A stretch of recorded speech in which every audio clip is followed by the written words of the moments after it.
Change of range.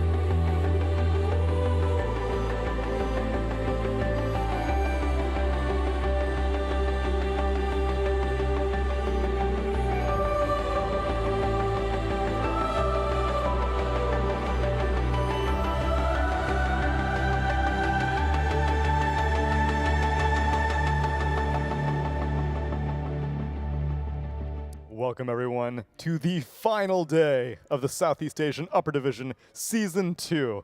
We have completed the regular season, and now we need to resolve a handful of tiebreakers.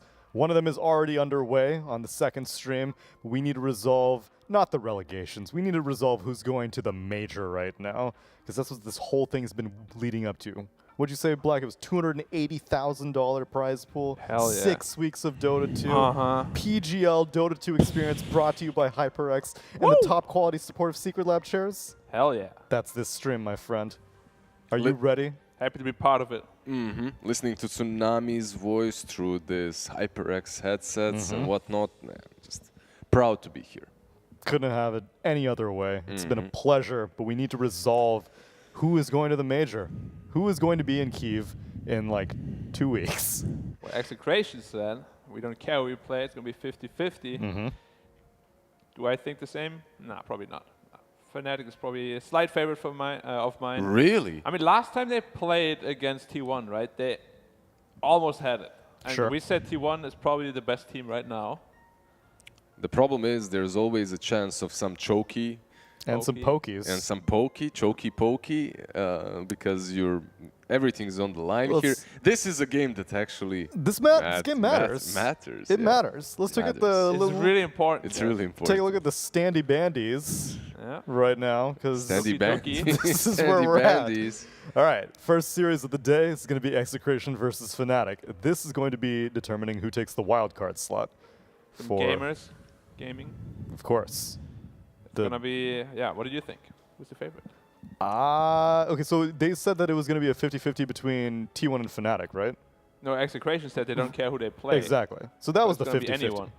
No, they said any team they play is 50-50. They think they can beat any team on any And they're right, because they have beaten any team. True. In Season 1, they won versus TNC. In Season 2, they actually won versus Fnatic, right? But does it inspire confidence? If someone says, yeah, it's all 50-50, that means they know they're pretty throw-prone as well. It also means in general. True. Because we are at a point right now, which is kind of rough for some to read on Southeast Asia in general. True. Because we are at a point right now, Southeast Asian fans, where they might only have one representative at TI-10, and that will come from the regional qualifiers. Yeah, it might be that all these teams will be in there battling it out, which would be pretty insane. So none of the teams that have qualified have enough points for TI. That's correct, right? With Neon being in this situation, they were the point front runners for Southeast Asia. And now that they're like fighting for relegation and can't get any more points. So if you want to hate anyone, don't hate us. You know, you have someone to blame. Of course. I mean, you can blame the fact that maybe the region is so competitive. Of course. That there is no top dog consistently soaking up all the points. Because like you look at China, you look at Europe, most of the teams who are in Major 1 are going to be attending Major 2. And most of them also did well in League 1, did well in League 2. Aren't all of them attending? Yes. Which is, and from same China, right? Season 1, Season exactly. 2, It's all the same teams, just in a slightly different order. Well, then I don't know if we can say it's more competitive or it's more all over the place, because there's just no consistency to any of these teams. Yep. Like we have one read on them 1 week, and next week is the complete opposite. And then the same then, they look really bad in week 2, suddenly in week 3 they crush, and in week 4 they feed. And you're like, what is even happening with you guys? Look at Execration. In Season 1, they were the ones that were almost relegated. But in the first week of Season 1, they won versus TNC. I'm just giving details into everything that he's saying. For sure. Yeah. Here, they won versus Fnatic in, second, maybe third week of the season. But they won 2-0. Yep. But you really don't know what to expect from these series anyway. Yeah. So when they match up again, Execration versus Fnatic. For Execration, if they manage to win this series, and that means that we'll have 2 different representatives out of the 3 representatives for the major, because T1 will be the only one. TNC. Yeah, TNC is going to be different. Execration is going to be different because Neon and Fnatic won't be attending. So it'll be probably the only region that has that many different representatives between the course of the season. To get 2 SEA teams to TI? That's the goal. Fnatic would have to win. Correct. Fnatic to get the highest chance for that. Yeah. Because they won Season 1, and then they would T1.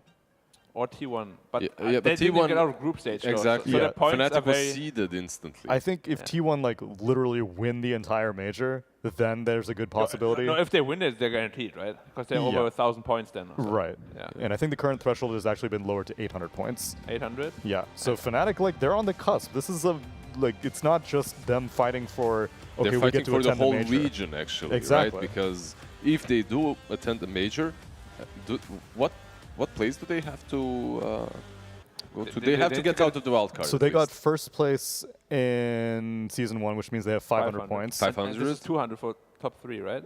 Or Yes. 150? No, I think it's 200. I think it goes 200? 500, 300, 200. Let's say 500 and 200. That's, if my math is correct, that's 700 Correct. from just the seasons. And it's highly likely you're in, right? It's not guaranteed mathematically, but it's likely. Is that true? In Singapore, they were what, top 8? Top 12. Top But 12? you don't get any points for that. They don't get any points for Ah, top yeah, 12. you Usually actually top have to 8. win to get any points, right? Even though if you're They seeded bombed into out both their playoffs. Yeah. series back to back. So if they manage to get top 8 and they manage to attend the major, then Fnatic will be carrying the torch of being the only point representative from Southeast Asia at TI10. And then after that, then it'll be up to TNC, Neon, T1, Execration to all fight over that one regional spot. I mean, whoever wins this now, right? Like whether it's TNC or T1 or Execration Fnatic, if they can manage to like get a top 2 or top 3 at the major, it's likely they're in as well. True. Which is not very likely, but it's possible. It's possible. Yeah. Yeah. But one thing is for sure, the SCA TI qualifiers are going to be sick. They're going This to is be gonna be brutal. Like, they're going to Bloodbath. be brutal. Like, you're going to have so many good teams, so many teams that should really be on the TI representing SCA, I still don't know but the you won't have a format. lot of slots. There's no info on the format yet, No, right? not quite. How many teams? How like the BO3, BO1s? Mm-hmm. No idea. Because imagine like in China, right? There's gonna be like, if it's 16 teams, there's gonna be like 8 unknown teams because all the big ones are gone. Or the SEA is gonna be all top teams from the region. No, battling because it out. you have to be in the upper division or lower division right now to be Yeah, put I to- know. So I'm assuming it's like 16. It's going to or be something like eHome. that. No, because there are 8 teams in both upper division and lower Yeah, division. but the right? teams that were relegated out of lower division, they're allowed. They to also Oh, they that's can true. also play. Good Yeah, point. yeah. So I think but- it's 16 teams. But from CN, it's kind of straightforward because you have eHome and Elephant from and RNG as well. Yeah, right? because 4 of the teams won't even be in contention because they're already getting in on Yeah. points. True. So out of the 16 teams, It's gonna be really weird. it's going to be like 12 of them remaining. Yeah. And then in North America or other regions that don't have as many qualifiers, then it will be like 14 teams. it's gonna be boring there. Like, No, it's going to be incredible. What are you talking about? Freaking EG and Quincy Crew are going to be qualified. Then it's going to be like Undying versus the world, pretty much. That's for Zoomers. Yeah, Undying for what about Zoomers. Western Europe? I guess we'll have OG in the qualifiers, right? Yeah, Yeah. for sure. sure. Yeah. It's And gonna be then interesting there. Brame, Tundra, Hellbear Smashers, and then lower division Viking did quite Viking well in level lower up division. as level well. up. Yeah. Well, they're upper division again now. Yeah. And then Team Bald carrying the streamer stack into TI, perhaps. No way, dude. What are you talking about? Someone just- clip it. I'm just waiting for the brackets, not the brackets, the format of the qualifier, you know, Right. because I actually want to go to TI one way or another. Mm-hmm. Need to qualify for it. Right, Black? Are you thinking the same? Ready? I mean, Ready to form a stack? it's easy for me, man. I'll just clap all of them. If there Go were to open TI? qualifiers, would you compete this year? Oh yeah. I mean, I always do for fun. Oh yeah, that's true. I think last time I competed in an open qualifier, I controlled all 5 heroes. I won a match. Oh man. The thing is, if you're like a caster, you're not like in a serious team, you actually have to forfeit before you go to qualifiers because apparently there's some sort of conflict of interest that you're not Yeah. allowed to do. I mean, I think it's more like an unwritten rule because in North America there was Veggies, and Veggies did quite well and then made it to the regional qualifier of North America. Which is sad in itself already, but continue. Yeah, that's just the state of the. I mean, that was like a whole 3 years ago. The North America has improved substantially since then. Of course. Of course. Of course. But yeah, Naturally. it would be a kind of a bad look if a bunch of the casters are like, "Hey, we took the top slot. We don't really want it that bad. You guys can have it." Question is it even a worse look if you're winning the game and you just say GG? Well, Because that feels bad. what about yesterday in South America where you Okay, have okay, that's a different situation.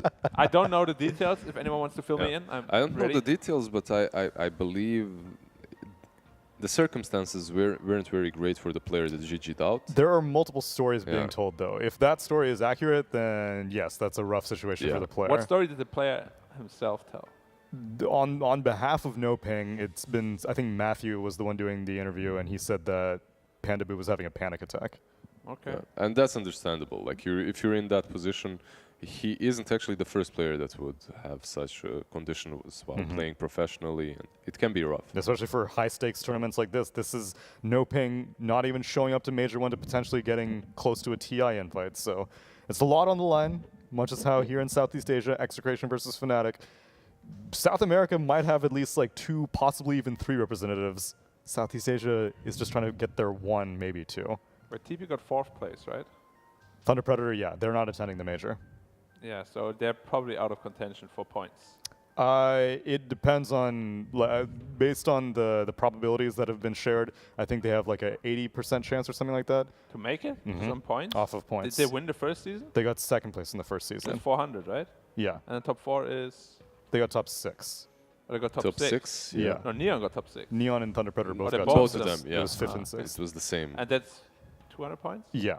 And so I think they're 600 like right on the edge of the 800 point threshold. But it all depends on like how other teams do who didn't get points. Yeah, So if Fnatic end up going to the major and they didn't get any points in major 1, then all of a sudden the equilibrium shifts a little bit. That's why it's 80%, right? Yeah. Yeah. I'm just going to say, like, whatever SEA team goes there, they got to prepare Yep. a lot. Because from what I've seen and feeling, they're not ready yet.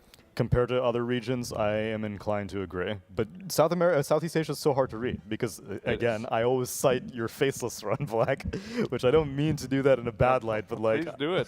I looked at your team, and so many times you'd be dominating Southeast Asia, and then showing up to international wouldn't necessarily be representative of how dominant you guys were in your own region. And other times, I've seen like whenever Mineski, TNC, and like Fnatic are all competing and they're all neck and neck. Sometimes one of them will show up to a major, like Mineski at DAC, and then they just win the major, even though they were looking like trash in their own region. I really think it comes down to who reads the major meta the best and adapts the quickest to everything. Like that's what you saw from Thunder Predator and Neon. They just played their own game, and their own game worked. They were just one step ahead of their colleagues in other teams. Like, you think Neon, if they played normal Dota in the Singapore major, they would have done as much? Probably not. I don't think so. Yeah, and you could see that in the first days of the qualifier, not the qualifier, first days of the major, right before the group stages. I can also see it now in season You 2. can also see it now in season 2. Yeah, but it's also about the regions mashing up and locking in against each other on the international scene. Because you're just not used to be playing versus teams that are as aggressive, let's say, as Neon was in that Singapore major. And then you lose to them. And that style has been maintained through Season 2, as we know. Get a look at the draft. Nyx Assassin, Timbersaw. Wait. Wait. Is that Beastmaster? That is a Beastmaster first phase, my friend. It's a pretty good hero against Doom, I think. Makes him pretty uncomfortable to play, especially until he gets his BKB. If you get hit by a board, you don't move at least. And you're up to 10. It's a Beastmaster, man. Like, First phase. Hey, they have had success with it, though. Offlane Beastmaster, they've won quite a bit with it. they lost versus Beastmaster Execration on the mid lane. Well, But there you that go. was when he was broken. But it's also mid lane. When And he it was was a different patch. Yeah, when he was broken. Yeah. And they Different also patch. put it mid lane themselves, Fnatic, after it was Exactly. not broken, and then they lost. And they lost. So, but on offlane, I think they have a pretty good track record. But I'm just afraid they're picking it because they lost versus Execration with Beastmaster. Maybe. But no, I'd rather agree with Black. I think on the offlane there are reasonings to pick the Beast versus Doom as well. The vision game, And the boars. all things considered, I don't really think Treon has been Fnatic's match winners. It's mainly been like Jabs, DJ, or Raven. I think it's mostly Raven. Yeah. That they're like all trying to make space for desperately. But Chuan, he's had some good performances lately. Like, He has, but I like the approach of he's at been least looking first better, phasing his hero. Yeah. I mean, he has been decent, but I can't put him in a territory yet where he's like scary territory. Like Sure. he's very average still. He has grown a lot, but he still has a lot more to learn compared to these other seasoned offlaners, where of course like Nico also transitioned to the offlane recently. Similar situation, Similar right? story, yeah. Execration, I like their opening. I mean, there is nothing not to like when you see Grimstroke and Doom. And they just do everything. Yeah. They stun you, they disable you, they push out lanes. They The- win lanes. They win win lanes. lane. The combination is good because you have the Sinkswell plus Doom blinking in, the Soulbind plus Doom. Double Doom. And it shows you Doom. nothing. Yeah. Could be mid Doom, could be offlane Doom, could be 5 Grim, could be 4 Grim. Who knows? 5 Doom, go safe lane, eat the boars. Dude, what if you Cooldown is ate the lower now. boar and you got the passive slow? I It mean, was you should actually- honestly. I don't know why you don't. Yeah. You get this from the Ghost. Because it was too strong. The slow was too strong. Yeah, I think that's the puts into reason. perspective how broken the boar is. Yeah. So Either you nerf it or you give me that stuff. What if you ate a Lycan Wolf and you could walk around Invis? Invis? And Yeah. 75% magic resist. Yeah, and the cripple. Hell yeah. I'd dig that. Or if you eat the hawk and you get free pathing. Free padding And plus, Invis if you stay still. plus the Invis. kamikaze if he If has he the has a shard. shard, oh Yeah, man, yeah, dude, these yeah. are great Doom buffs. But no. If you How is it a buff? if You you just kill if you yourself with if a you nerf. if you eat the hawk, you just continue going in the same direction and you can't move. Can't control it. Guys, I'm bugged. Can't move. It definitely seemed like a joke whenever they added the Mud Golem's shard split, and then Doom, when he died, he would get the shard split. Yeah, And Yeah. like, was it working at first? it was. It was always working. It Did was they always always have working. like the mini model for him as well? Yeah. Oh, Yeah. okay. Well then, This props was to always the Ice Frog. case, actually. Yeah. You just get a triple stun. Mm-hmm. Yeah. Those golems were so broken in one or two Dude, it patches. dealt like 200 magic Yep, damage per yep. rock. I just loved playing Ench, taking two of those golems, going under the tower as one is about to expire, like 6-7 stuns. But even better on Chen when you can just On like, Chen, kill you it can yourself. kill one on you your own. persuade another creep and it instantly splits. Yeah.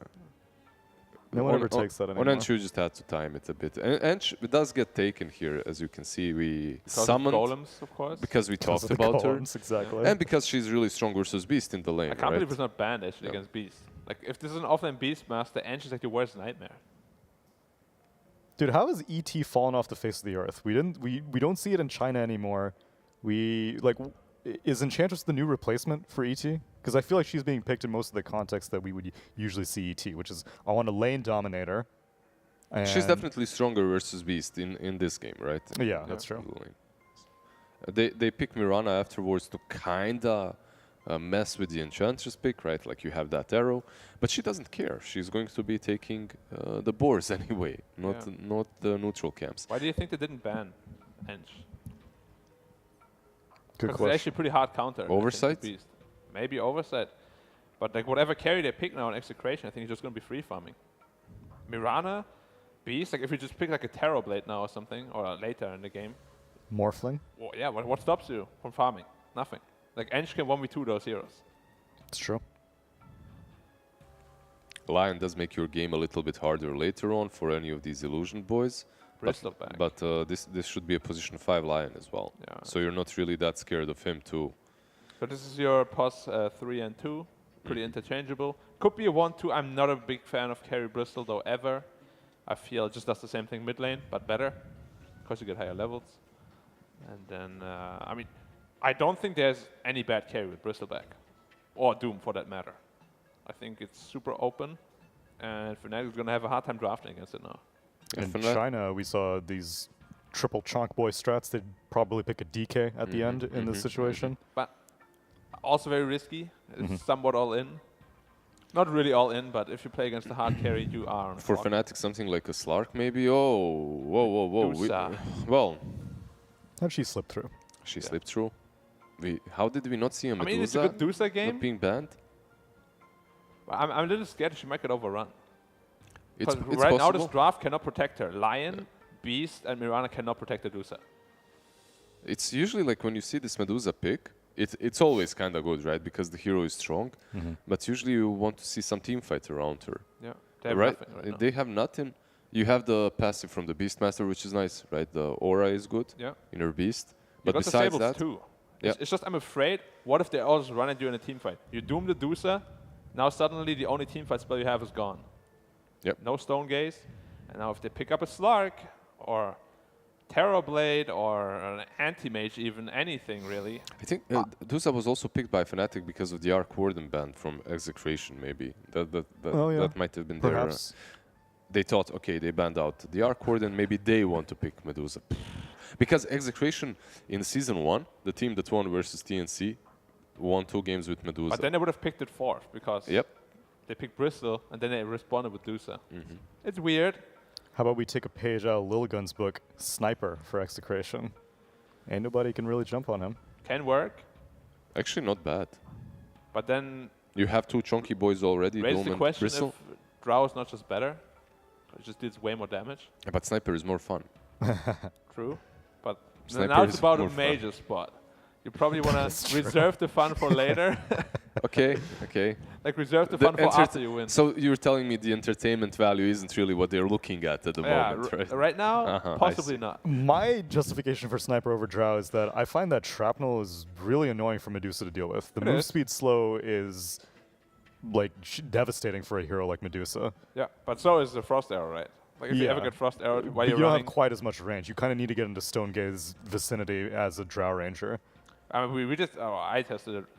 Yeah, you're still in Stonegaze as a sniper, even By like with a 10 Grove range bow. or whatever. Yeah, but it's pretty easier to like bad. walk in But and he out. also had the Grove Bow. He in did that have the Grove game. bow Yeah. and Dragonlance. And still didn't outrange it. Yeah. Like, for me, that just put into perspective how broken Dusa ult is. But What? Dusa broken? yeah. Perish man, the thought. man. Like, they need a hero now to kind of just complement the draft. I give Moon Dragon Knight or DP. I think it would make Sounds a lot of good. sense here. Yeah. Yeah, I'm fine with either of those. It's I not think like you can really, DP. I'd rather have that actually, probably. I feel like DP actually just owns Bristol. Yeah, and exactly. Doom, right? You have Siphon versus these chunky What about boys. Bat Rider? But Sniper just they looks could just better and better then. Yeah. If they pick bad, And they go with Yeah. DP. Yeah. or if they pick bad, they can just do mid Slark and then Oh, suddenly get in yeah. trouble. Yeah, your Slark is definitely still a possibility. Sniper. It's just not a hero that every team and every carry player plays, right? So A sniper that is, I'm quite liking Terrorblade as well. I think the lane's going to be free. Matchup against Dusa is not bad. And DP can't really just walk in and feel good. yeah, because she just dies, Yeah. right? Like, And you have like super good support lineup to help you. and Beastmaster really doesn't pressure you at all. And Yeah. then you have Enchantress as well. I like TB. I'd rather see Sniper, but you know, it's probably going to be Drow or TB. I mean, Drow is also really damn good. Like against the DP running in. And now they're going to pick something crazy. Maybe they will still go Slark, right? It's still in the pool. Slark. That's still an option. Troll still in the pool as well. A bit rough into Dusa DP. I just get Sniper, put it mid, maybe versus DP. That's what I'm saying, Yeah. man. And then you can set up the side lanes whatever way. Yeah, but they go with the Drow instead. That's no fun. I mean, you know how I think Magnus is the better Sven? I think Drow is the better sniper in many regards. In many regards, I think there's less overlap between the two, though. Yeah, less overlap. But if you're looking for a range carry, you're most likely looking for a Drow, not True. a Does she sniper. have Grenadier? Excuse me, she doesn't. Can Yeah, she but her, bounce? her shard is pretty sick also, Can she though. bounce around? She can't. No, she can't. I Look mean, like sniper. if she gets a pike, she can once, Once. which is pretty fun. It is fun. But is it game-winning, Black? Is this Drow the answer that Execration needs? I mean, I gotta... Actually, like this last week, DP kind of makes things come together For Fnatic, for yeah. Fnatic, yeah. Question is... The lanes aren't that great. I think I'm gonna go with Execration game 1. Okay. Lizard, I know that you desperately need Lacoste's input. Before Yeah, I need my Slav boy. I mean, So I let's bring do him in. too, Let's but- bring him in. Lacoste, please. We're so Hello, ring Lacoste? ring. Ring ring, I'm on the line. What's up, my Dominic, Slav boy? which How can I one- help you? How can I assist you today? Please tell me more about these two drafts. What do you think? How do you feel? I feel personally that Drow Ranger is a good last pick. They have no gap closers. Pretty much it's the Beastmaster, maybe Mirana leaping in, setting things up with Yule Scepter line with the blink, but it can be tricky. I would personally prefer that if this was the sniper game, but still going to go with the Drow Ranger. So Execration, I'm going to hop on Okay, my that's board, it. hop on my train. All right, I like the Slav hotline. I'm going to go Execration as well. You've convinced me. Lizard? Yeah, let's go. Okay, big Execration, everyone. It's 4 Execrations. What does that mean for you? You know, this is my last chance at Prediction King. And I've Last been, time it didn't happen, by the way. I won single-handedly and it didn't happen. I'm going Fnatic. All right. I'm going to make you eat those words. Yep. I like the confidence gonna speak happen. up. Take it away for game number 1. So Fnatic Execration Game 1 should be a fun one. Tiebreakers, some free extra Dota. Not that Dota hasn't been free for everybody watching. I'm Yeah, just, but you know, we just did not have enough. so we want to have a bit more of Southeast Asia. Yeah. You know, I'm confident in Raven on this Medusa. If Good there- for you. Good for you. If there's one guy I'm confident in, it's him. It's Raven. Seems like they're climbing an uphill. No one's scouting it. But there is a ward, so they know something is up. They saw him. They caught him making the moves. Question is, do they walk into their trap that they know is there? Their level 1 is not that strong. Like, Enchantress slow is good. Doom doesn't provide you with anything. He does not want to get any other skills other than Devour. So does not want to take that fight. Enchantress, we can see already, we've seen this so many times, starting with the Blightstone and going for the early Solar Crest, because the hero does not need boots. Nope. You have 320 move speed for whatever reason. Because why not? You got 4 legs. Profit. You also think about it, it's how much movement speed per leg? If it's 325? It's 320. 320? 8. It's very easy 80? math. Okay, yeah. Let's go. Okay. Sorry, I was... 80. 80 per foot. Yeah, 80 per hoof, if you will. It's a fast deer. It's a fast deer. I don't know if you've ever seen a deer just kind of pick up the speed.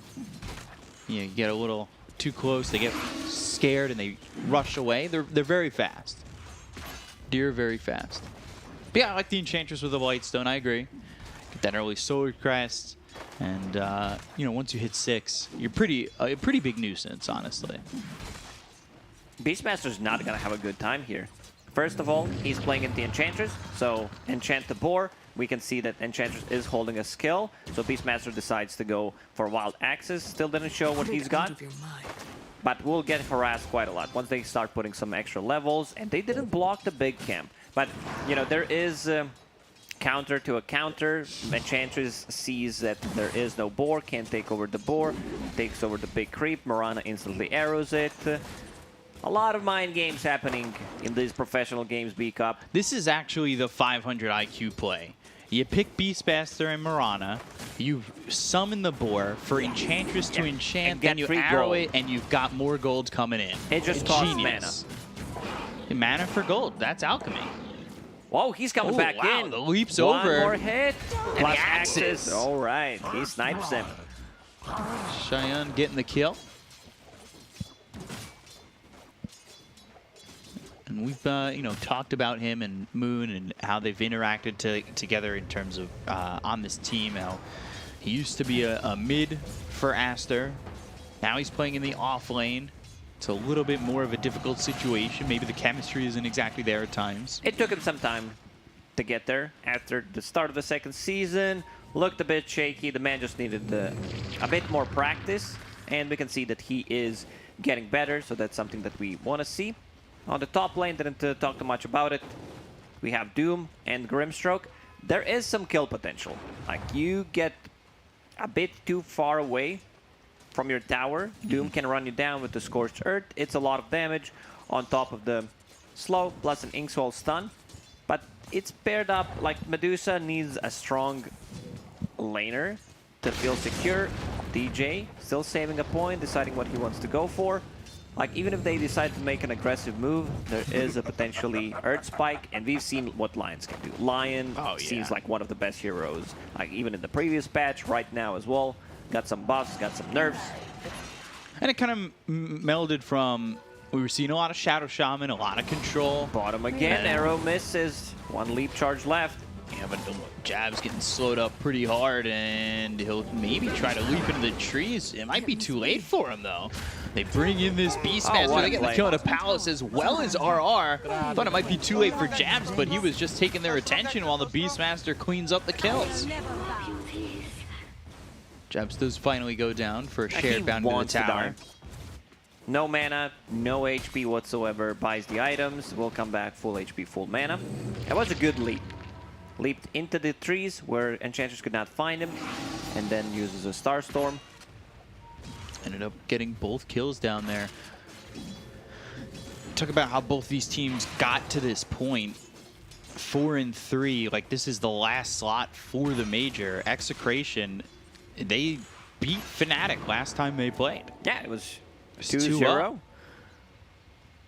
So, you know, that's a lot of confidence going their way. However, that was early Fnatic. That was Fnatic's first match with the new roster, or well, the change in roster. So it's different teams, I would say, or different level of play from Fnatic in terms of chemistry and everything. Yeah. Draw Ranger plus Enchant. I don't think they should lose this lane. I think they misplayed a bit. Also would love to see Enchantress with Impetus just being very annoying because Mirana doesn't trade well. First of all, he gave her XP by getting that creep. Free gold, free XP, and then was caught outside of position. Because if you're asking me which lane I would want to play, I would definitely say Enchantress plus Draw Ranger. A lot of slow, a lot of harassment. It's just that they didn't execute well. Right.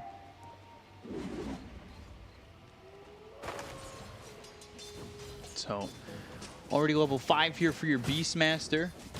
If you can get a quick 6, that could become problematic here for Palos again, where they just jump on you, Primal Roar into the arrow, and honestly, you might be dead. Oh, you're straight up dead. There is no counterplay. RR will use some Nature Attendants to try to heal up Draw Ranger. Draw Ranger level 4.5. And Jabs is staying away from XP right now. I would want Beastmaster to get that faster level 6. Arrow available. Can arrow the catapult. RR trying to block it. Jebs would like to set up on it if he can, but won't find it at the moment. And still Palos sitting level 4. Beastmaster halfway to 6. So there's going to be that timing where they just come in with the Primal Roar. I wonder if we'll see Moon make a rotation, if they want to get the kill on a Palos and then go into the Exorcism and just go for this tower. But right now, Death Prophet holding a skill point 2-0 and 3. Oh, look at this move. Yowie plus BDZ. Trying to going some stats inside the jungle and try to steal the stack. There's but the arrow. Connects. He will pay with the life. It was a good attempt, but you need to set up some vision to see what's going on. Ultimately, Moon does take that point in Exorcism. They get the kill with the arrow coming through in the Earth Spike. This is also Exorcism with Arcane Rune. So they're going to have it up in just 80 seconds. BDZ will run away with the Ink Swell. I still have Jab sitting over towards mid. This is leaving Beastmaster all alone. He's got that Primal Roar now. He's already picked up a medallion.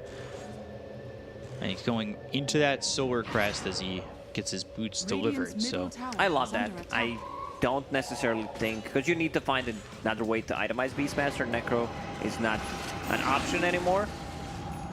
Helm of the Dominator seems okay-ish, but I prefer the Solar Crest. I just don't want to see like Axe. Maybe if it's a faster Axe, I don't mind that. Bottom lane, they got the Primal Roar and the damage onto the Palos. There it is. There's the kill.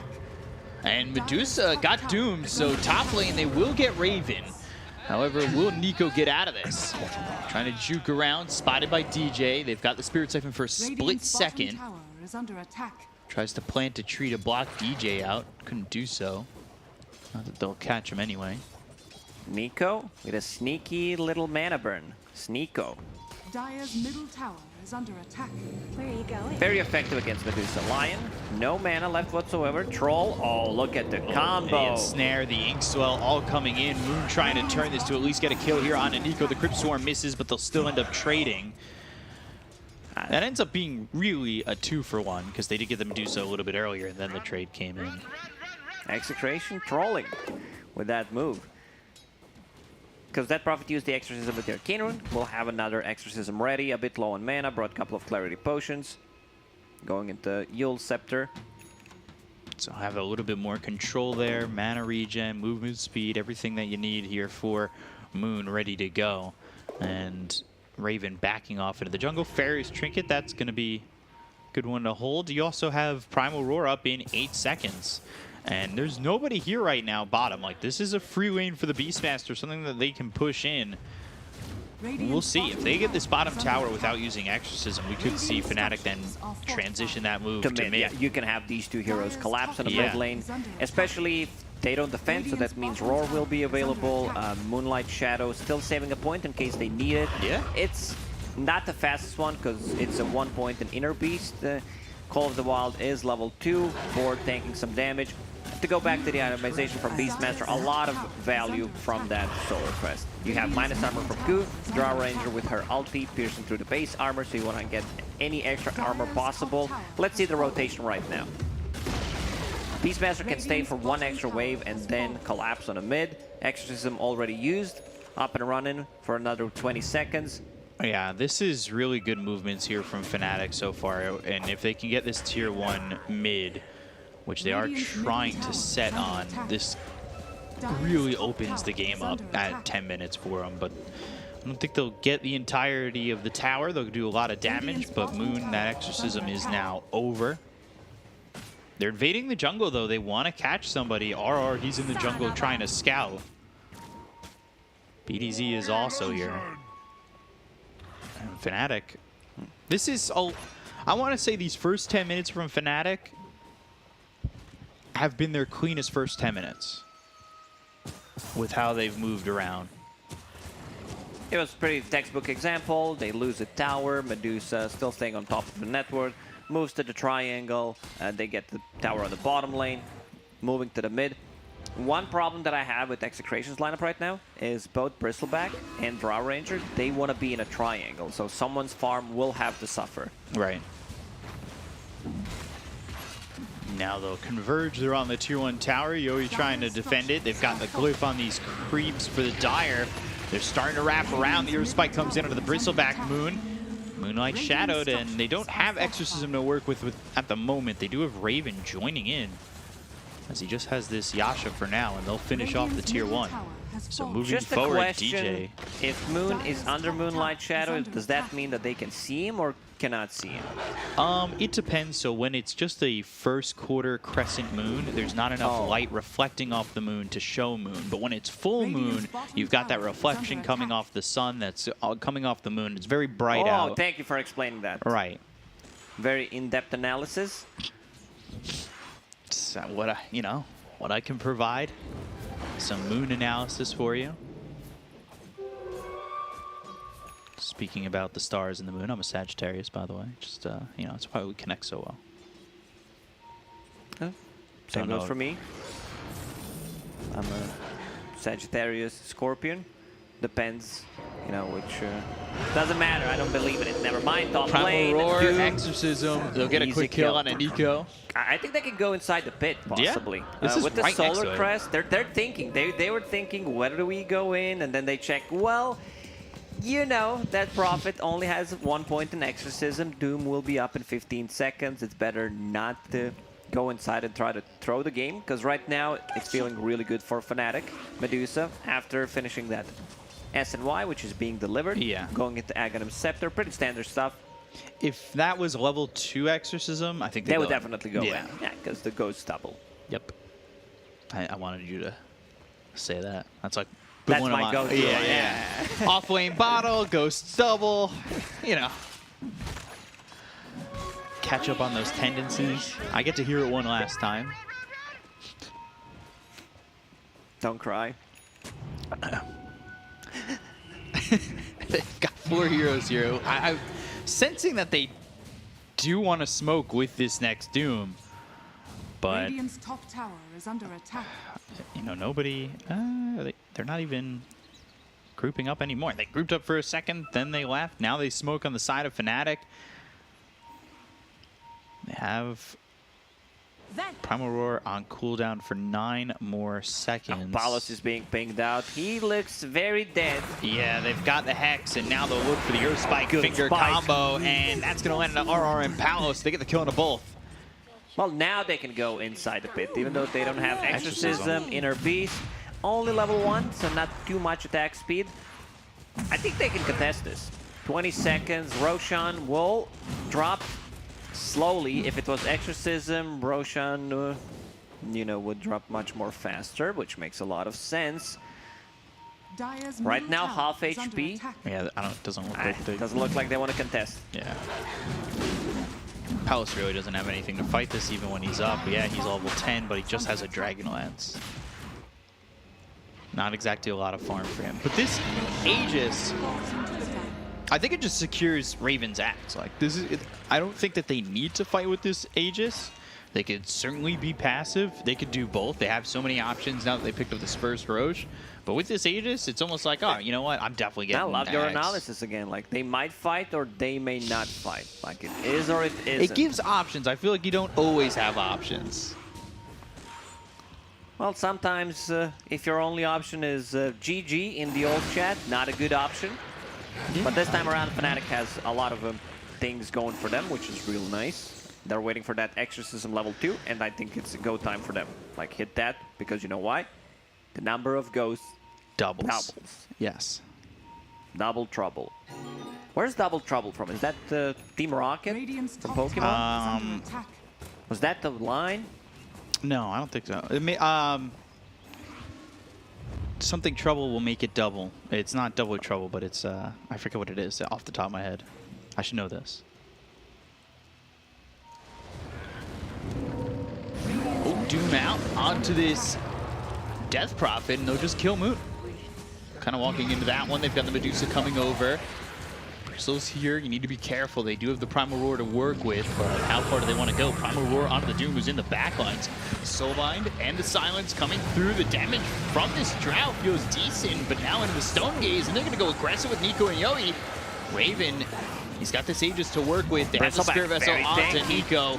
Yoi now dealing with about half his mana, half his life. Inksaw to leave. They still have a second life on the Medusa, so they may want to go. Now that they have Moon back up, they have the Exorcism coming into play. They'll find themselves Palace. They should be able to get this Drow as they'll run him down into the trees. Oh, the Ghost, there it is. Crypt Swarm finishes him off. Now they look over the Bristleback. They've got the Stroke of Fate that slows up Moon.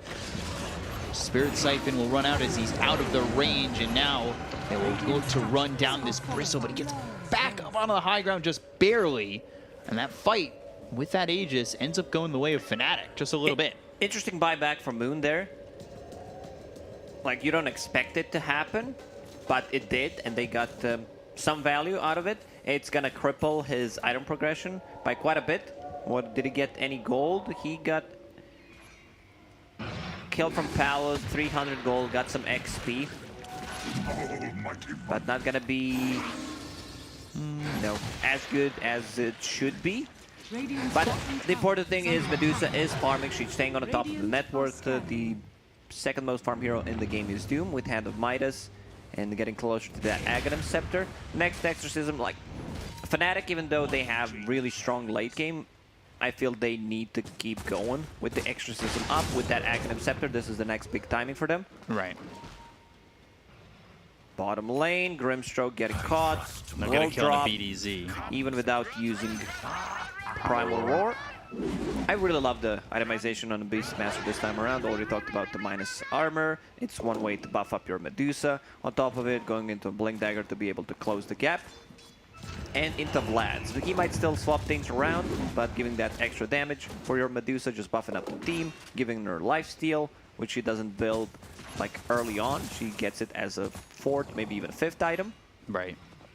Radiant's bottom tower is under attack. So now takes the plus 35% Mystic Snake mana gain, the proper talent to Proper take. way to play Medusa, indeed. Talking to you, guy from my pubs 2 days ago. You can't just call out people like that. No? Not on stream, no. Oh, okay. Sorry, that's toxic.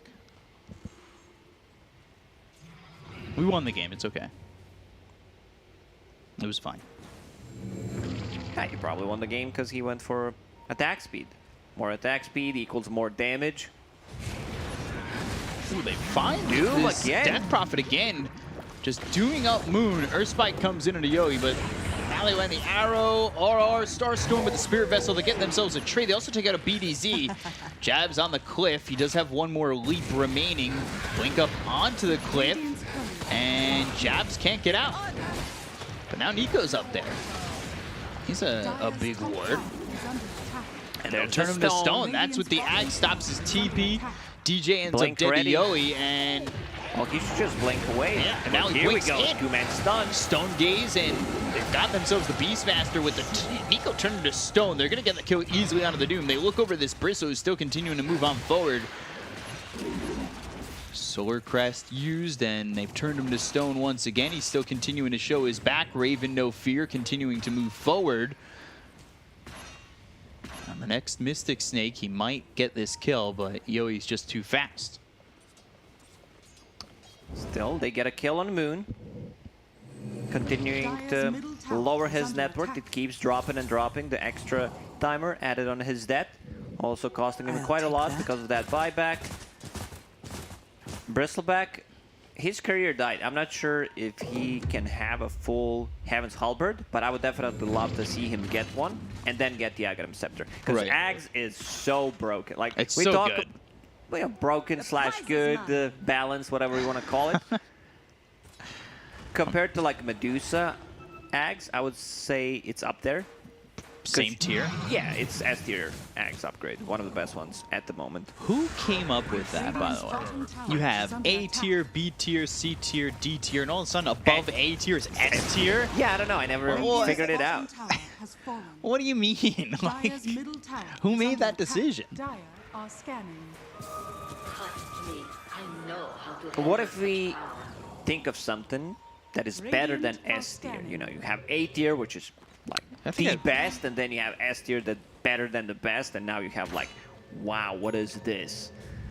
There's God tier, but God I feel like tier that is usually takes over for S tier. Yeah, I think it's pretty much the Synonymous, same thing. yeah. What about Alpha tier? Ooh. That sounds good. Yeah, see, now you're getting into like the Alpha, Omega, Beta. Alpha tier sounds solid. 4K lead only for Fnatic, but that's also with a lot of gold going the way of this Doom. The 3 cores on Execration are quite farm, but you're dealing with Raven, who's kind of starting to get out of control. They can still deal with Medusa.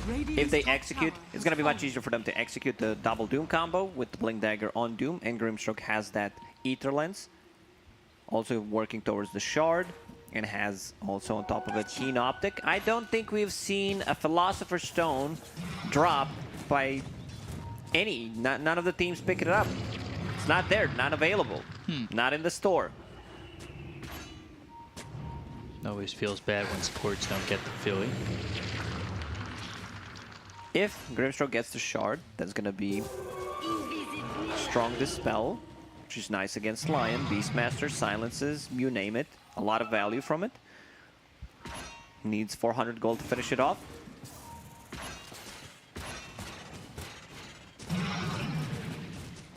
Raven just kind of frontlining. He's waiting. And Bristleback, 2,400 gold away from this Ags, which Alpha tier.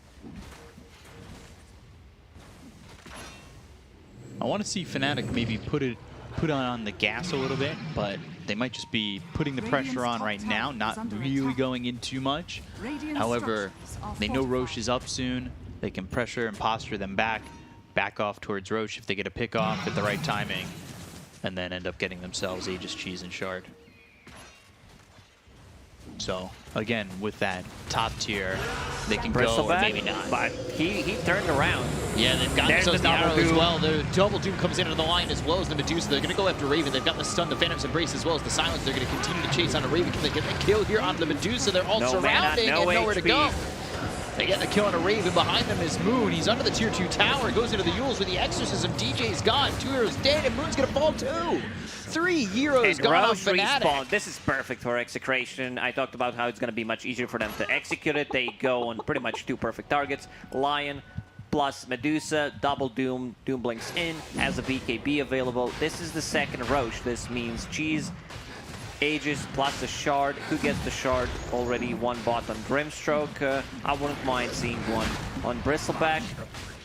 Especially if he's going to have the Ags in a second. Also very nice against Death Prophet, and then they explode, deal more damage. Let's see who decides to pick it up.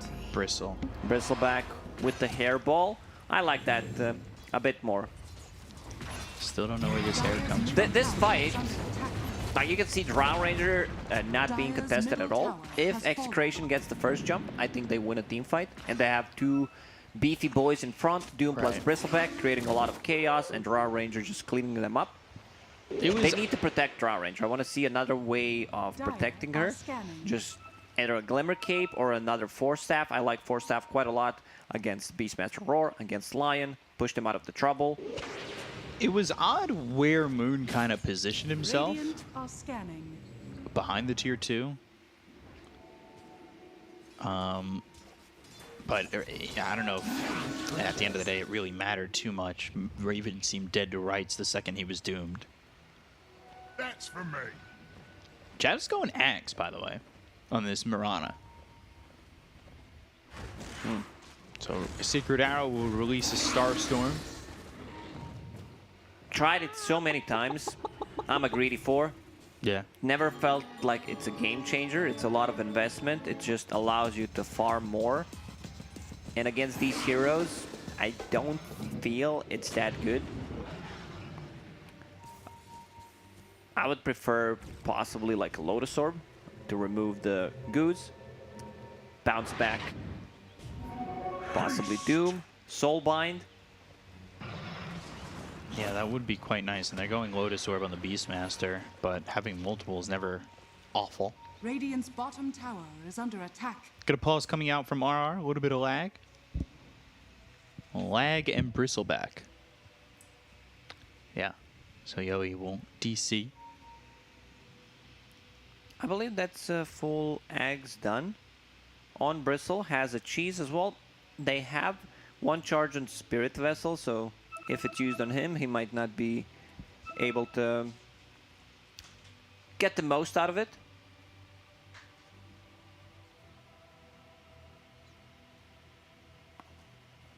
And he's back, reconnected. Ready to go in just a second. So we'll be ready to go. We're taking a look at some player cams here. I like those glasses. I don't know. Those glasses too. I don't know. I'm a glasses person. I wear glasses. I'm always looking for the next pair. Most of the gamers wear glasses. We spend a lot of time in front of the PC, getting better, trying to become e-gamers. You don't wear glasses though. But I should. Do you? Are your eyes that bad? Yeah. My eyes are awful. Take my glasses. Mine are not awful. I have just dry eyes, but I have a double astigmatism. And oh, get the kill there on the jabs. Put their sprays down, looking fresh. Gets extra 500 gold. Yeah, that's a lot of gold for jabs. 518. That feels up there. Considering Death Prophet in one of the fights gave up 400.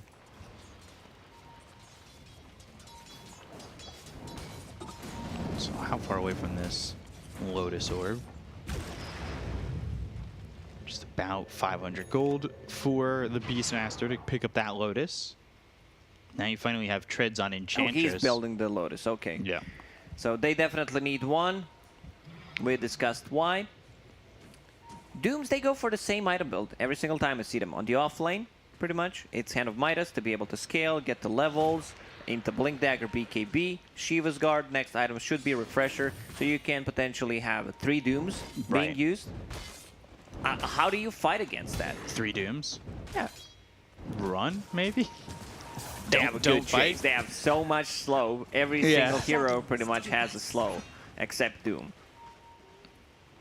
Yeah, but Doom's got the extra speed, so he may not give the slow, but he can keep up with you. And then the slow will catch up to you. Run in, throw an Infernal Blade out, and then, you know, the rest of the team's there, and you're slowed up, you're dead. So this Aegis has a couple more minutes left on it. Minute and 15. I want to see them try to make the use out of it, get something done. Quickening Charm, Psychic Headband. Psychic Headband, definitely one of the best items on Grimstroke that you can get. Gives you that a bit of a save cast range that you need to execute properly. All your abilities, and now Phantom is level 3 on top of it, so they need one extra hit to kill it. Scuddy for both carries. Coming in. I'll take that. Fnatic doing a good job right now, at least avoiding Execration on the map while they have this Aegis. So far, so good. And now Bristle does have that axe, so they'll have that axe ready to go. A bit low on mana, has cheese to work with. Yeah. I don't think this hero dies. They just don't have enough damage. They cannot burst him down, so he can always react. There's any kind of rotation. Moon, what level is he? Level 16? They're positioning pop like they and want to then go. Exorcism. Yeah. Nico, this is a good target to go on. Yeah, they want to go for the Doom. Silence comes out. Now the Buyback Finger, they'll get the instantly. kill from Nico. And now they've got the Soul Bind on it too with the Phantom's Embrace. They're going to buy back on Nico. They'll throw down this Hairball as well as Good positioning Chase. from But Palos. now, is he in trouble? No, Raven is. They've got the damage from Palos, who hasn't been touched at all. Raven and Moon, they'll end up dead. 2 heroes gone on the side of Fnatic. They did buy back on the Doom, who didn't end up throwing that Doom. And you go to the high ground for a second, you get the kill on the Doom, and then you're trying to back away.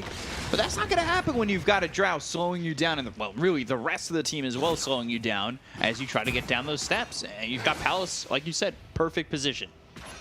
Untouched in that fight. The Doom used the buyback immediately, but unfortunately for him, did not have a TP because he TP'd already.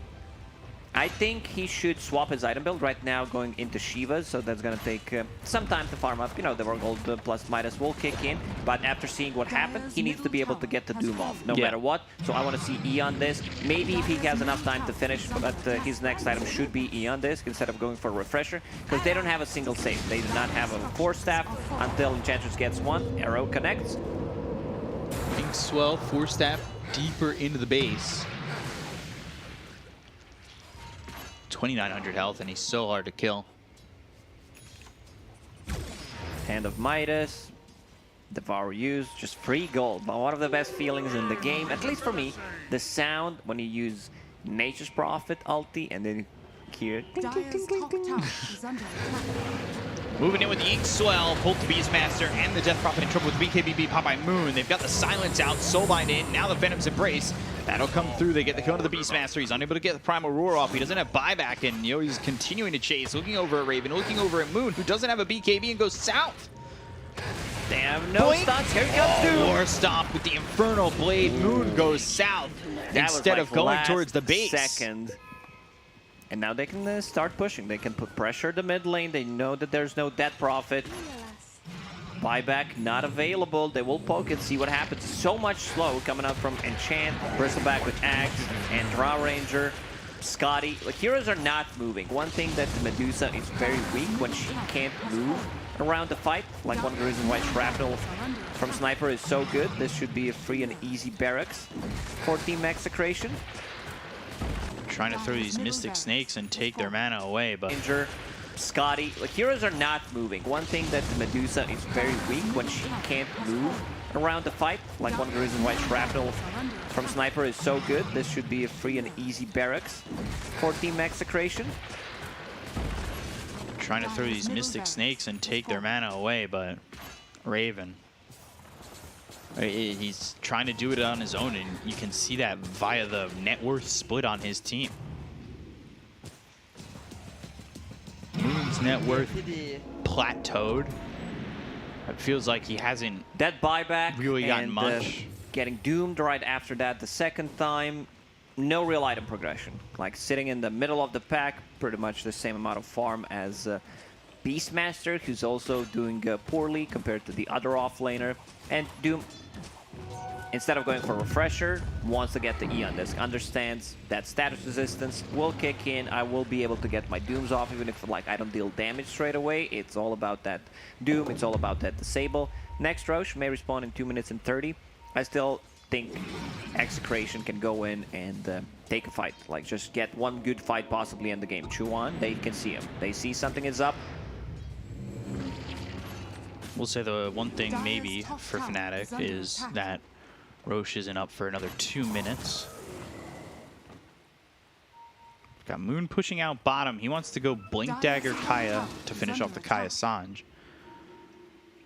Doesn't really feel like he's going to get much of a peak or power spike off those two items. Raven deciding to go for BKB next. I guess he's just afraid of the slows. BKB is not going to stop the Doom. I think they have to go in and deal damage during Stone Gates. I don't think BKB will do much. I would prefer, if it's a damage item, Daedalus maybe even start thinking about the Divine Rapier. You lose a fight, you pretty much lose the game. A BKB is not going to do that much. You're very... Like what Medusa wants to do is reset, get the snake, get the mana back, stone gaze, like keep going in and out, just being annoying. But this is exactly what Execration has. They have the you can go in and out. They go in clean and take 1 or 2 targets out. And they're also very good at resetting if it comes down to that. You know, just the slow, kite with the BKBs, the Solar Crash Goose, Frost Arrows. They know it's Ilu. So they're waiting by Roche. Still another 45 seconds to go. There's a bottle inside the pit. We've seen at the major what a free bottle can do. It's the curse. It's a cursed bottle. They might get poisoned here. Not sure whose bottle it is. Doesn't say. Maybe it's his. I believe it's Yowi's.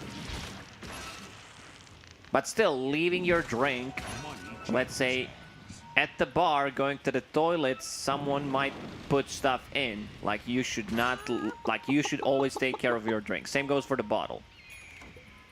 Yeah. Like he left it in the pool. Roshan might have put something in it, pulled a little sneaky on him. Roche. Roche, the original prankster. And there's the respawn, refresher shard on him. Could be massive if, say, Raven got it, double Stone Gaze, 2 BKBs. What about more Dooms? Yeah, we were talking about 3 Dooms. How about 4 Dooms? They're going to go in, they'll find themselves DJ immediately. They'll throw the Doom out onto the Medusa. They're going to disengage, or at least try to. Instant Stone Gaze. Doom really not going to do too much, so maybe they have a chance to come back into this, but Moon's taking a lot of damage. They've got the Mystic Snake coming out. They're trying to take the mana away from Yowie, who would get the Ink Swell on him. It's working with the double damage for half its duration.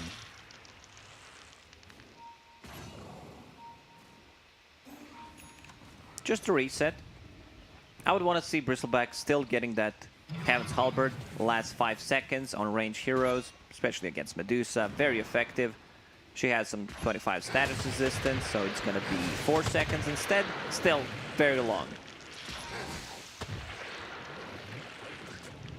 We have Finest Creation against my Finest Creation. Ooh. Bristleback Ags against Medusa Ags. Now seeing those in actions, I'm kind of preferring Bristleback, to be honest. Yeah.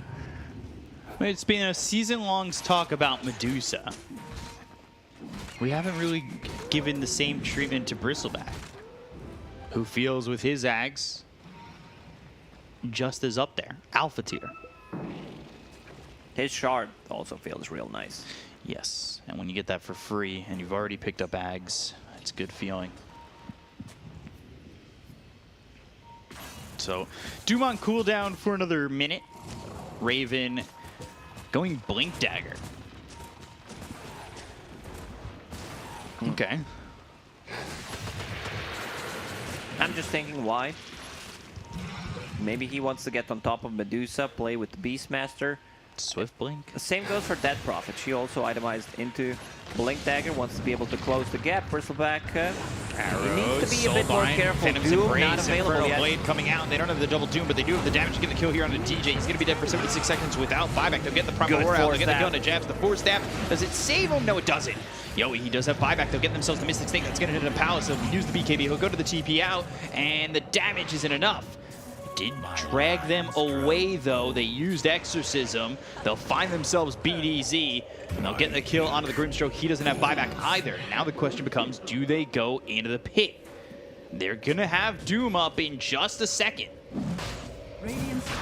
This is a big Roche for them to get. As you said, I'm not sure why Grimstroke invested everything in the items. Like, you have buyback available, definitely need to keep one. This is the 3rd Roche, so a big mistake from Grimstroke there. They still have Doom. As you mentioned, Draw Ranger managed to TP out. No stuns. Back out. And this is a big item for Draw Ranger, keeping the spider legs just to be able to get away from them, since Fnatic is just itemizing into Blink Dagger to be able to close the gap. Flicker, Minotaur Horde. What the Blink? He's going Swift Blink, okay. Okay. Swift Blink, a little bit of an audible from what we've been seeing from the Medusas. We'll we'll see how quickly he can get into that as Execration start making their move towards the Roche pick. Currently a 4v5, but only for 5 seconds longer, as BDZ will be back up in a moment. Roche still sitting with about half health.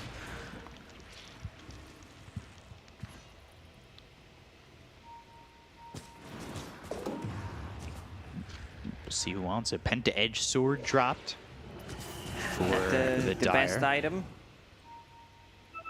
Yeah, they don't have the hero who can use it. No melee carries.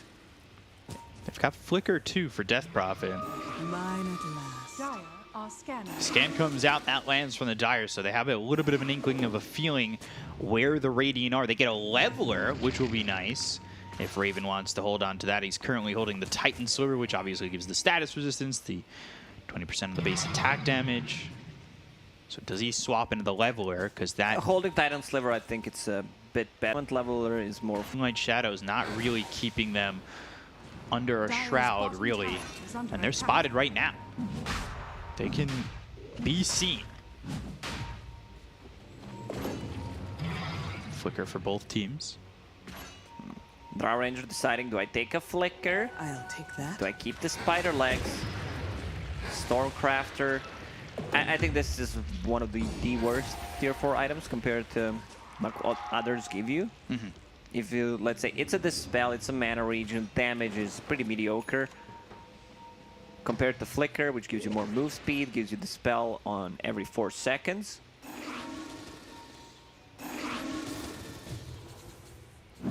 So everything up except for Moonlight Shadow for 45.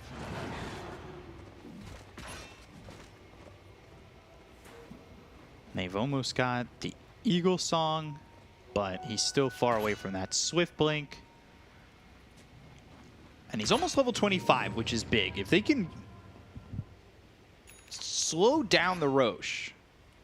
Oh, refresher for Doom. Slow him down, use Like Scotty on him. slow down the attempt at Crest. Roche. Okay. From Execration. Sorry.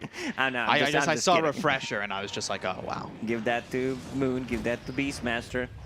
That you know, if you can get Double that level damage, 25 they're keeping split this shot for modifier. Who can dispel it? That Prophet could potentially dispel it with the Yules, and that's Leveler pretty drop. much it. Give it over to Palos.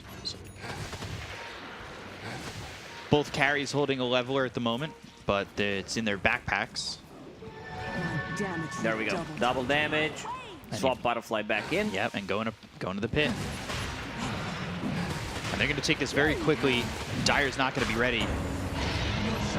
They pop the BKB. Oh, blinking in! Primal Roar is already used. They got the refresher. They're going to get the Doom out onto the Medusa as well as the Beastmaster. They're going to focus their attention on the Raven. Raven getting chased here by Yoey. They'll get the Soul Bind. They'll get the kill on the Raven. They'll take the Medusa who does have buyback. They'll get the buyback coming up for the Beastmaster too. There's the finger coming through from DJ. He's staying over to the side. They've got Moon in a little bit of trouble. He's got the BKB and he's got the Exorcism going off. He'll blink away. Earth Spike doesn't land. DJ over to the side. Raven back into the fight. But you've already lost Roche. Roche already gone. A bit of a misplay there from Execration. Palos, he was trying to figure out what he wants to pick up. Definitely would want to pick up Aegis there, but was not able to do so. Bristleback gets it. He was running out of slots, had only one slot available. I guess he was just afraid that someone blinks in, he gets stunned, someone takes it. So Bristleback right now holding it. That was a refresher on Doom. A refresher orb and refresher shard. So you can see how he's like, what do I get? I got roared sitting inside the pit for a very long time. Also the stolen the boar from Beastmaster. But Medusa, once she gets Doom, if she has no Stone Gaze to have that extra movement speed, there's so much slow coming up from the Execration. It's insane. Yeah, nothing Raven could really do there. And now buying back. Look, finally has the split shot uses modifiers. I don't really know if that's a big game changer. It's a great one, like one of the strongest ones. If you have like crits, if you have lifesteal, Scotty they know on where Raven Medusa. is. 4 staff TPs, TPs, TPs. Ooh, Raven, he's the last one. Oh. If Nico had blink or anything to try and jump that could have been disastrous. That's game. They lose Medusa. Execration would just run down the mid lane, kill tier 3 tower, and go for the final push. Raven was so greedy. He also TP'd to tier 2 tower. Wanted to get more farm out of it. We also have Drow Ranger getting closer to her level 25. Doesn't quite have that shard yet, but Dire's top tower We'll is see. under attack. Radiant's middle tower is under attack. coming around, Yoey. He's there. They've got the Obs and the Sentry, so they see Raven. They know he's right there. And he's going to blink forward. They'll go for the damage. They're trying to get a kill here on the BDZ, but he gets the soul bind off. That's what Oh, matters. they got the reflection out on the Doom, so he's going to Doom up himself, but they got the Doom out of Raven, and now Yoey's going to be right in his face. They go after Palos, who doesn't have an Aegis. It was the Aegis out of the Bristleback, but the damage coming out of the Medusa makes him feel uncomfortable. With the BKBB pop by Moon, he's trying to chase, he's trying to get the kill here. He'll take out Palos, who does have buyback to go after RR, as well as the Doom. They've got the Yules, as well as the Beastmaster here. No Primal Roar for 17 seconds, but it's not going to matter. They have the damage with the Exorcism. They'll take out 3. Finally, they reflect that Doom, and it works wonders for them. He was not able to use his refresher nor refresher shard, so unfortunately for them, also this blink from Moon doing quite a lot of work. Blinking on top of the Drow Ranger, using the Exorcism plus the Spirit Siphon. They need to protect the Drow Ranger. Grimstroke managed to barely get that Soulbind ulti off, off. like flicker into Soulbind, gets the most out of it. And now, how are we buyback-wise? 4.5 minutes until Beastmaster and Medusa have Radiant's one. middle tower So still is a under long time attack. until they get it. 6K lead. This lead is dwindling. They have the Swift Blink. These buybacks are available for Execration. Fnatic would love to force them out, but going up on the high ground, we've seen it bite teams before. This is very risky. If Doom decides to buy back, like if they get to jump on Medusa, they need to be careful. Like one Soulbind into Doom buyback, a refresher, Medusa dies, game pretty much ends, so they need to respect that. Yeah, Medusa's buyback on cooldown for 4 more minutes. So what's next after the Swift Blink? It's an MKB. Once they'll be able to deal with Butterfly on Drow Ranger. Surprised Yoey still did not decide to upgrade his Sanj. Whether it's Kaya Sanj, Heaven's Halberd is my first choice, of course, against Medusa. Blink Dagger, closing in the gap. Yeah, they'll find the Beastmaster, but here comes Raven trying to get some damage out here. Turns them both to stone. The Earth Spike hits on a 2, but Raven, now he's out in front by himself. He needs to be careful. Turning RR to stone once again. He's under the guise of the Moonlight Shadow. Buyback from BDZ. They've got the Hex out on the Doom. They're trying to focus their attention on Nico. The Primal Roar comes out. And this Beastmaster, he's getting low. They've got the Soulbind on Moon as well. Palos, he's forced the TP away. And now Yoey, Nico, they've got the double Doom. That comes into the Beastmaster. They get to the another Beastmaster. one. And now Moon, he's forced Get to the run. Medusa. Raven, Medusa. hoof stomped, doomed up. Now they need him to run. They drained all the mana out of this bristle. But can they keep Raven alive? He has That's what they another need. one. They've got another Doom. The Infernal Blades coming through. Moon trying to help. He's trying to keep his team alive. Raven fighting back, but he doesn't have the health. He doesn't have the damage to do so. With a Stroke of Fate finish from BDZ. 3 heroes man, dead on the Fnatic. Nico. And that is big from Execration. Nico refreshed just to get another Ward Stun. That's what he was looking for. Just an extra stun, lands it on 2 heroes. Moon running away a bit too speedy with all these items, and now has a flicker. Jabs trying to cut the waves. Look at the top lane, look at the bottom lane. These are 2 catapult waves. Let's see if someone decides to fix it. He also killed the mid wave. We have mid wave approaching, couple of creeps. Hit those tier 4 towers. That's what they're going to try and do. Yoey moving Medusa, no forward. buyback for 2. They'll go for the tier 4s. They're taking out so much damage. The Glyph. And there's Jabs just trying to cut the creep wave. They have no creeps in the base. But backdoor. Not a I thing. still think they have enough damage, and There there it we is. go. Backdoor kicking in. But it Give doesn't me your look like prediction. backdoor is going to be enough. Lion is out in a couple of seconds, but it seems like it's not going to be enough. They're trying their best. Throne. And backdoor is no longer available. So they'll win the game. Execration taking game number 1. Man, Doom carrying hard. Him and Grimstroke executing the combo multiple times. In the end, decides to go for the refresher, picks up the refresher shard from Roshan, and then gets a couple of dooms, you know, 3-4 dooms in a fight, multiple war stomps into Infernal Blade. This is why Doom is so popular. First, when I saw it, wasn't really a big fan of this Hand of Midas, because it's super greedy. You also don't pressure the enemy safe laner too much, but it's all about that mid and mostly late game. It's like Enigma type of a hero, where if you get all these items that you want to get, like Blink Dagger, Shiva's, BKB, refreshers, and then it feels like we need one good fight. It's all it takes to win the game, and exactly what they did. Yeah, they ended up taking that game. It looked like Fnatic were starting to drag their way back into it. They couldn't force the buybacks or anything like that, and it ultimately fell short. Execration now 1 game away from going to the major and knocking Fnatic out of contention. Like, this is... It's a big moment for Execration, who fell short in the previous year or previous season, and this is potentially now an opportunity for them to go to the major, potentially lock a slot to TI, but they still have to win 1 more game. Fnatic, can they tie up the series at 1? Can Execration take it 2-0? I mean, these are questions we're going to get answers to, but first of all, we need to break down game number 1, and we'll throw it back over to the panel.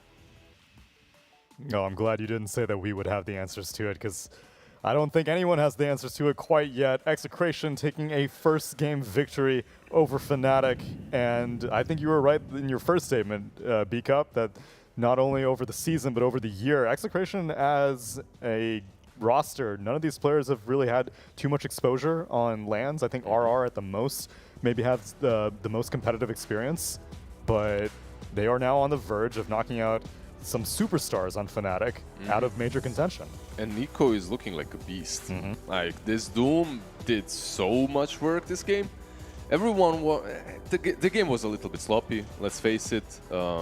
Maybe some chokey pokies, the way Black likes to call it. At this point, we're used to it in Southeast Asia. Exactly. Plus, the major is on the line. It's all understandable.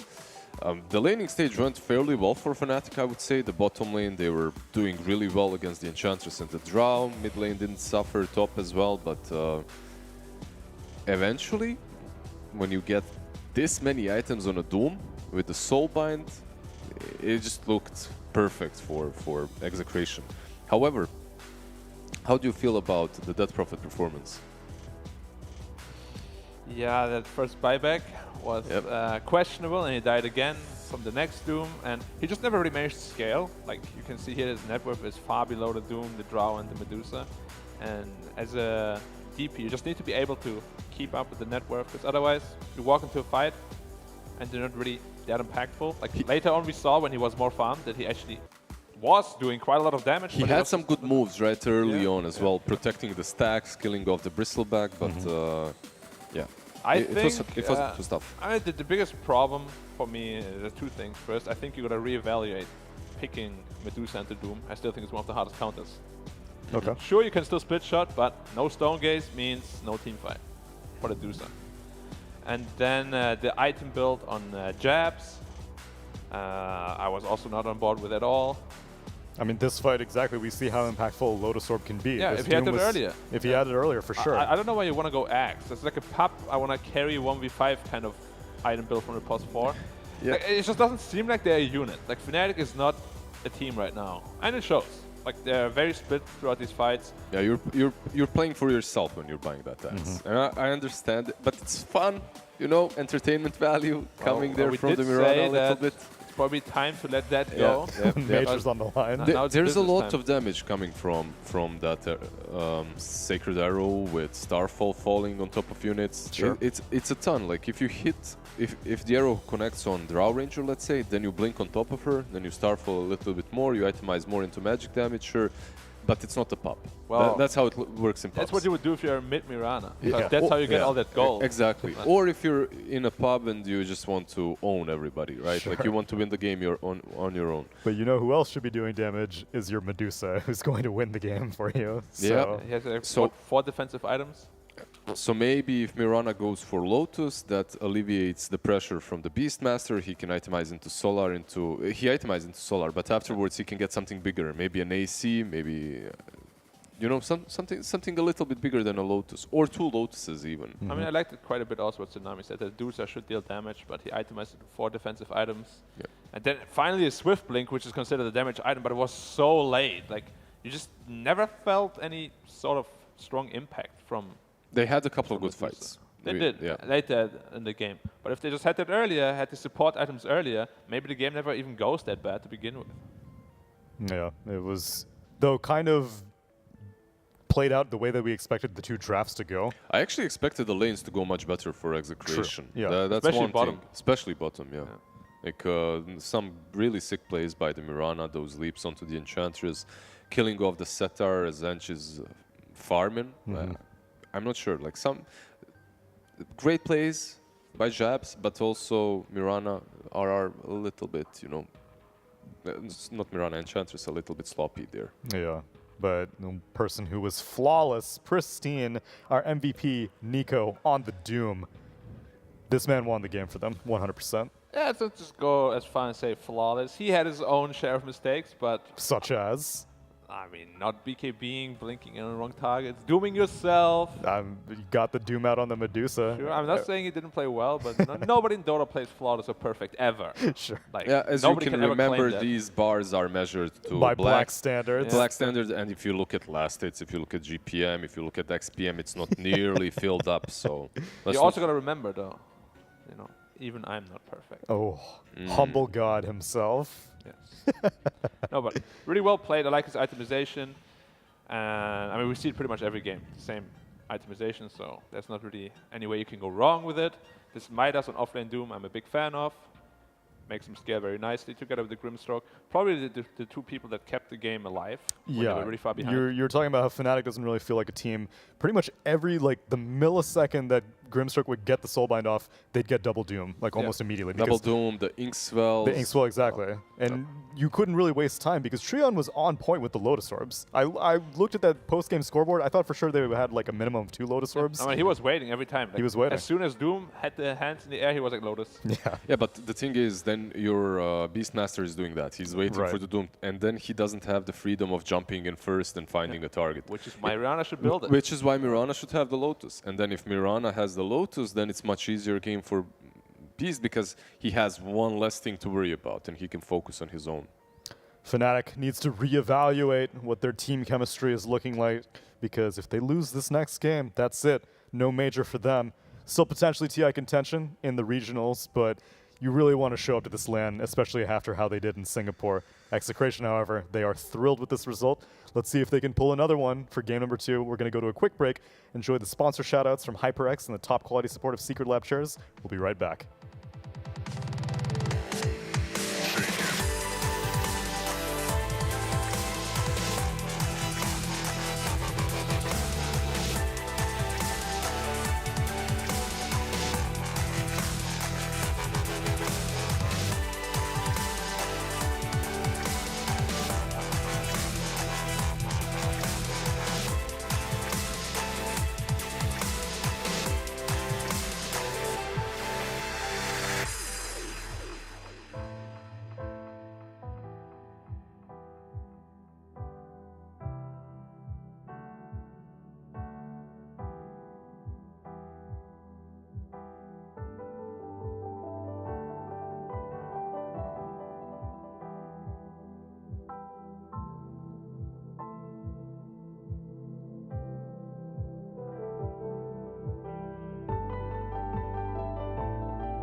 a change of range.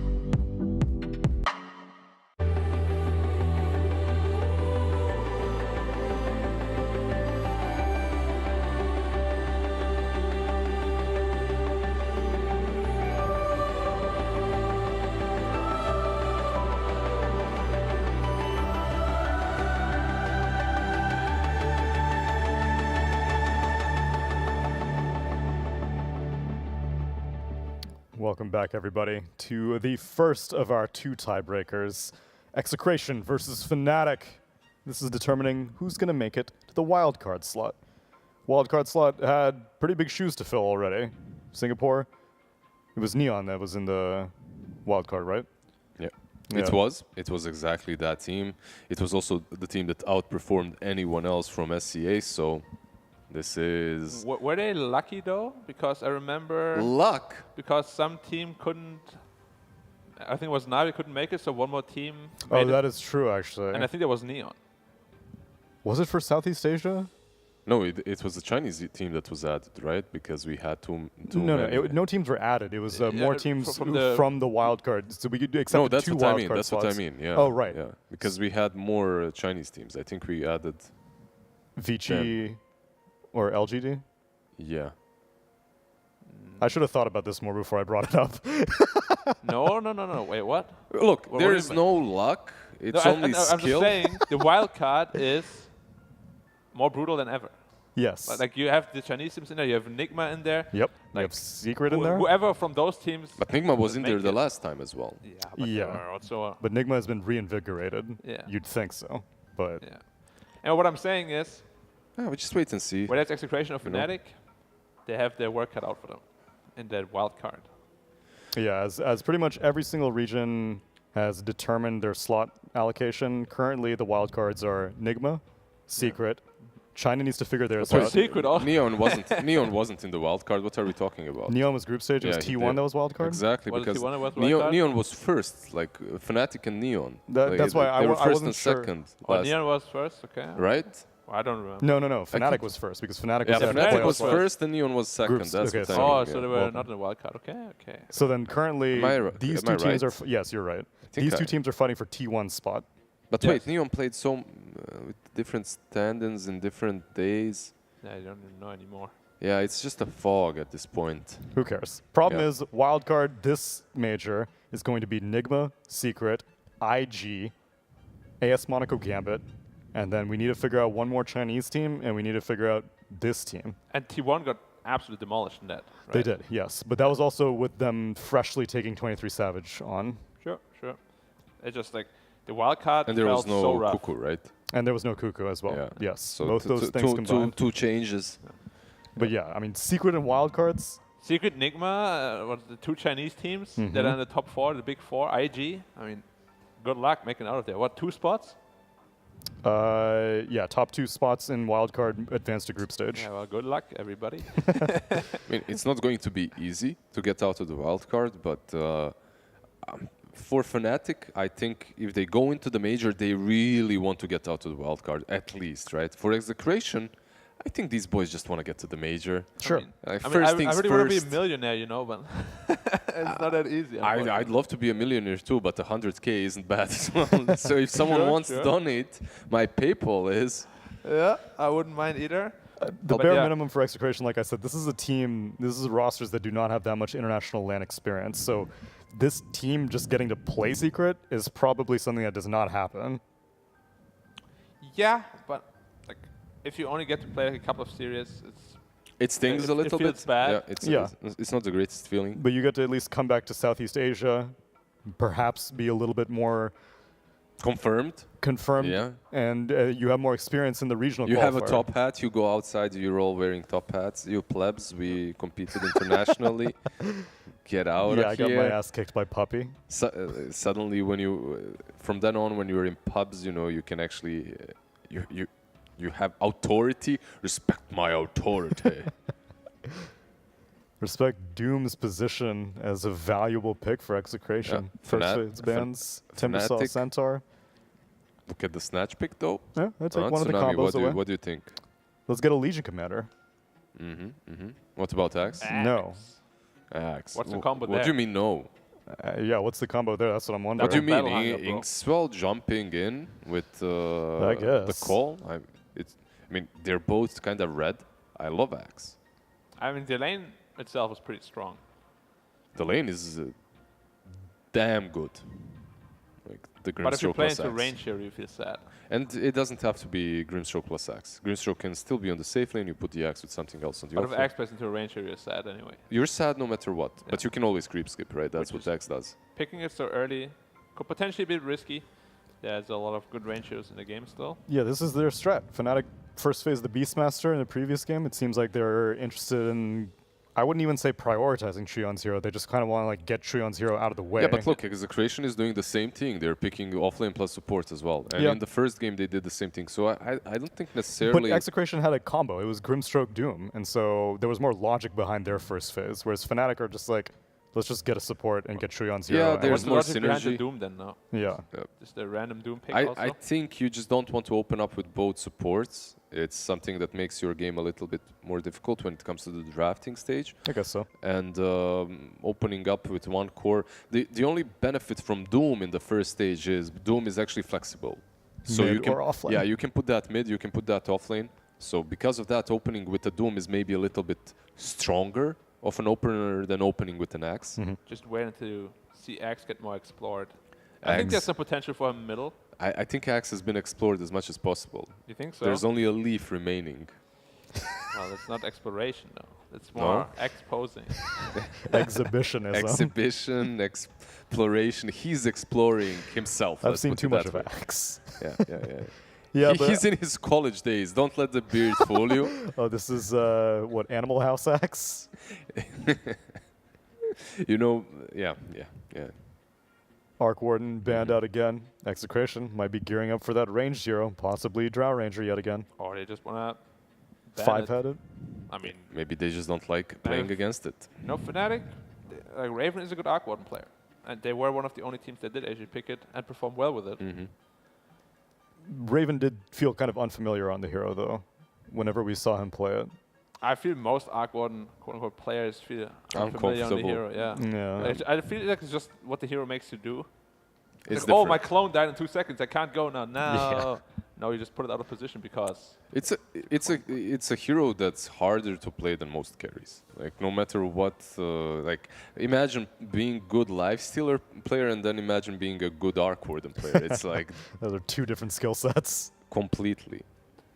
Well, they have some synergy with the Grimstroke now. Yeah. Although I have to admit that Arc Warden also makes your game easier in some ways because your farming patterns are much easier to do, right? Same like Meepo. If you're playing Meepo, if you're playing Arc Warden, you don't necessarily have to understand farming patterns as much as when you're, let's say, playing AM or maybe you're AM just is a farming bad everything. thing. Yeah, Jug. You know, with Jug, you actually have to plan your routes, where you're going, what you're doing. Yeah, you got to end up at this Yeah. camp at 55 seconds. So I can pull yeah, it. exactly. And Arc, I have travels of cooldown. Let's see what lane is not pushed in.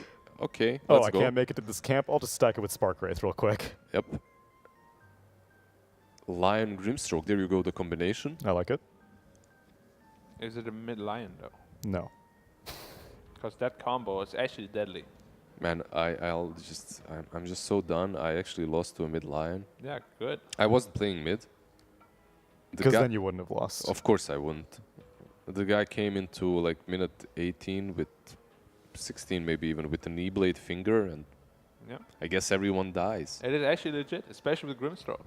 You're What probably else? not gonna see that, but yeah. Warlock is also surprisingly.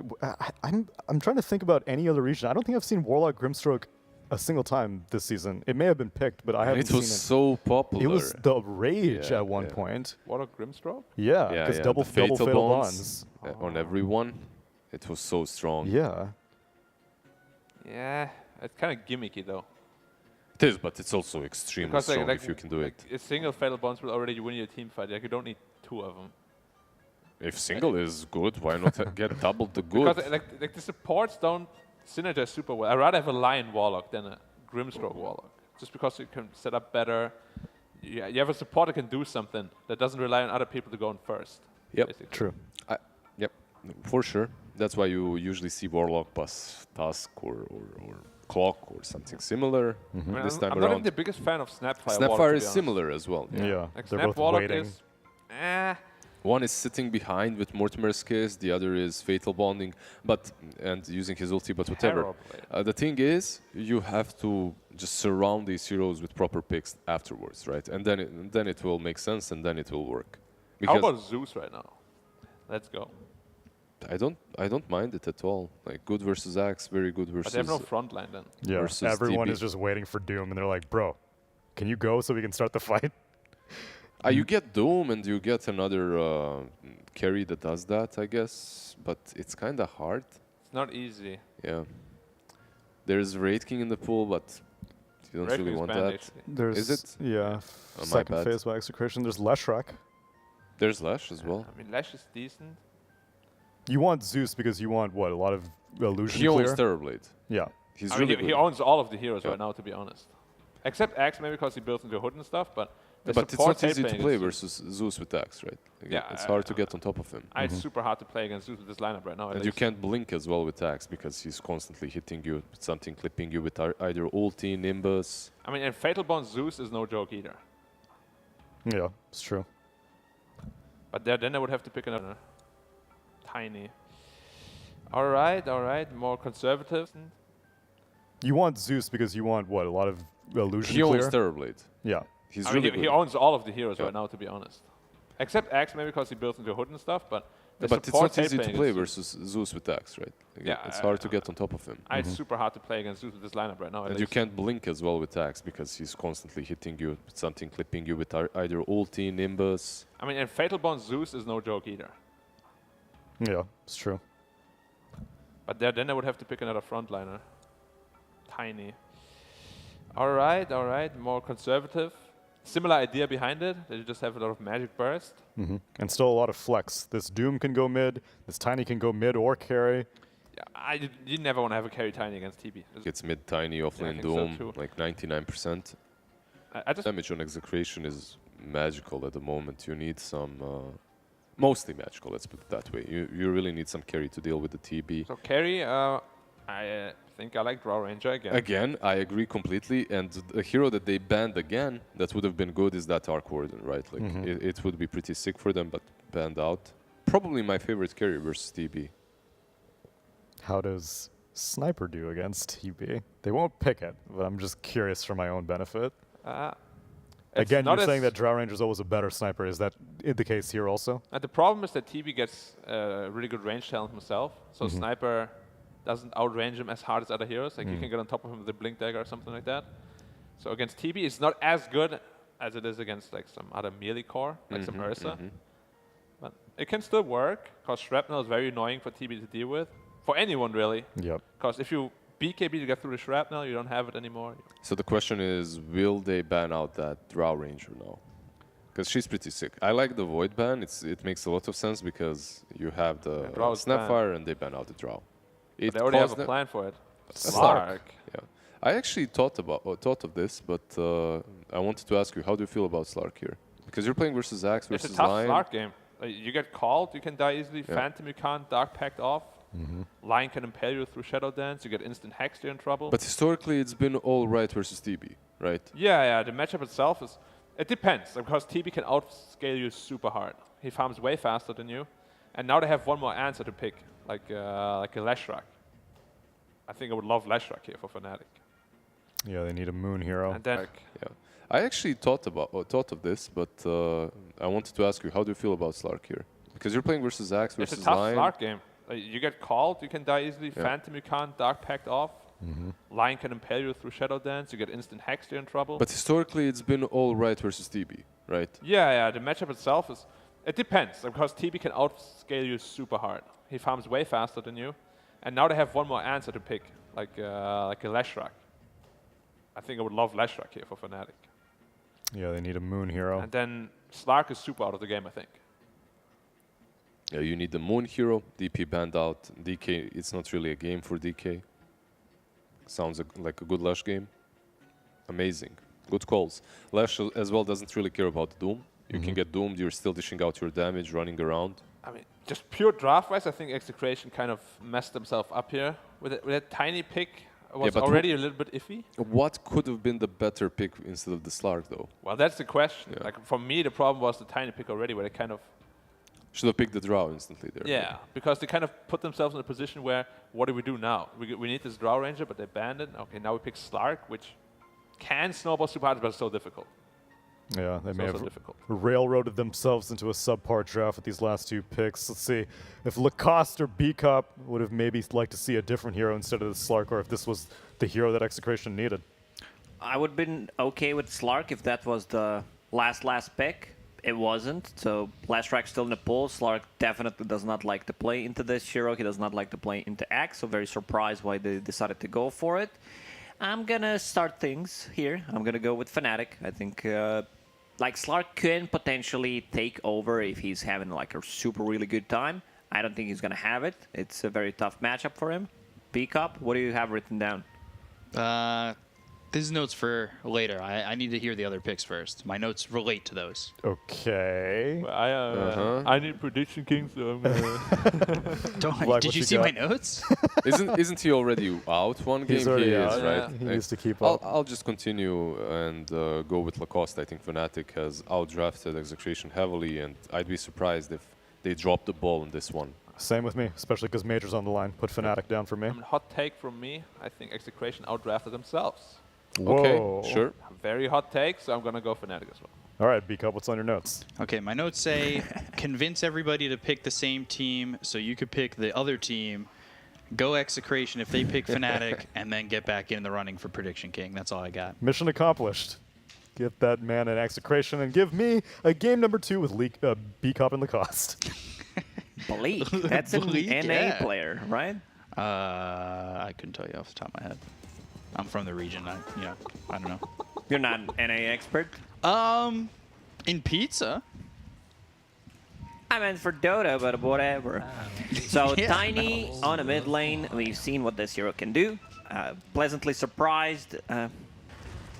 Just hero that scales well. You can itemize differently. We've seen 30 seconds like some to Force Staff go. E-Blade type of a build. We've seen Echo Sabers. We've seen Skipping Bleed, BKB, and going for Aghanim Scepter, getting that Crystallis. A lot of way to itemize Tiny. Support's very vulnerable to burst, both Lion and Grimstroke. They don't have too much HP, but they needed something with low cooldown.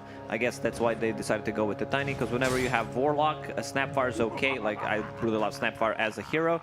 Doom doesn't provide you with much early on, so you need some kind of a catch, you need some kind of a stun to be able to play aggressive. And I don't mind Tiny, I just feel maybe the Slark could have been a different pick. Does not like to play in the call, can't Dark Pact that, can't Dark Pact Soulbind. And playing into Leshrac, you'll definitely need an earlier BKB. Like one Hex can also turn things around if you don't Dark Pact. The only save they got is pretty much Rock. Could be big fight, though, with that chaotic offering.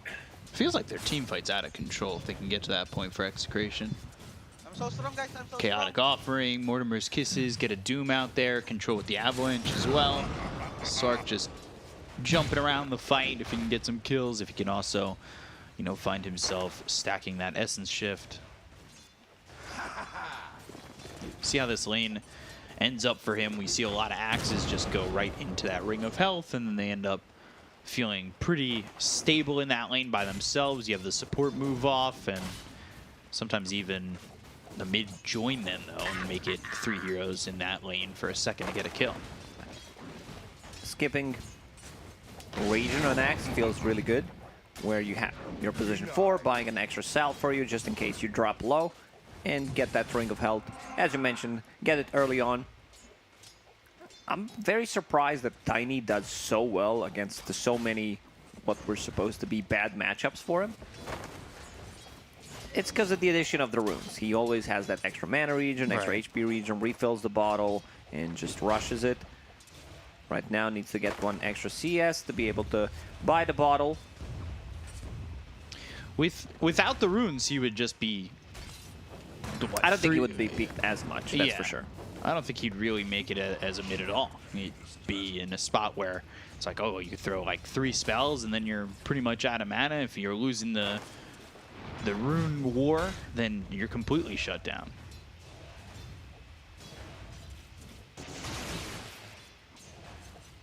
So Moon over mid, 13-4 to the Tiny's 10-1. And now back to full HP, full mana on Tiny. Yeah. Same goes for Lashrak. Bottom lane, Axe plus Lion, a lot of kill potential. Slark early on doesn't do that much. You might think he's a counter to these tanky heroes, but he's not. He really is not. He struggles a lot of the time. Warlock also running low on mana. I wouldn't mind seeing him get some more regen in this lane. I don't mind Ring of Bassi. I think it's very good. Maybe because Slark doesn't use mana early on, so you only get the value for yourself, but any kind of mana will be fine. Right now has a couple of magic sticks to work with, and now Slark is level 3. 1-1-1 build, 10 magic 1 charges plus a Fairy Fire. Farming decently, 16 CS. Yeah, considerably well considering the lane that the way I thought it would go. I thought it'd be a little bit more aggression from the Lion Axe combo. And they've got the toss under the tower. Now Moon will find You need himself. one extra hero. You need Snapfire to follow it up with a couple of spells to be able to get the kill there. Other than that, it's very difficult, especially if Lashrak is holding that water rune. A couple of magic 1 charges on top of Fairy Fire. Fake hype coming out from you. So, all good. Axe decided to put another point in counter Helix. When I saw him land there and then just not getting, not taking any damage, I was like, wow, I really overhyped that one. I oversold it just a little bit. So 27-0 for the TV, 24-7 for the Lashrak, 21-3 for the Axe. This is CSing really well right now for Fnatic. The lanes working out pretty well so far. Moon has that level advantage on a mid lane. He's, for the most part, started his lanes quite well, but like in the last game on that Death Prophet, it looked like he was doing a lot. They got that kill on Yowie, and then one buyback. Yeah, and that's it. And then game pretty much done. Gets doomed after that. No item progression. They slow him down. Lion still deciding what he wants to get as his second ability, whether Hex is needed, whether he needs to drain some mana. We'll have to see, because he could just drain RR's mana and make him feel pretty worthless in terms of getting Shadow Word or anything out there. They've got the Fire Snap Cookie stun, Raven, body blocked by BDZ, forcing him in the opposite direction. They don't continue to focus their attention on the TV, but they do a lot of damage. In this lane, I want BDZ to get more points. In Scatterblast, Fire Snap Cookie, you're playing into TB. Lil Shredder, really not gonna do anything. TB right now, sitting at casual 14, armor 17 when he's close to tier 1 tower. What is that in terms of percentage? 50%. Allow me some round numbers. So you take half the damage. Nico, once again, phase boots into Hand of Midas, wants to be able to scale. Just the amount of farm that you get from Hand of Midas plus Devour is insane. Bottom lane, Jab's getting first blood on Palos. That was what we were talking about, the aggression that can come from this lane. They use that Hex. They have the Earth Spike. But Raven, he might fall here too, and the right clicks are in. That was on a Metamorphosis. Jab's TPs to the top lane. I don't know if they'll catch BDZ, looking for the stroke, but that doesn't come out. Now DJ's in trouble. Yowie making the rotation. They've got the toss, and that'll be and this is what catapult matters. for 3. Yeah, Yowie TPing top, getting the double kill. That was a TP rotation. Oh, regeneration bottom. Can they steal it? Can they take it away from Lash? Because it's one of the best runes you can get. Moon forcing out the glyph. 2 points edict plus catapult. While all this was happening, Warlock trying to collect some XP on the mid lane. Palos also solo XP on the bottom, wants to get that level 6, so he has regeneration. I don't think Axe dies. They need to bring Tiny, a Slark +1, I think, to kill him. Or 2 supports plus Slark. Doom available now, so TB needs to be very careful where he's at. Still have tier 1 tower on the top. Big stack being farmed by Moon now, because it's really not worth it if you want to get something like a mana boots. It's okay, you have enough gold. You know what? Maybe Hand of Midas. Get that Hand of Midas position 5. Go greedy. Got the call, but as he pounced, they're going to TP. Yowie. He's here, but I mean, they know it now. Is this a game where Palace wants to fight early on? Orb of Corrosion is done. Axe becomes too tanky way too quickly, so can't really kill him straight away. He would love to play against something differently to put more pressure. I don't think we're gonna see too many essence shift early on from Slark. It's about building it up. It's a tough matchup. 3 points in Helix, you get close, couple of spins into the call. Can't dark pack that. So Fnatic sitting currently with a 1k lead.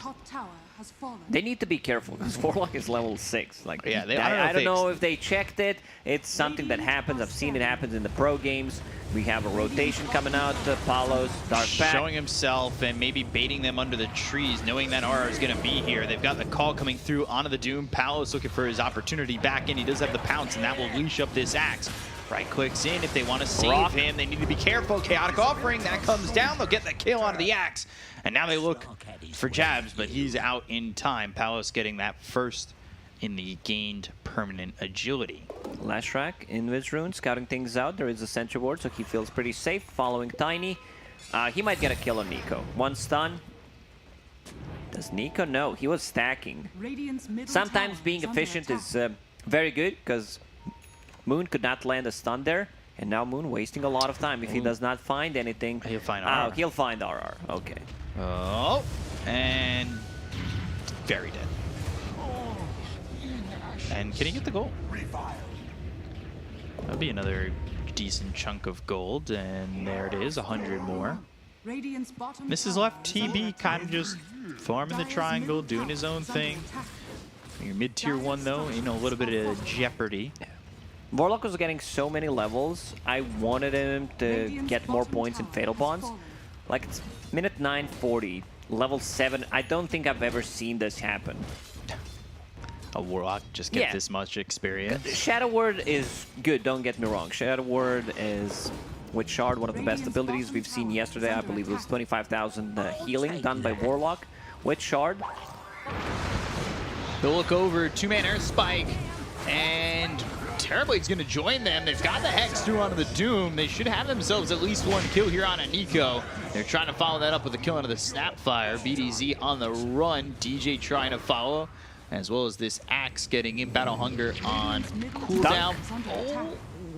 Very close. This is leaving Slark to farm. He's got 1 Blade of Alacrity going into the Diffusal. There's a bounty rune there sitting. Moon will pick it up. Talking about efficiency, they dug it out and they leave it to him so he can pick it up. Tiny actually buying the tome because both supports are already level 6. Very interesting. They just want to get more points in toss for this combo to be as efficient as possible. Tiny really struggling compared to Lashrak. 2.3k behind Lash at the moment. And the experience is massive too.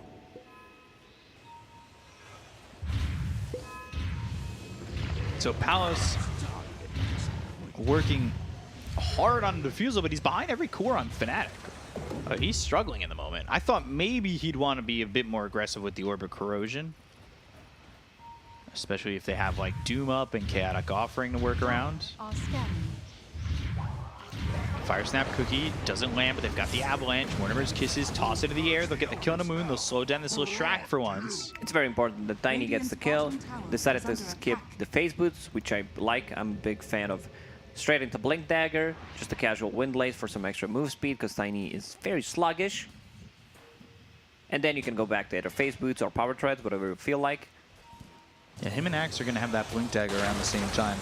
Except that Axe has a Vanguard on top of it. Yeah. As he got that from the lane. And he was just going straight Vanguard, and the regen was picked up there by the Lion, allowing him to do something like that. That Blink finished soon for Yowie. So we'll see what they can do with this, because the Blink Dagger is usually a big timing here. Nico has enough gold to buy a Blink Dagger, has another Hand of Midas ready. Is he gonna use it on a Centaur? No, he won't. Palos says nope. Decides to kill it. Diffusal Blade. Once they pick up a Diffusal Blade, they should go and take a fight. Warlock, Brock, available. Doom as Doom, well. still have not seen a single one. Tiny also finds a Fairy Trinket. That bit of an extra spell damage sometimes makes the difference. Also, Tiny consumes a lot of mana, does not have too much int gain per level. So that means that also lowering the mana cost on his abilities feels very nice. I've seen Tiny's just prioritizing that item over some tier 2 items as well. Just roaming through the jungle, smoked is Fnatic, trying to make a play with their advantage at this time. Blink Call comes out onto the Doom, and they've got him taunted. Finger used onto the Tiny. Oh, he's gonna drop Moon though, in trouble. They use the Chaotic Offering. They've got the Mortimer's Kisses coming in, and Moon, he'll fall in return, so it ends up being a 1-for-1. The upheaval slowing down Juan as RR. That would have been a great fight if Slark has a Diffusal Blade, and if he was fight ready there, just to be able to join. Probably could have cleaned up. They can clean him up, exactly. Like, he just going in, not afraid, both abilities from Lion being used. And now in the bottom lane, TB starts to put some pressure and talk about his itemization, Dragonlance. A lot of teams we heard it in the interviews, especially from 23 Savage. We had a discussion about like Dragonlance, you know, just really loves the item. Item got buffed, agility increased from 14 to 16. Some good stats on these range carries like Medusa, Terrorblade, Drow Ranger, and now they're starting to put some more pressure. They know that there is no rock available. Yeah, no Chaotic Offering. Still working with the Doom. They've got the Diffusal coming to Palos, who but very low on mana. They popped the Mana Boots on Snapfire. And he's got a Clarity too, delivered. So with that Diffusal Blade, they should take a fight. Slark right now, sitting at 1 permanent agility. At least it's 1. Yeah, it's better than 0.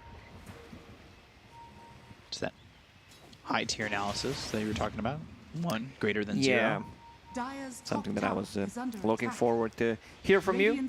We don't have too many days left to cast together, so you better get your A game, your S tier game, your Alpha game ready. Right.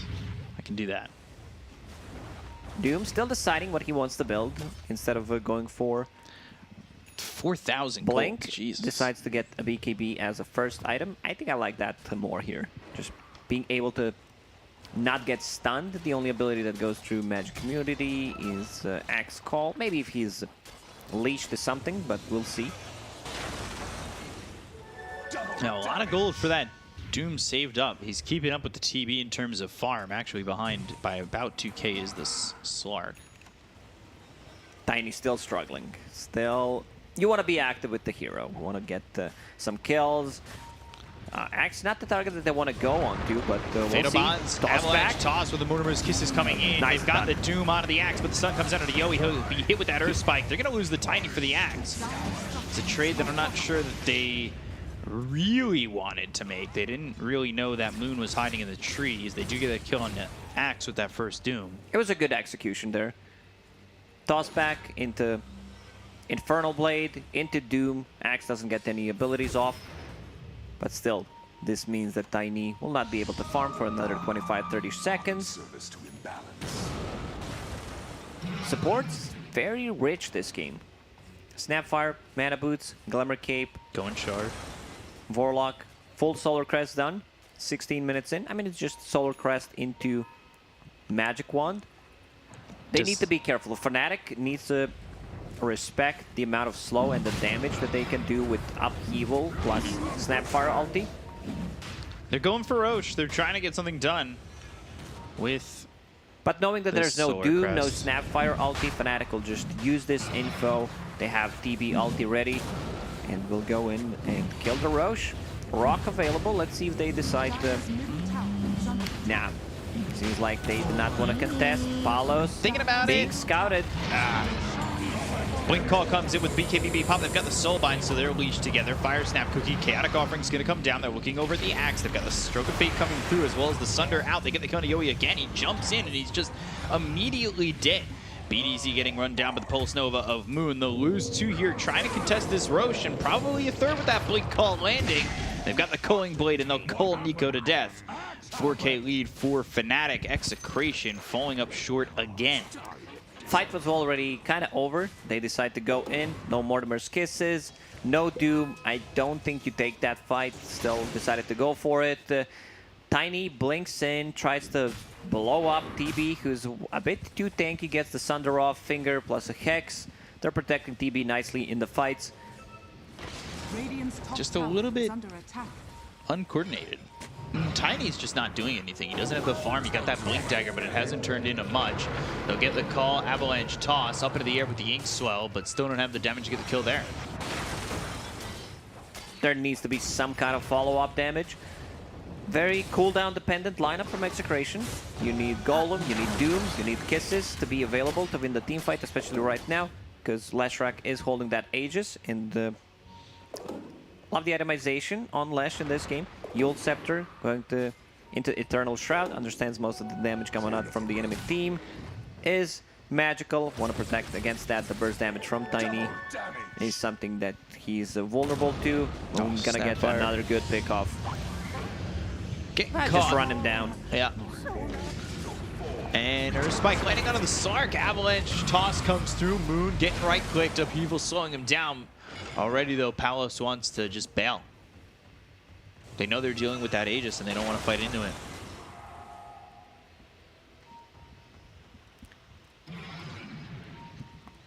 So holding those talents and going into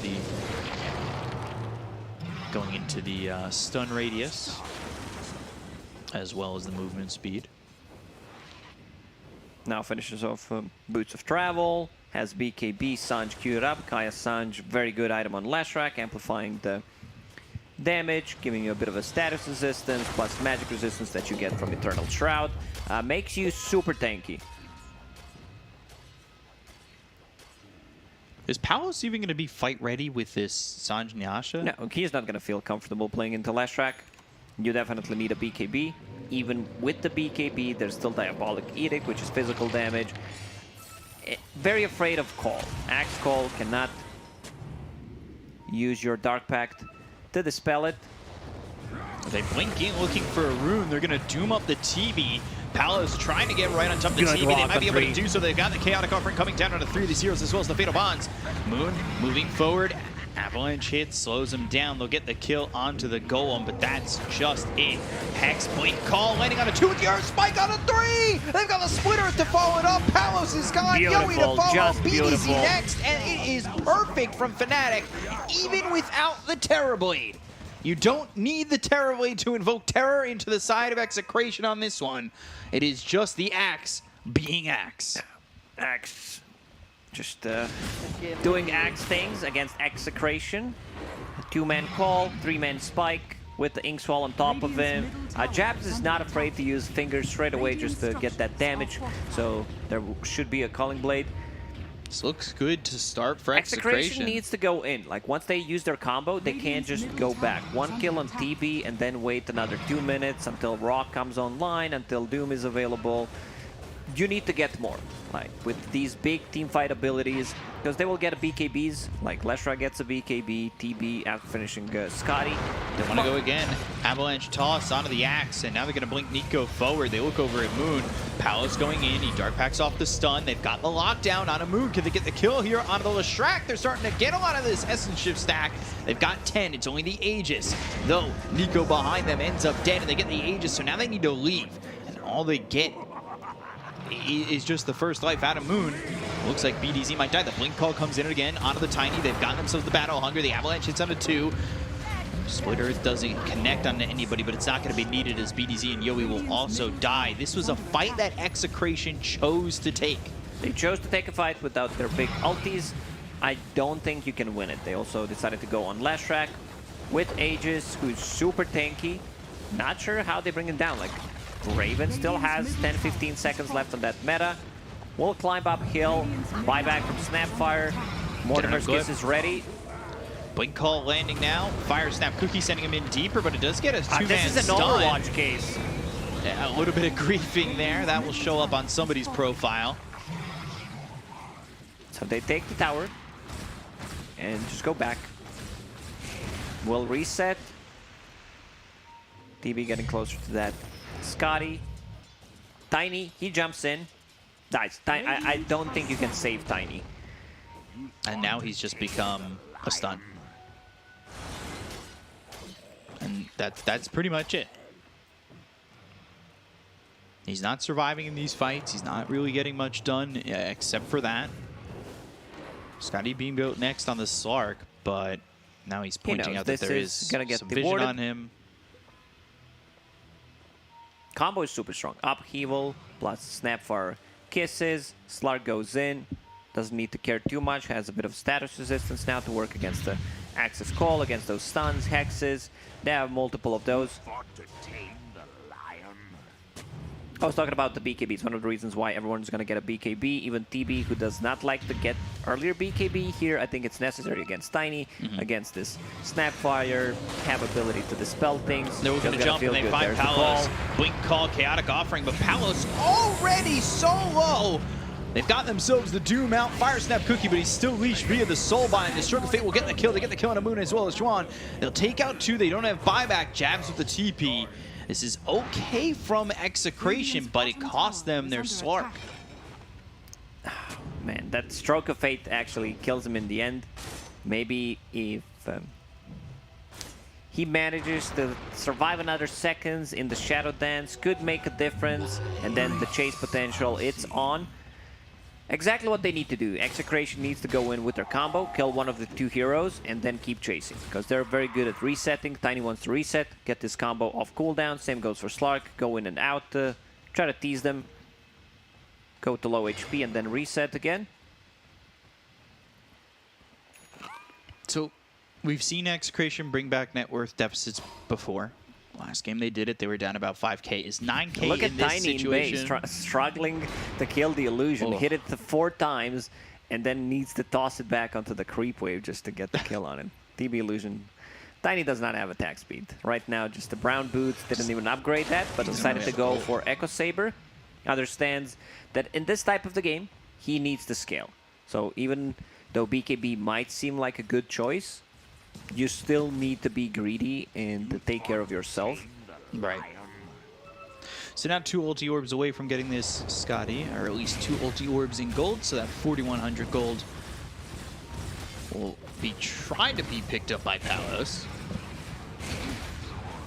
And they do have not much to throw. 60 seconds with Chaotic Offering, 40 seconds to the Doom, and they still want to go. Throw the game. Avalanche toss, finger coming out immediately onto Palos, and well, he's going to go into the Shadow Dance. He's trying to get a kill here. They've got the upheaval to land the stun, and the right click's coming out onto the Sark. He needs to back away. He's got the Shadow Word on him. Fire Snap Cookie to get some distance. The damage with the Fatal Bonds is not enough to kill off the Axe. They did buy back on DJ. They got 1 kill. That's it. Rock available in 30. They didn't. Doom available in 10. Yeah, they didn't lose a lot. Yeah, they're still fight ready. So.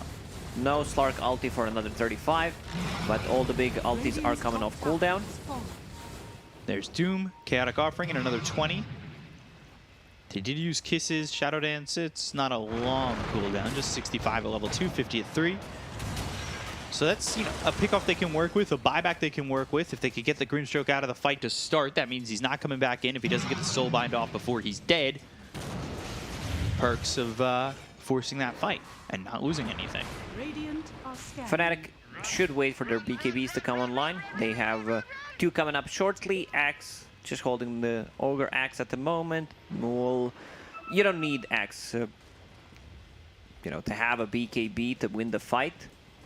He goes in, gets the call. That's pretty much what you need. Roshan is up. Cheese, Aegis plus a shard. Do you take shard on Slark? I think you do. I actually Avalanche think toss. DJ low. They Oh, got the two-man stun, and Doom going in. They'll get the kill in the gems, and DJ, that sets up for Roche. Nico, man, once again, what a performance by Doom. He, like, if you watch the previous game, refreshes, stomp, refreshes again just to get another stomp, and this opens up the Roche. Bottom lane is being pushed in. It's a TB illusion with a catapult, but right now I think it's all about getting that Roche. Where's Warlock at? He should be using that Solar Crest. There we go. Just a bit of an extra minus armor. Not the best Roche taking lineup, you know, that they got. Only half done at this point. They're minus armor from the Blue Shredder as well as the Solar Crest. It's taking a long time. DJ already bought back, so that means that they know if this fight will be 4 versus 5. So, Death Shroud. If he takes that shard and he has it in his backpack and he'll use it. He should be the one picking it up, because it's a good save. Let's say they initiate with Axe, you get on top of them, you hide everyone. They still have good follow-up damage on top of that. Lion and mostly Leshrac. Right. But the region is good. It's a great save. I know Warlock wants to buy one. He's not too far away from that. Shadow Word AoE. They know where Moon is. Scatterblast in. Well, that's with the shard. They'll come in with the finger. They're going to go up to Nico, but the Chaotic Offer comes out. They get the kill on Moon. They're going to look over at Doom, who still is holding the Doom, and it's thrown onto the TB. Mortimer's Kiss is coming in. That means there's no Sunder. They need to focus their attention on the TB, but they're going after the Axe, who's got himself 2 caught. But they get the kill on Raven. They'll take out Chuan. They've got themselves 4. And it's a full team wipe. Execration again. They have brought themselves back from the depths. What an execution from Execration. Doom on very low HP still decides to get the Doom off on TB, the extra slow that they get from the kisses, the upheaval, shared damage from Fatal Bonds. Beautiful, just beautiful. And Nico, I don't remember seeing such a good Doom performance in a very long time. We see the power of Shard for the Snapfire. From Snapfire, we've seen in Chinese region, very popular from position 4. They tend to skip, like maybe get a medallion, but it's mostly about that getting a Blink Dagger. It's a 2-second stun plus a pushback. So now Palos, all of a sudden, he's got enough gold here for the Scotty. He's got himself back into contention with the TB. On top of that, Nico has so much gold. He was behind. He's caught up. He's going for a refresher. He wants the double Doom, Grimstroke or not. Once you get that double Doom, no one's itemizing. Lincoln Sphere just doesn't feel right. It's a super expensive item, and most of the time you don't want to get it. TB going into Satanic, that's something that could potentially keep him alive if he can get the right clicks off. They're coming over. They want to fight right now, but now they're down 4K. This isn't feeling that comfortable for them. On Leshrac. Blink call coming through onto the Slark, but they're going to have to focus their attention there. They don't have Metamorphosis to work with the BKBB pop by Nico. They've got themselves the stun onto Raven. They've got the right clicks coming out from Palos. They get the kill here onto the Axe. Now they're going to focus over on a Raven. The Phantom's Embrace. That's the silence on it too, as well as the finger coming out on both of them. They're trying to get the kill onto the Doom. They'll take out Nico. Now with the BKBB pop by Raven, they'll try to retreat. The silence no longer onto Palos. They'll use the pounce. It's not going to leech. They get the kill onto BDC. They end up losing 2 on Execration. The Avalanche of the toss takes out DJ, but Yoi's going to lose his life for this. 3 heroes here. Moon moving in, gets the first life out of the hands of Palos, and Execration now without 3 heroes need to save their Slark, but it's not going to be possible. The Earth spikes in, they've got the split Earth, they have the control, and they'll get the kill. They'll take out Palos, 4 down even again. What a back and forth game. Like, they just lost Aegis, they didn't lose Cheese on Doom. Surprised they decided to take that fight. A bit split. No Mortimer's Kiss is used at all, no Slark ulti. They were split. Leshrac was coming from behind. They saw him. It was, at least that's where my camera was. You can see Leshrac popping and dropping to like half HP, but there is no follow-up. They needed like Slark to get the top of him. Pretty split fight. And then Snapfire corners herself, unable to land the Mortimers. A good fight. Very good fight for Fnatic. Chaotic Offering is going to be committed. And BDC is just gonna drop. Wow, they're gonna run down this Snap and the Warlock. Wait, is this game just completely over? 20 seconds, Glyph available. So they take a fight near tier 2 towers, enemy tier 2 tower, and lose 2 set of barracks. Wow. Lose buyback. It's a dieback from Snapfire. They have so much tower damage. TB plus Leshrac. Wink into the BKB, they've got themselves the Doom, but it's on the TB who gets the BKB off in time, so the Avalanche doesn't connect. Now Doom is down. Chaotic Offering wasted, Doom wasted. Their advantage, I hate to say it, Gone. wasted. Oh, melee barracks, 130 HP. Someone should have finished that off, even if it means dying for it. They were in such a good spot, picking up that Aegis, then taking a very bad fight, being completely split. It's one of those feels bad man moments. Yeah. And all of a sudden, that's the Fnatic win. have the lead. This is the W that they need. Just one game to go to the major wildcard. So they're going to smoke. They're going to try and get in. The ward is down. It's spotted.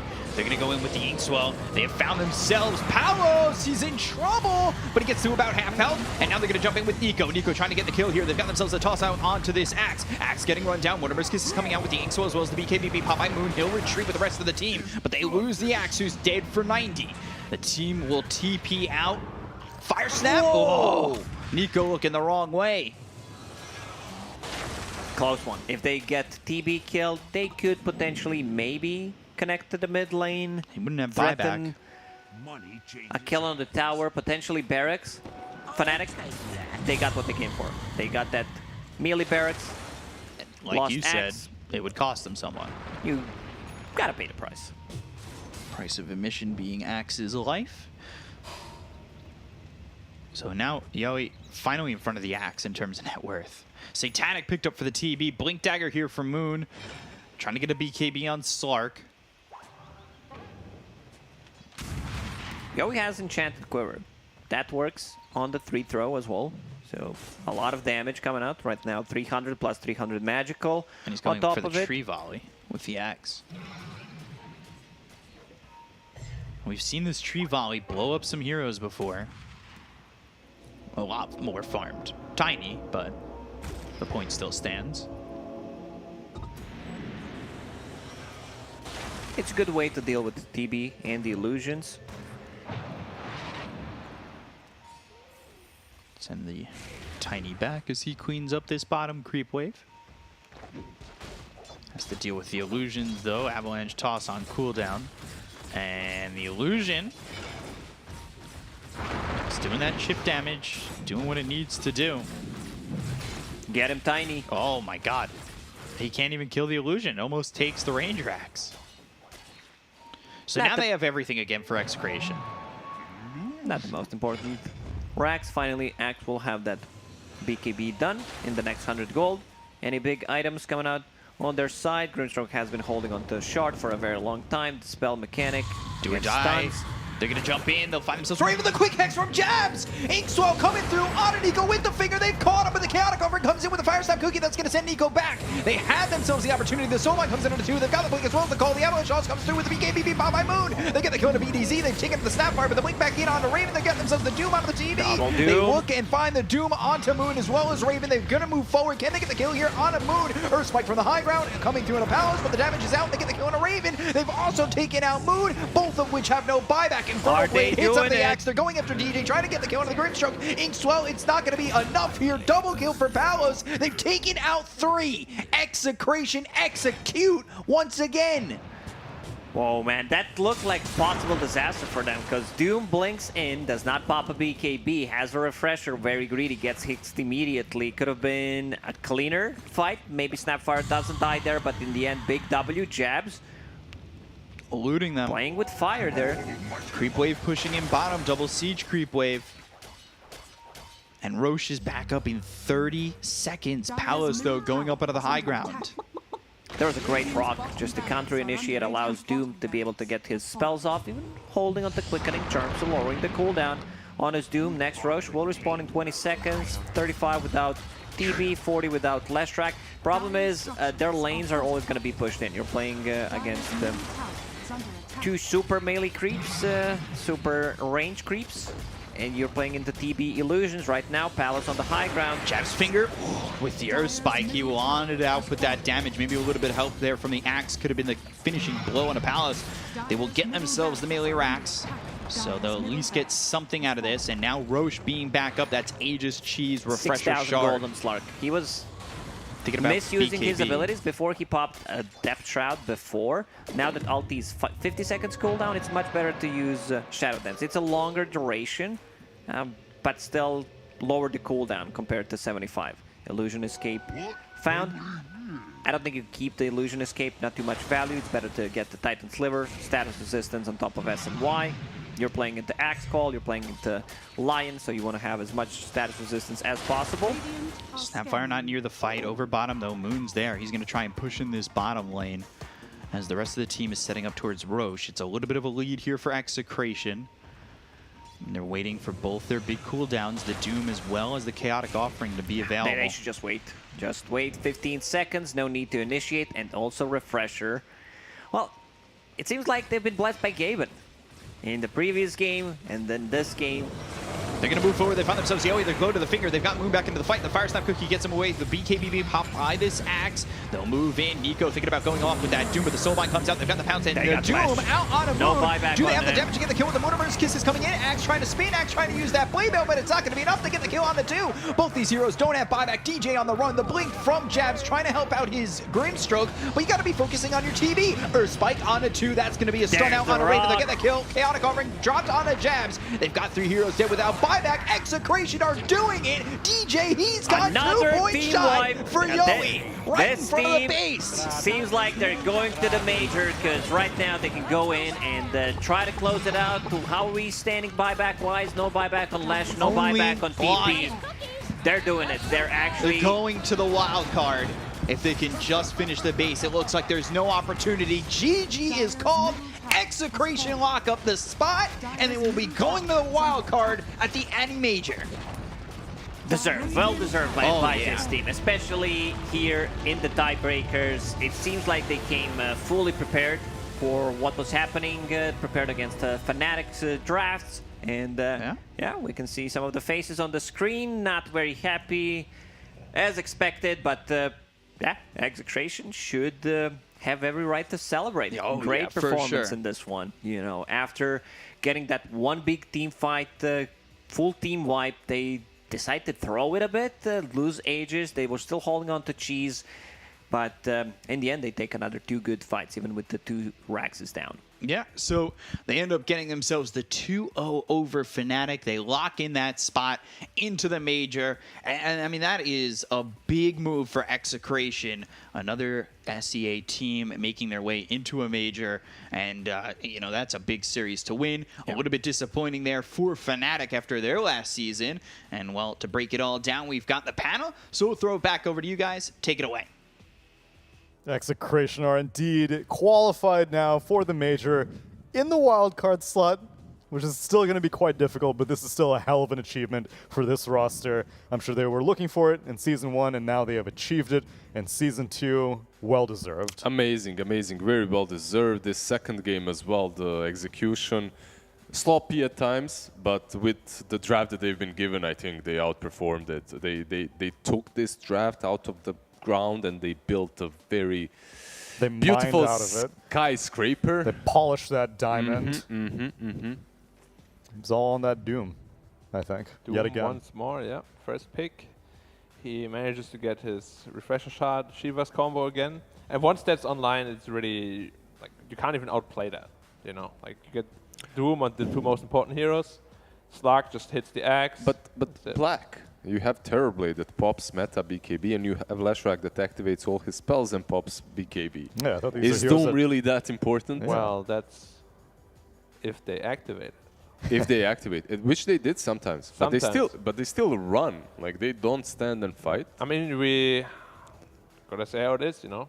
Fnatic does not deserve to go. This was a major outpick, in my opinion. The early game they played actually really quite well, but then they took 3-4 fights really poorly and absolutely get shut out of this game by Execration. And I'm really happy for them, actually. New blood in the scene. You're happy for Execration. Yeah, of course. of course. He's not I mean, happy. I'm not for happy for Fnatic for losing. But yeah, Fnatic in the first game of the series did 70-30%. Yeah.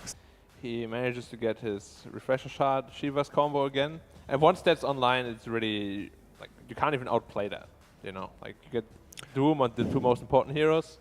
Slark just hits the axe. But Black, you have Terrorblade that pops meta BKB, and you have Lashrak that activates all his spells and pops BKB. Yeah, I thought these Is are heroes Doom that really that important? Well, that's if they activate it.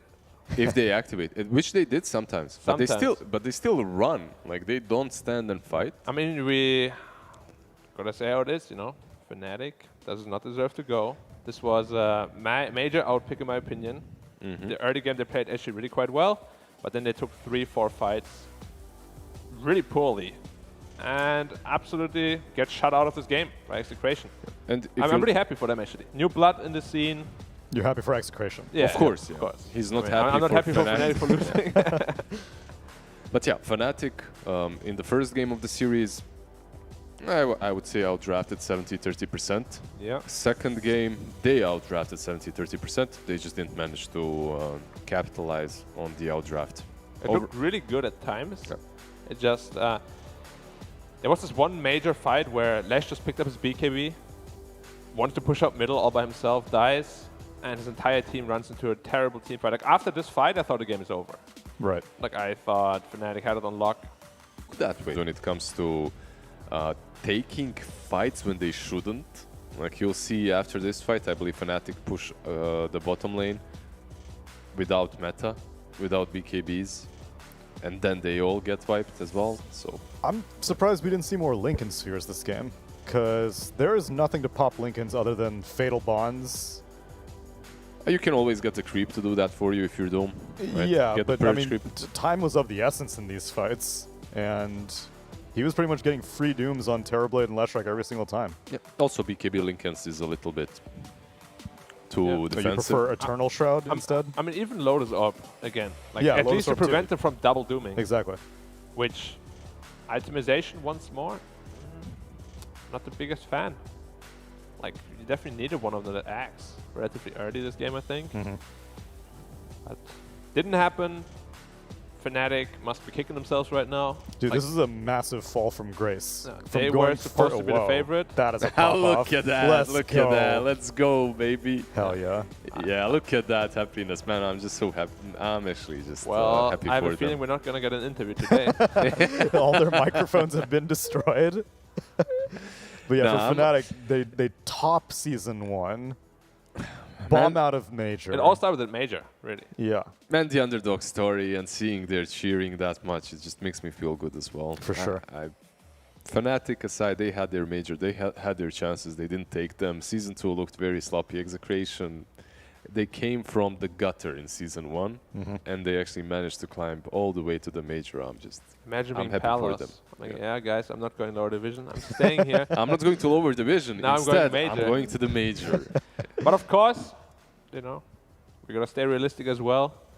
The wildcard looks absolutely brutal. Yes. And the chances of them making out of it, no.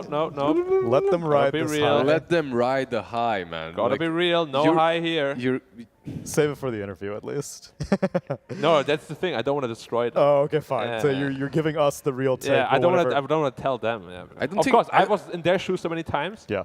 I would be over the moon as well. For sure. But realistically, I have to say. They were all over the moon as well. But anyway, I don't think that this team and these players even they're going to take it as a big chance, big opportunity to play against tier 1 teams. I don't think that they're going to look at it as something bad. Exactly. And that devil-may-care attitude oftentimes gives teams success because they're like, I have nothing to lose. I'm just here for experience. If I can get some prize money, if I can get some points, life's good. I've been in similar situations, not on the Major, but in similar, like you qualify for a tournament around tier 1 teams. You're just happy to be playing versus them. You're just happy to be competing.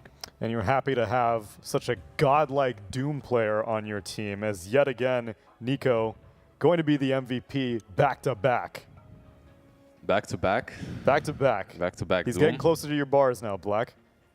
slowly. XPM, He's GPM. inching forward. He's inching forward. Yeah. But wait Give until him a the couple major. more years. And but also by then, the bars will, of course, have another standard yet again. Oh, right. Yeah, because it's not like I just stop, right? No, never stagnate. Always gotta improving. keep going. Did he have 0.98 kill participation? Did I see that right? Yeah, He missed like 1 kill. I or think something. so. Not bad. Not bad at all. Well Not bad played. from Execration as a whole, as we now get a chance, indeed, to speak to BDZ after such an amazing win. You are still smiling, my friend. You are still Congratulations. smiling. What's on your mind, dude? I think we're Just still say it. dreaming. We're still shocked that we won and we qualified for the major. We're all really, really happy for you. Congratulations once again. Thank you so much. BDZ, Thank you. how are you doing, my old friend? You good? Yeah, we're good. We're good. We're really happy. Thumbs up all around. This was an easier series for you guys than any of us were expecting on the panel. How'd you feel about your drafts in Game 1 and Game 2? You were like, yo, we have this under control? Or were there moments where you were a little bit scared? I think we're confident on our draft because I think we're strong, especially when our heroes are very aggressive or got a lot of synergy. Okay, I just wanted to ask one hard-hitting question concerning Fnatic. Did you think that they like underperformed the series? Because I thought they're really good players, right? But they kind of didn't play super well. I think we just really prepared for them. Okay. Fnatic is really strong. Actually, we when we're practicing against them, we're really like 50-50. Okay, 50-50, like Yeah, Nico also said. Yeah, 50-50 worked out in your favor today. It was 100 even. Like, Yeah. really well played. Tell me, the season aside, all of this stuff aside, what's your preparation for the major? What's coming from now? We really need to prepare our consistency and our maybe in the game like our discipline. We're gonna focus on that. Especially we're gonna be going against big teams. So no chill out phase now, rest a little bit before the major, just go all in and scream and prepare? Yeah, we still have like mini tournaments right now, and I think that will be our practice before we go for the wild card. Okay, Makes BDC. sense. There have been some TI and major winners that didn't play any scrims at all while they were there. And there have been others that played a lot of scrims while they were there. What kind of team is Execration? Right now, I don't know. I'm still. Okay, we're let gonna the be the man underdogs for celebrate. the wild card. It's good, it's good. Do you even know which teams you might be going up against at the wildcard? Have you been paying attention to who else is qualified from other regions? I think Secret. Yeah. Yeah. We're gonna play against Secret and Enigma. Yeah. Which one are you really need to most prepare. looking forward to playing? Like European teams like Secret Enigma, Chinese teams like IG? Which one's your #1 hit list? I think everybody on the Everybody. wild card. Professional hitman. And I remember earlier on in the season we spoke to you and you said that Abeng came by as a coach just like on vacation. Has he still been around throughout this entire season? Yeah, he just came back like last week because our boss told him to come back since he's our lucky charm as well. I can tell. Not just our What was coach, his- but our lucky charm Did he have a as well. motivational speech for you today? Because I know he was giving you guys speeches earlier in the season. He was giving speeches since last night until we sleep as well, and after we wake up, he was still giving speech. Just sitting there talking at you while you sleep, you have to win. Just play good, just play well. Yeah, don't be intro boys. That's the most important thing. Well, I mean, do you have anything to say to all of your Pinoy fans who are watching, all the Execration supporters? Thank you for supporting and watching us, guys. We'll come prepared, and we'll do our best in the wild card. It's amazing to hear. Once BDC, again, give me some woo! yeah, let that emotion out. I asked them Yeah. to shut Okay, up. go, Oy, go. sige.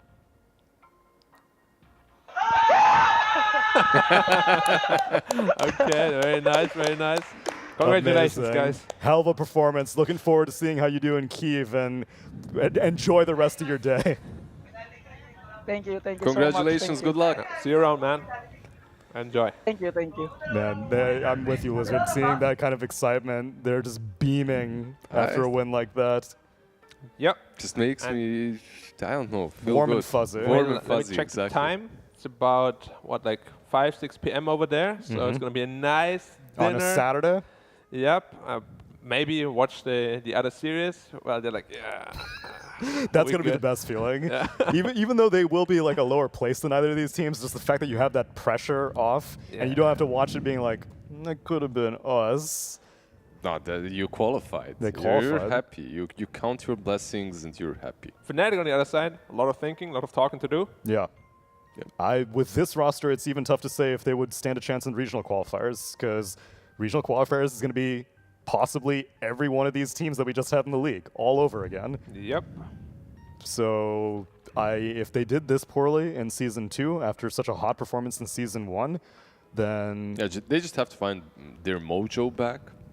That's it, really. These players, they definitely have what it takes to qualify or to go through the regionals. They just have to find what that secret sauce that they've been given in Season 1. Obviously, it isn't working without it.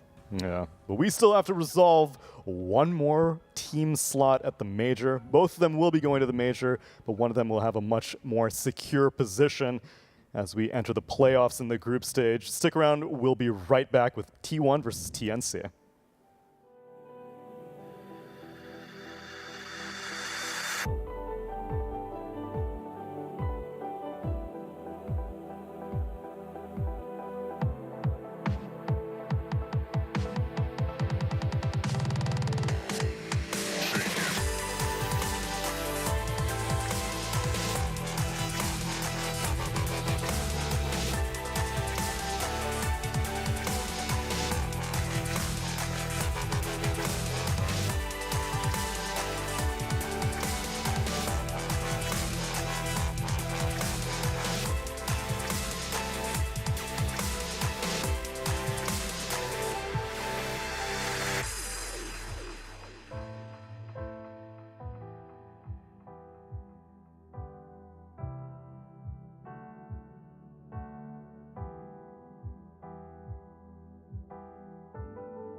change of range.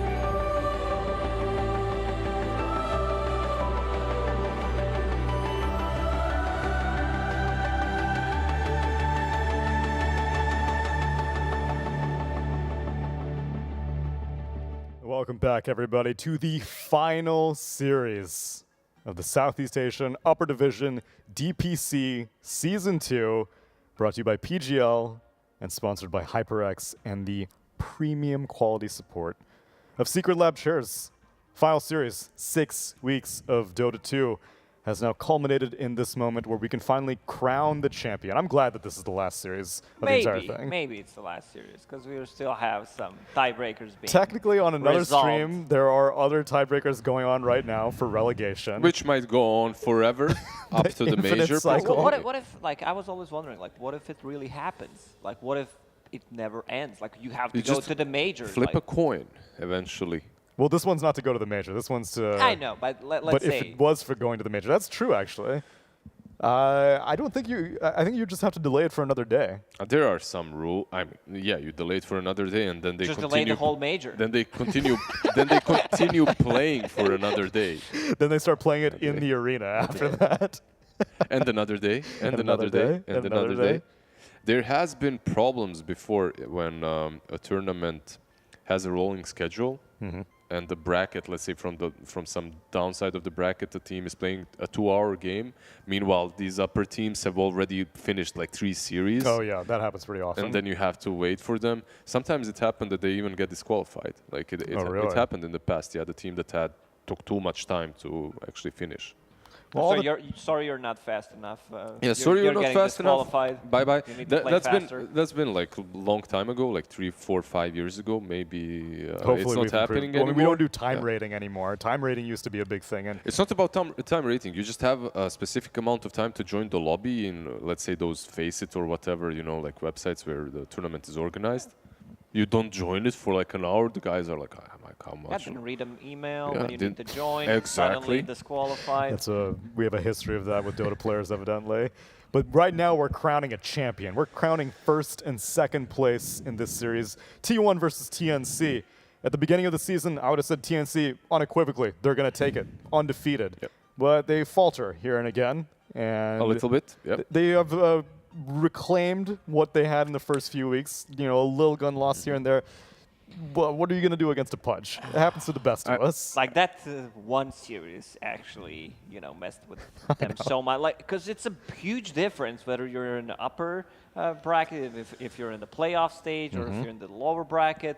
Like, it makes the difference. Yep. One thing that I need to say from both of these teams is that they're friendly, they're wholesome, no angst here. I don't know about wholesome. Look, what I do usually when I'm back at home, Like I open Facebook a little bit, I read messages. Usually it's from my friends, but usually it's from my friends' moms and whatnot, extended family commenting on pictures and whatnot. Oh, that's true. And if you look at, yeah, what did you think I meant? You're in close contact with friends' moms for no particular reason. Shame on you, Tsunami. In any way, actually, after the last series of TNC and T1, you could see Gabby's and Kuku's mom just messaging each other on Facebook. Yo, your son is the best. No, your son is the best. Congratulations on the major. No, congratulations to you. Stuff like that. So, a lot of good spirit already. For sure.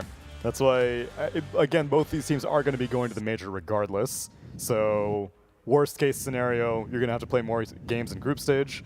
Both of them still are going to be hopefully carrying the torch for all of Southeast Asia, because Southeast Asia does not have very many points in that region right now. So if you manage to win either of these teams, then there's a chance that you might unlock 2 Southeast Asian teams at TI. But if you don't, there's a very real possibility that one team from this entire region is going to be able to make it to TI, which would be heartbreaking. Definitely. Like you need to see how other regions are doing, and China, they're doing good. So we're gonna have a lot of representatives from China, which I'm glad, you know, because China looks like the strongest regions. The teams were super competitive. The whole region just feels nice to watch. Like you don't have these too many one-sided games.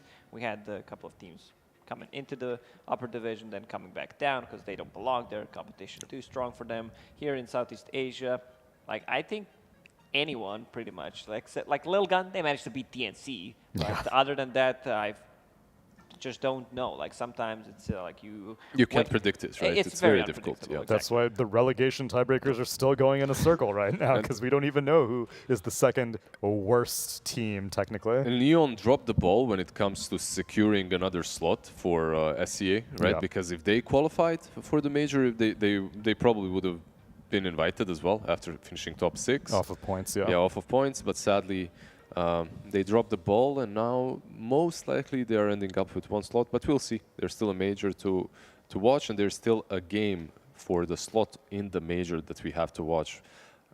Yeah, this is great for TNC. They did not show up to Major 1, and now they are potentially going to be topping season number 2. This is also a team that does better at LANs. Yeah. You know, their online performance, not as good. These boys are used to playing in the LAN environment, and I expect them to do good. And they're also the team that, if you look at SCA, they're probably the team that you expect to see on the LAN, right? Oh yeah, for sure, TNC, based off of the names. On the international LAN, not necessarily only on the names, on the brand of TNC. Oh yeah, like definitely. when you look in the last few years, it has been mostly them carrying the torch for SCA. They have been a mainstay of the region. And in this game, they have a torch bearer, the Doom bringer. They have Hero him. of the series last game. And the Grimstroke, the combination of the series in Execration versus Fnatic.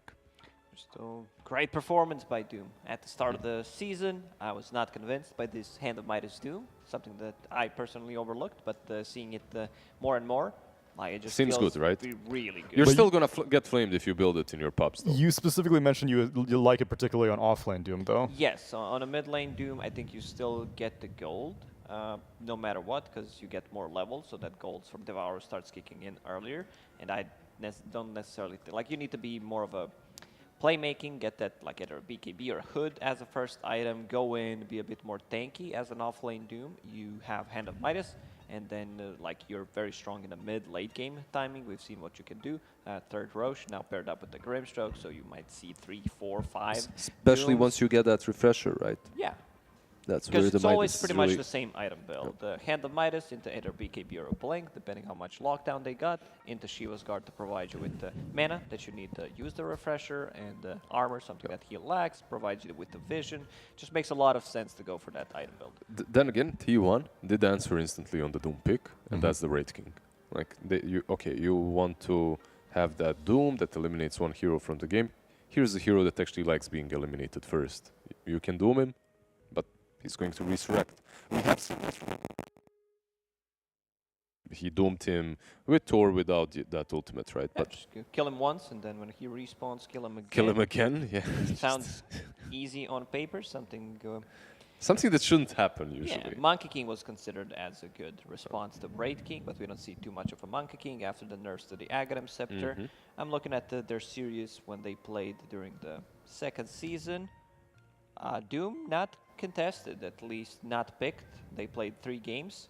It was T1 who were victorious in that one. Pangolier picked up now by TNC. We have seen some mid Pango here and there, some offlane Pango, even support Pango. It's good. I think it's very good against Raking when he respawns. If you have that Rolling Thunder running. Just wait for him. Yeah. Roll on top of his grave and wait for him. Meanwhile, T1, they secure their lanes a little bit with the Enchantress pick. The Pango kind of eliminates the possibility of offlane Doom, though. We've only seen Pango really as a 3 position these days. I don't think... Mid Pango's viable. Position 4 is okay. We have seen mid Pango. Spectacular. Yeah. We have seen mid Pango. In this region? Yeah, I think so. I think we've watched I one believe game. there was one game. Yeah, one Maybe game of we're mid mixing Pango. up the regions, but there was one game of Pango, I believe, on the mid. If you're T1, now you want to get some BKB piercing ability to break his Rolling Thunder, or maybe something even like a Bloodseeker that's available in the pool for you. We have seen Bloodseeker get picked a couple of times in other regions. Rupture always works well against him. But if you counter him too much, I think they might just put it on position. Well, now it says it's mid. Now it's mid, yeah. I think you just get... mid or off. Depends on the matchup. But it's a core ping. Either get the Bloodseeker or... What else is there? There's Beastmaster. Beastmaster, yeah. It's also solid. I still prefer the Bloodseeker. Beast kind of brings you more to the team, right? More auras and whatnot. The utility is greater from him.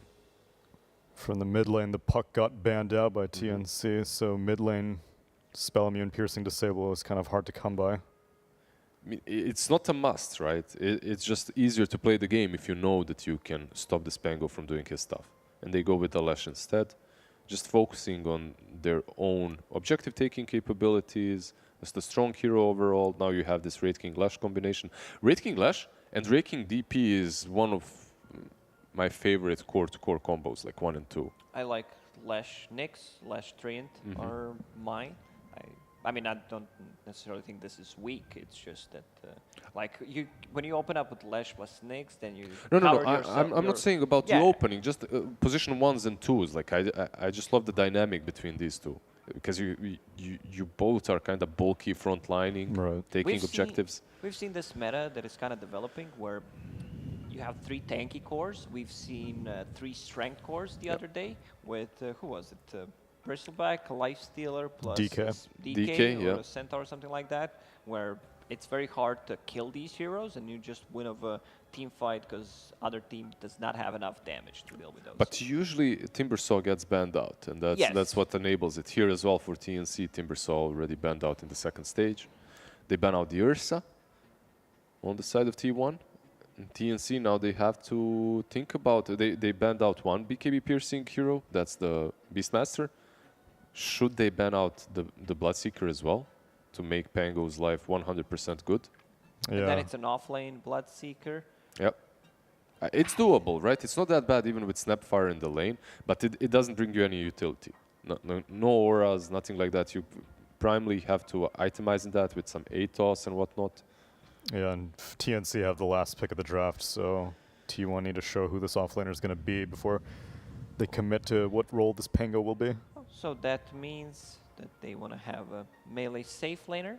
They just banned out Slardar. Well, what did they want? They need a good carry-to-carry matchup against Wraith King. Maybe Lifestealer. Lifestealer banned out. AM is still an option. One of the reasons why Slardar gets picked, right? It's a free AM game. They literally have nothing against anti-mage. You like that Lash burning his own mana and just eliminating him? They go with the Magnus. How about Morphling for TNC? Is an option. Decent versus Wraith King, right? His Pango pick is still really weird to me. Like, why wouldn't they go for something like a Razor instead of Pango? You already saw Wraith King first phase. Look, we don't see Pango at all anymore. Yeah. This is something that they've prepared. They seem to have something in mind, I never understood why. Same goes for Void Spirit. Why did it just completely fall off? It's not being picked. The hero is definitely not weak. So one good thing for T1 is Lash and Magnus can switch up their lanes, right? Like you can put Magnus mid, you can put Lash mid. True.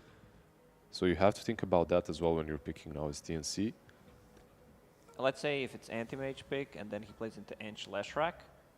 Okay. Arc Warden. Interesting. Not a bad Arc Warden game though. A pretty solid one.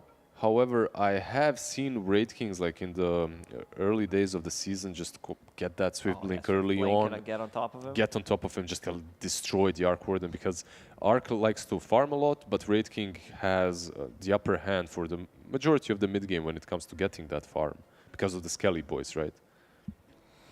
This feels like a game 1 kind of draft from TNC where they're like, let's see if this works. You know, we're stepping out of the box a little bit. Pango, Arc Warden.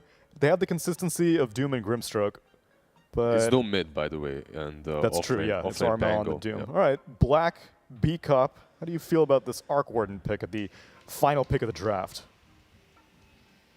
B Cup, you specifically. How do you feel about this Arc Warden pick? I'm for it. Nice. There we go.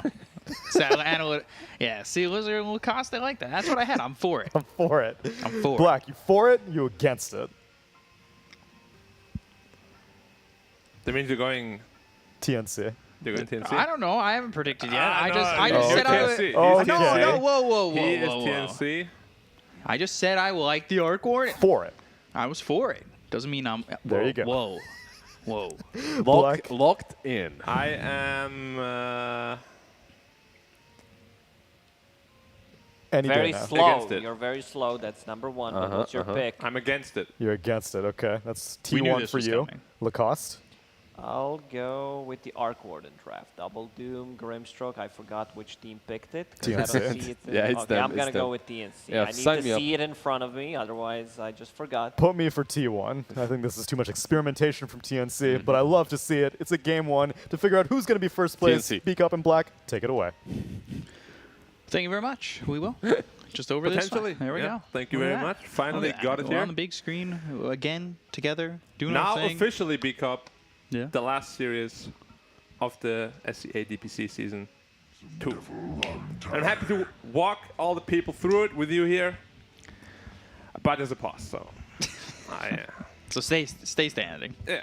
Don't sit yet. I'm not sitting there. Wait. What?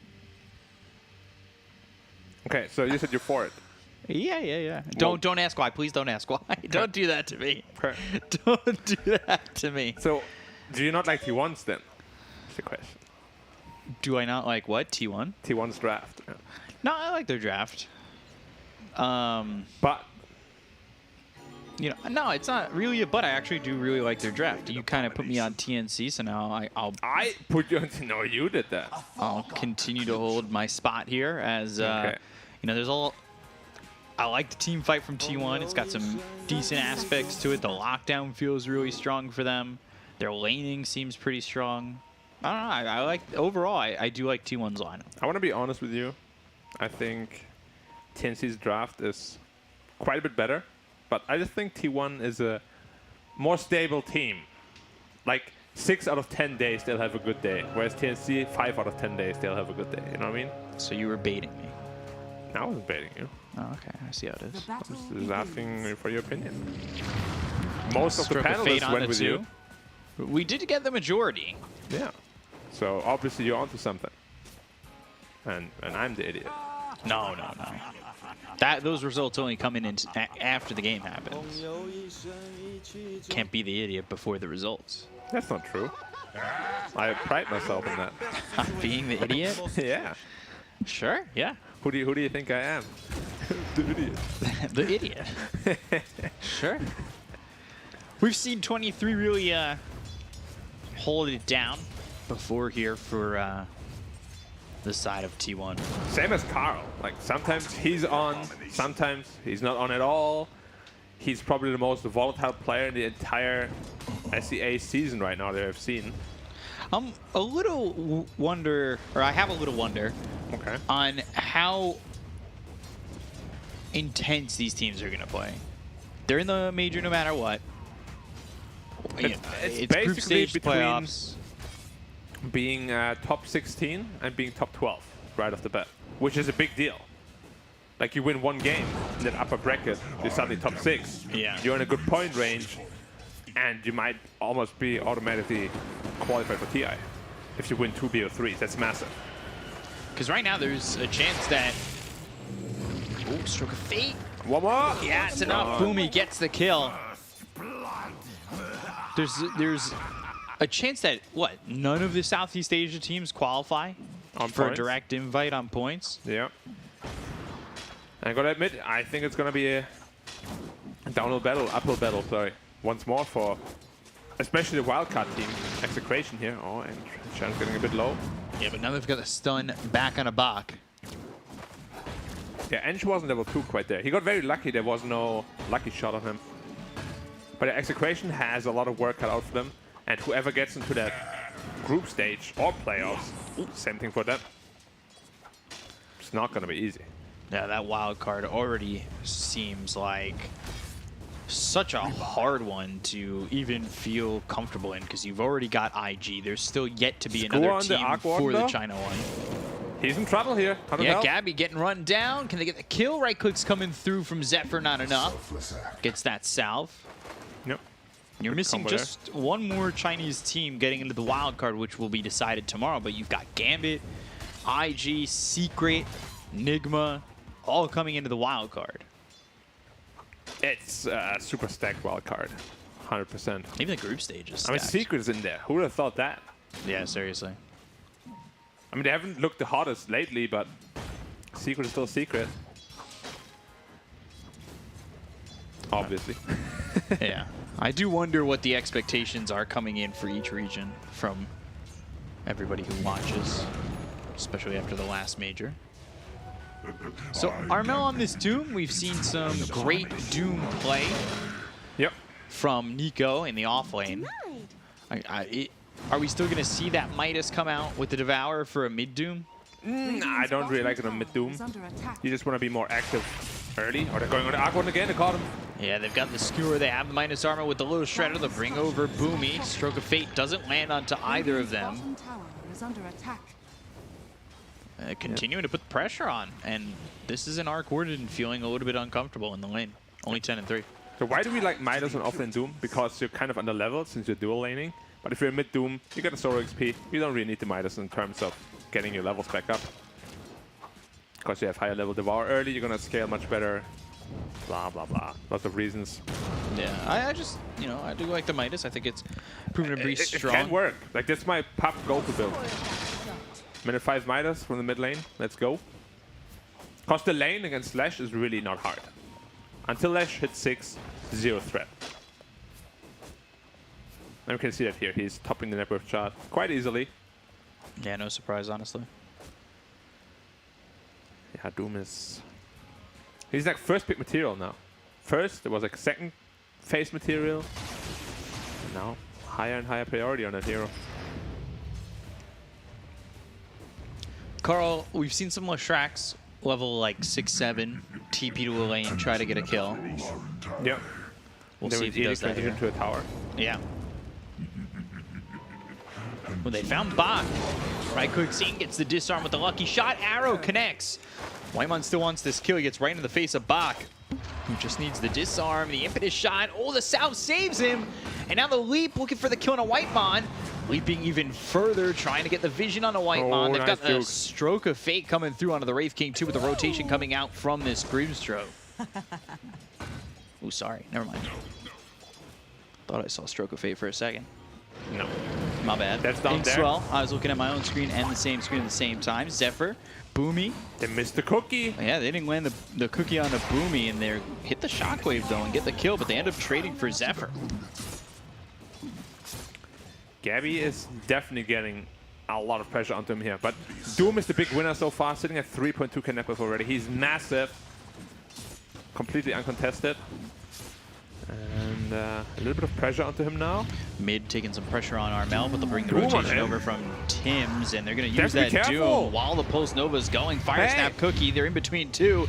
Oh gosh, Carl, even with this Doom, does he die here? They're both burned out almost. Yeah, they both almost died because they kept the Doom on him with the Pulse Nova going. Yeah. He ends up surviving, filling up the bottle. Survives with 40 health. Cuckoo, though, not so fortunate. That's a much-needed kill for the Arc Warden. He has been struggling massively in the safe lane.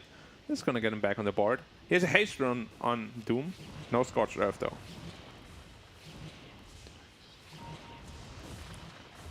We're at the ping top. Refill the bottle. Lanes are looking pretty decent for T1 still. Like especially the Pangolier is pretty poor as well. And he's getting a lot of lucky shots proccing here. 23 getting a little low. He has a point saved for ult if he needs it.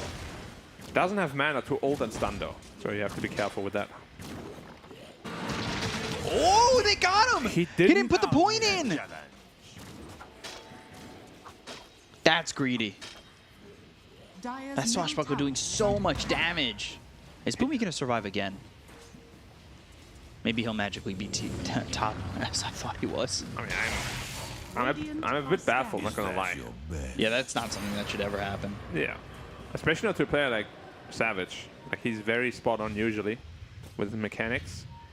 He just didn't expect the Swashbuckler to do that much damage, I guess. I did, though, the first time. That's why I'm surprised he didn't just Yeah, it's not like it was expected. Oh, Penguin actually TP'd middle. Do they have Doom up again? They don't. So Penguin TP'd middle and now walks back top. Radiant structures are Efficiency. fortified. Gotta make sure the team morale is high. Arc Warden. Still 1,000 gold away from the Midas. Pretty slow. But He also went not 2 terrible. Wraith Bands to start. 2 Wraith Band And boots. Usually we see like 1 Wraith Band straight into Midas. But he's going a little bit more conservatively. But his Doom is still Dire's absolutely middle massive. tower is under Filthy attack. rich. Going for a hood first. I like that quite a bit. You just need to be able to tank through the lash and the magic damage.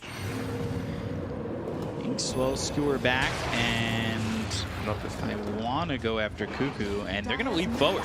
Would have been surprising, but the Tempest double doing the damage. They'll get the kill onto Tim's. Cuckoo low, getting run down. Stroke of Fate lands. Hit Zephyr and Cuckoo. Well done by Boomy. Yeah, and this off-lane dual lane here.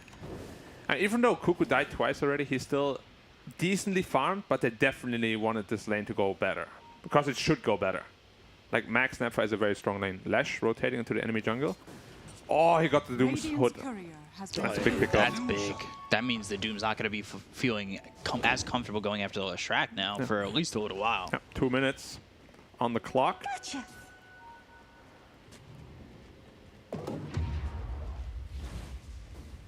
Cuckoo again down here, now level 6, but he's gotten 3-2-1, no RP.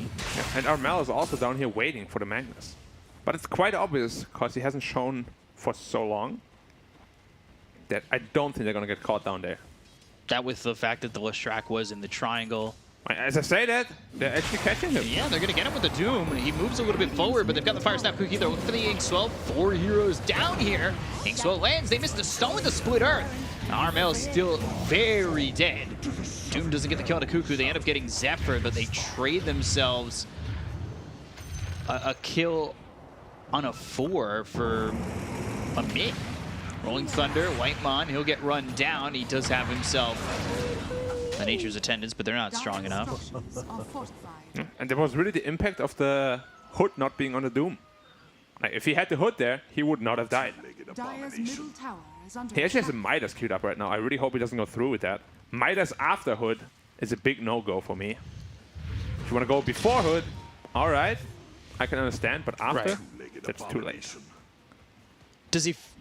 So is that maybe, though, a consequence of losing your hood? You wanted to be aggressive with that hood, get a couple of kills, boost your net worth. Now that you didn't get that because you lost your hood, you feel like you want to pump yourself up with the Midas. I think more than anything, he's expecting this game to take. It's going to be taking a while. Right. Going to go into late game. They have this Arc Warden who can defend high ground for a long time. Radiant's And I guess that's courier has his been killed. reasoning why he wants to get it. But Radiant's still, top like, if you want to tower get is it under early. attack. There's no point in delaying it. Because he would have had it already by now, easily. Empower Wraith King. It's been a while since I last saw that. Oh, that feels great. Yeah, free inbuilt Battle Fury, basically. It's only level 3 Empower right now, so it's not the most impactful. He's going Armored Radiance on Wraith King. Ooh, okay. I liked it quite a bit, actually. So you're able to fight early with that Empower, and then you're still going to be able to scale with that Radiance. Instead of, say, something like Midas Radiance that we've seen sometimes. Yeah, you really don't need the Midas if you already have the Empower. Don't need to go too greedy. Armlet now finished. And Snapfire plus Lash are making their way bottom. If the Midas here for Gabby, he's going into the Boots Oh, Travel. they're looking for the Arc Warden, and they found him. They know he's there. Can they get on top of him? Radiant are Do you have scanning. anything to cut him down? Maybe if they get close enough with a Fire Snap Cookie. Oh, but- he turned away, actually. Yeah, Carl, I think, knew that they weren't going to catch him at that point, and they threw the cookie anyway. Busted. I like that one. He definitely sniffed something up. Because he did not finish that camp, he walked away Dire's middle before tower finishing is it, under attack. which ultimately saved his life. Good map awareness there by Gabby. Radiant's bottom Tim's is tower up here, under attack. and He's got some of his team ready to help. Phantom's Embrace. Oh, that Go to the combo. Rolling Thunder. A lot of damage being done onto the Wraith King. They'll get the first life out of his hands. Armel is ready with the Doom to follow up. Ape 23 comes in. They've got the Soulbind coming through on a both the Magnus as well as the Wraith King. And then can he catch up to it? And he's got the Doom on a both. So they're going to chase. They're going to try and get these kills. They look over at Cuckoo first. They've also got the lockdown coming out onto 23. Do they have the damage? Inkswell onto this Pangolier who will just back off. They get the Kona Cuckoo, but they do not take out this Wraith King. Jules up into the air on Armel. They'll land the stun. They've got Whitemon as well as Zephyr here. 23 coming back in. Stroke of Fate thrown, but it's not going to do anything. And they get the trade. And ooh, Tim's gets one more on the Whitemon with the Starstorm. He does have 2 leaps remaining. Yeah, quite decent mana as well, so he should be able to get out of here. Yule's up in 4 if Leshrac can catch, and that Fire Snap Cookie puts him closer, and now he's got the Yule, so a little bit of mana to play with. There's the stun right by the Ancient stack. Will not get himself denied as Carl gets the kill with the little Shredder help from Zephyr. Yeah, and he actually does come into the Midas on the Doom. I was actually afraid that Wraith King might die there because he got Doom with the armlet on. That was ticking away at his health rapidly. But he made it out on like 200 health or so. And now he gets to farm a big, juicy Ancient stack with an Empower. Hell yeah, what else do you want? Like, usually you can never stack Ancients as a Wraith King. Because they will just clear out your skeletons and you can't clear it. Right. But with Empower, it's Wraith King heaven right there. Interesting that Gabby's going into the Maelstrom before the boots travel. Yeah, usually we see that though, because that allows you to farm the triangle just a little bit more efficiently with all the lightning procs. Have they stacked for him in here? No. Arrow, Rolling Thunder. Zephyr going down. He's going Diffusal Blade actually on the Pangle here. I kind of like it. Don't hate, yeah. Yeah, against Slash, very mana dependent. Wraith King early on, very mana dependent. Even something like a Magnus. Forcing him to potentially spend some of that gold on that shard, slowing down his item progression a little bit. Yep. Definitely not standard, but situationally I like it quite good. a bit. Yeah. Together with Lucky Shot, you might not be able to move ever. Welcome to Slow City. Yeah. And No Mana City. They kind of converge in the middle. Timing on the stun, very good. Now they'll land it. Tim's arrow. Not landing. Two-legged abomination. Saying that to Mirana. I guess she kind of is. Yeah. It's not wrong. You know, Mirana isn't the name of the cat she rides. That is not confirmed. I hope not. They're both named Mirana. Yeah. Dire's top tower Mirana 1, Mirana 2. Or Mirana J. MJ. Spider-Man. Superhero. Middle tower is under attack. Oh man. The human brain can come up with a lot of rubbish, but especially mine. That is my superpower. Same. You know? Are you trying to take my superpower away from me? No. I think, That's what I thought. you know how the universe is split? Uh-huh. Parallel universes? So I'm Earth B, you're Earth A. So you're another me from another universe. In a way. No, I just take over your role. Okay. Inkswell leap forward on a Whitemon. Trying to get this kill, but they've got 23 as well as Cuckoo coming around. Rolling Thunder out, bouncing just off the edge of those steps into these skeletons. That could have potentially turned out much worse because he just finished up his Diffuser Blade. Burned all the mana of Mac. Yeah. Like if he gets on top of them, but got a little bit lucky there with the bounce. Or unlucky, whoever side you're on. And Wraith King back to the Ancients. He's very farmed. But so is Arc Warden. Honestly, this game is just super even right now. Everybody has the same farm. Both the carries a little bit more content on just farming, but I say that, and there have been times when 23 has looked for a fight. Hasn't exactly found one yet. Not one to his liking, at least. Yeah, and this Empower level 4 really boosting him up. He's hitting for 302. No. 292. Nailed it. 317. What? It's switching. It's changing. Armwood on, armwood off. Yeah, last time I checked, same thing, you know. When you last checked the patch notes, then... That's fine. Now we can see why the Doom Midas is paying off, because the game is very slow, right? So going back into the Midas might have been a good decision, simply based upon the fact that he is expecting the game to slow down quite a bit. Shadows, take us. Another Mirana ult.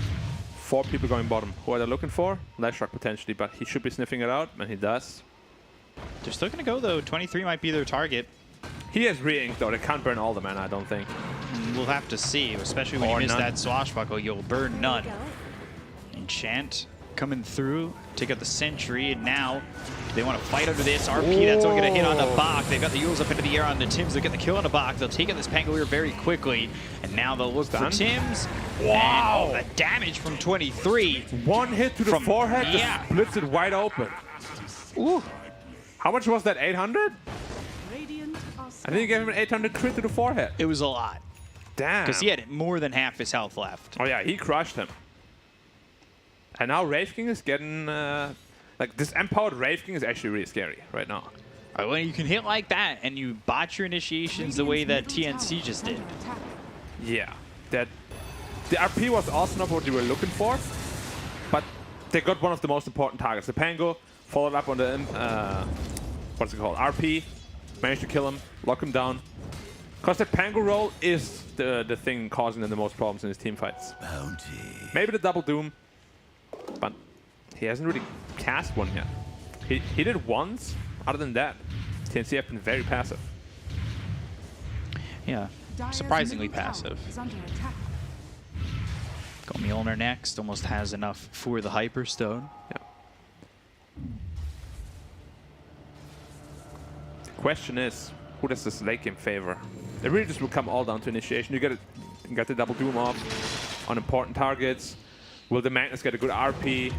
You can't initiate the way the TNC just did, that's for sure. Yeah, you got to be way more careful. Leave also, yourself wide open. Wraith King will be able to give your Magnus more information as he builds more items. It's going to be a very fun, interesting game down the line. Maybe not right now, because they like to farm, but soon. Gabby getting that farm, he'll get stronger and stronger. We've seen Arc Warden games. I feel like we see a lot of Arc Warden games go the same. Yeah, that's mainly why I don't go for him anymore. Yeah, because at some point they suddenly all just stand in base and wait. Which is the main reason why I chose to go for T1. I'm just not convinced by most Arc Warden performances so far.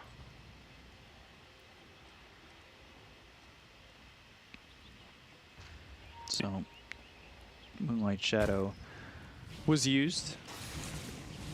They've got Doom up again. Blink Dagger being built for the Doom with that Midas. He's picked up Hood, BKB. That's a 4-man smoke. They're looking to go...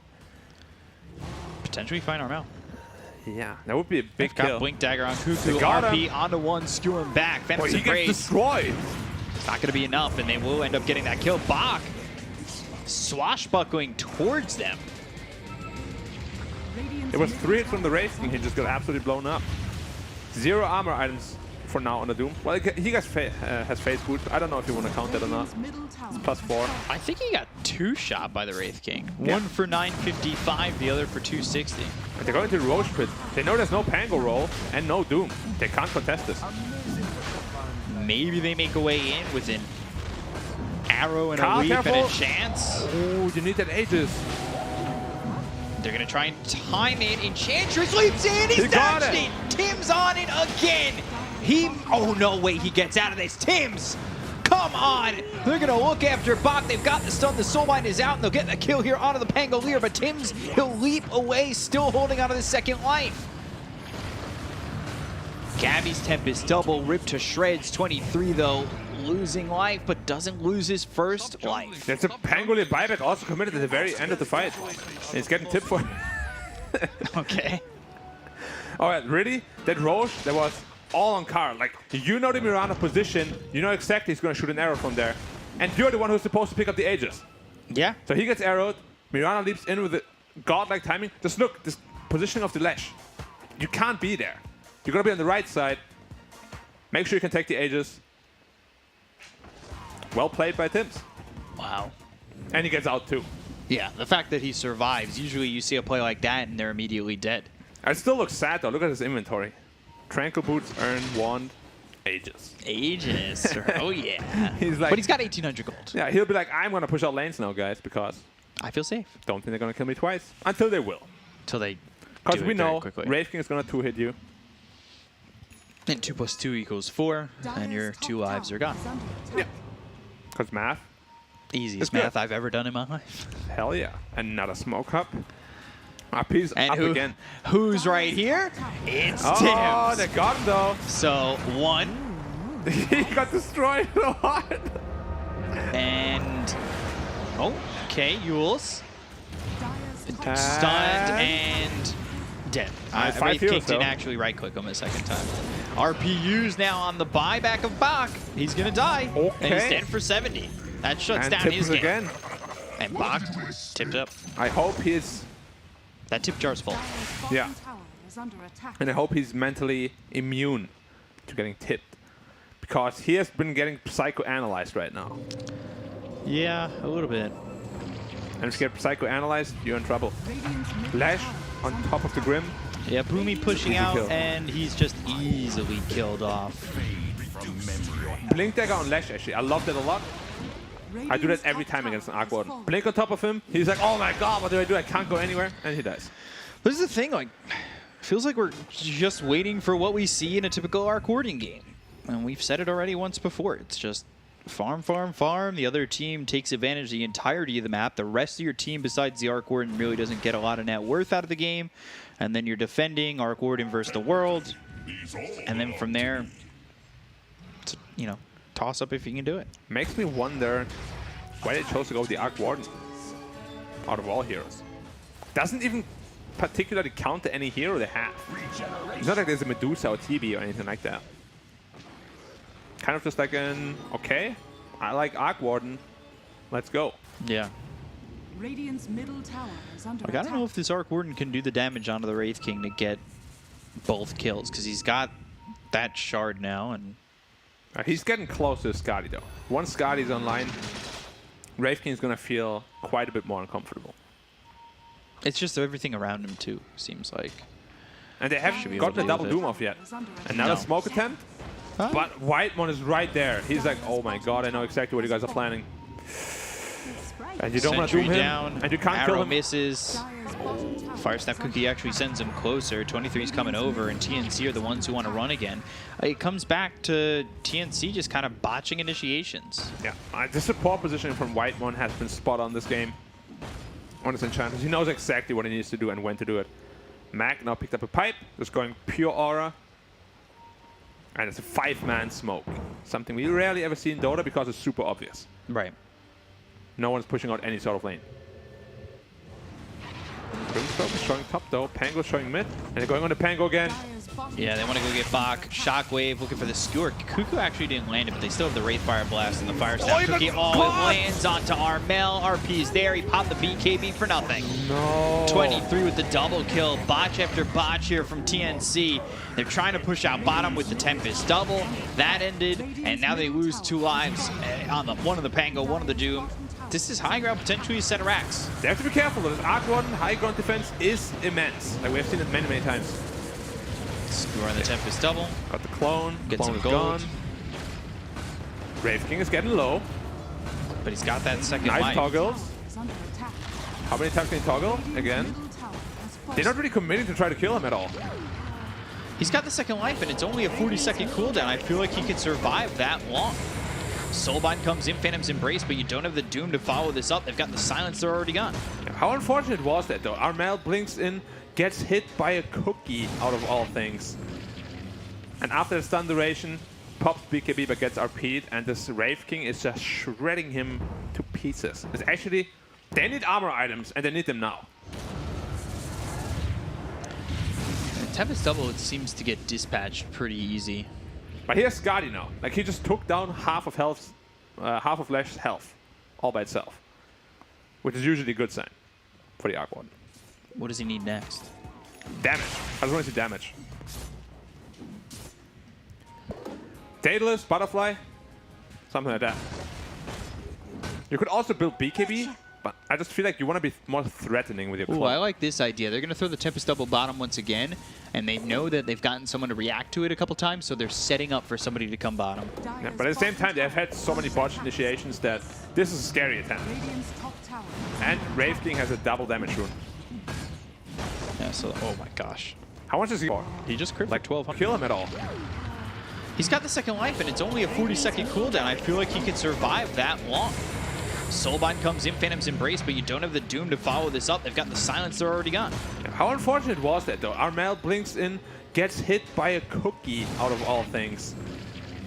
And after the stun duration, pops BKB but gets RP'd, and this Wraith King is just shredding him to pieces. It's actually, they need armor items, and they need them now. Tempest double, it seems to get dispatched pretty easy. But here's Skadi now. Like, he just took down half of Lash's health all by itself, which is usually a good sign for the Arc Warden. What does he need next? Damage. I just want to see damage. Daedalus, Butterfly, something like that.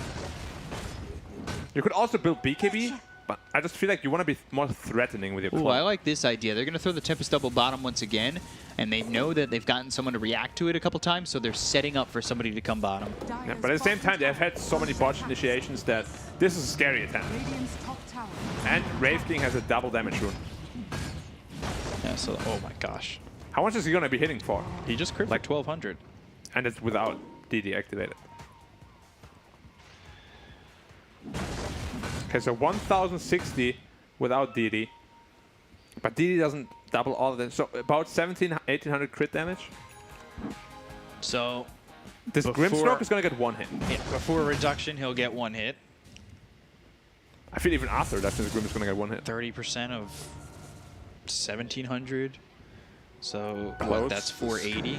Radiance Burn. Now he's got the tower as well. So it's 42%. Grimstroke is a priority target. If they can jump him, they will do so anytime. If he can get this Ags, he'd feel happy about that. Yeah, this portrait is going to be massive, but he's so far away from Can't believe this is another game where we don't see Philosopher's Stone. I think this is the third game in a row.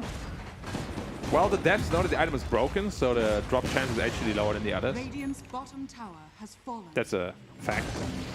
Right. I actually knew that one. Yeah. Two-legged abomination. Who did he flame this time? Carl, who did he flame? Yeah. One of the neutral creeps. Not Arc Warden? No, it's kind of rude, actually. He's actually going BKB and Arc Warden. Okay. So he's choosing to go the defensive route, I mentioned before, but I don't like it super much. It's good against the Lash, because if he ever commits on you, you summon the clone, double BKB can kill him pretty easily, but in a normal team fight, you're really not that big of a threat. I wonder if that's also for the Tempest Double, knowing now that because if you've got the BKB on the Tempest Double, Shrek can't be the one who reacts to you because you're just taking too much damage. So that forces somebody else to come clean up the lane, right? And that thus taking them out of the equation. I mean, you still don't want to pop a BKB just to defending a clone usually. You want to reserve it for team fights if you can. But it's definitely a possibility that everybody wants to split push, defend it. They had two botched initiations, and they didn't want to go fight that way. They're letting mid push in, maybe showing it to be a little bit obvious. This is a mega obvious smoke. Like, there's no way that you can find anything with this smoke. Or shouldn't, at least. But Cuckoo is a little bit white one in front again. Yeah, they know exactly. And now they see that arrow. See the angle from the arrow. Roche is up in 30.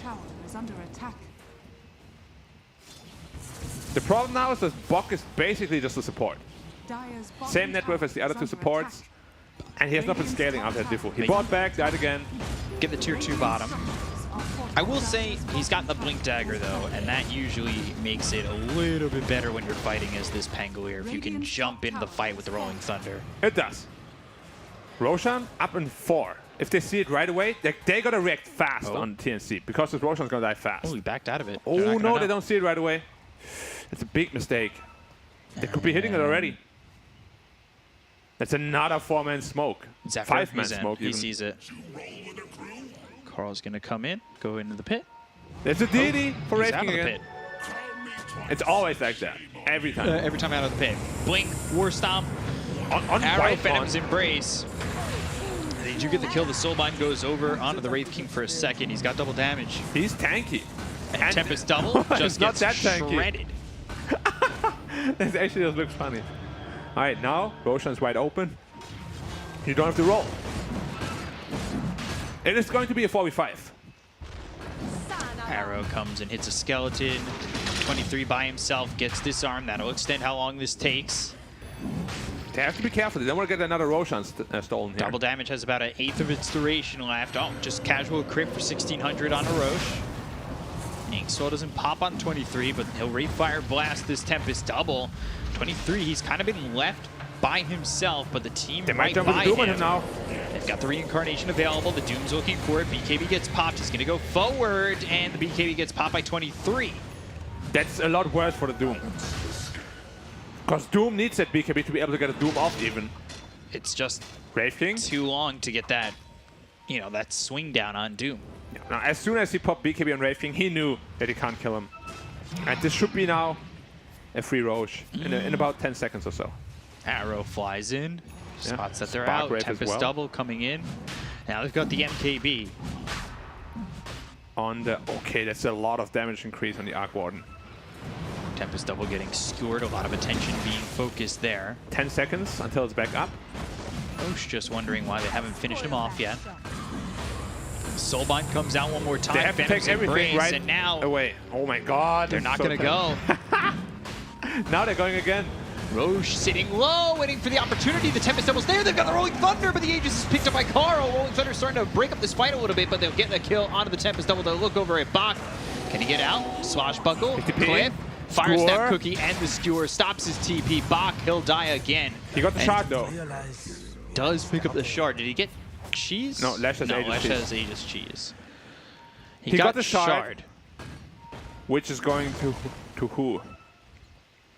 Grimstroke? Perhaps? I mean, This will do just maybe Arc Warden to push them out of the bubble? Does it still do that? Yeah. 40% magic resist, slowest enemies. I don't know if it's that good. Grimstrokes is good. Can dispel like an RP or something. Does he? So who's... Who took it? It's still in base. I think they're gonna leave it for not the Mirana. Are they going to leave it for the Pangolier? Yeah. For roll-up? Potentially. I guess that's a good one. Or they just not leave it use it at all? and no one uses it. Because of course we all know it increases your net worth, your buyback cost goes up by like 50.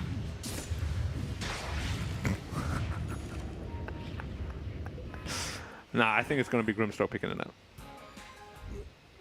Come on, pick it up. No? I mean, yeah, you pinged it out, picked it up and used it.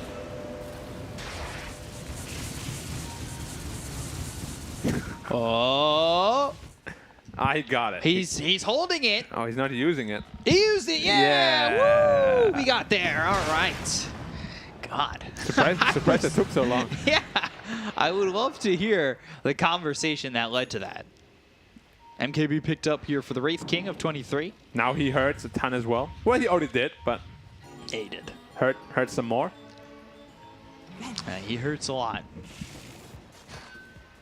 Giving him the old Johnny Cash. Wait, sharing is caring, right?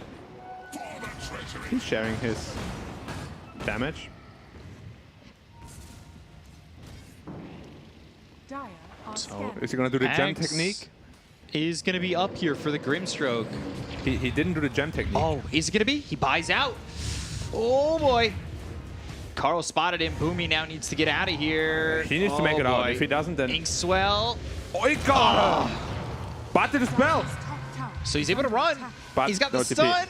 No TP. Boomy run. The creeps are like Yeah, there's the Yules. And they got him. And he's not going to have buyback either because he just bought out on X. 50 seconds though. Arc One should be able to hold that. No problem.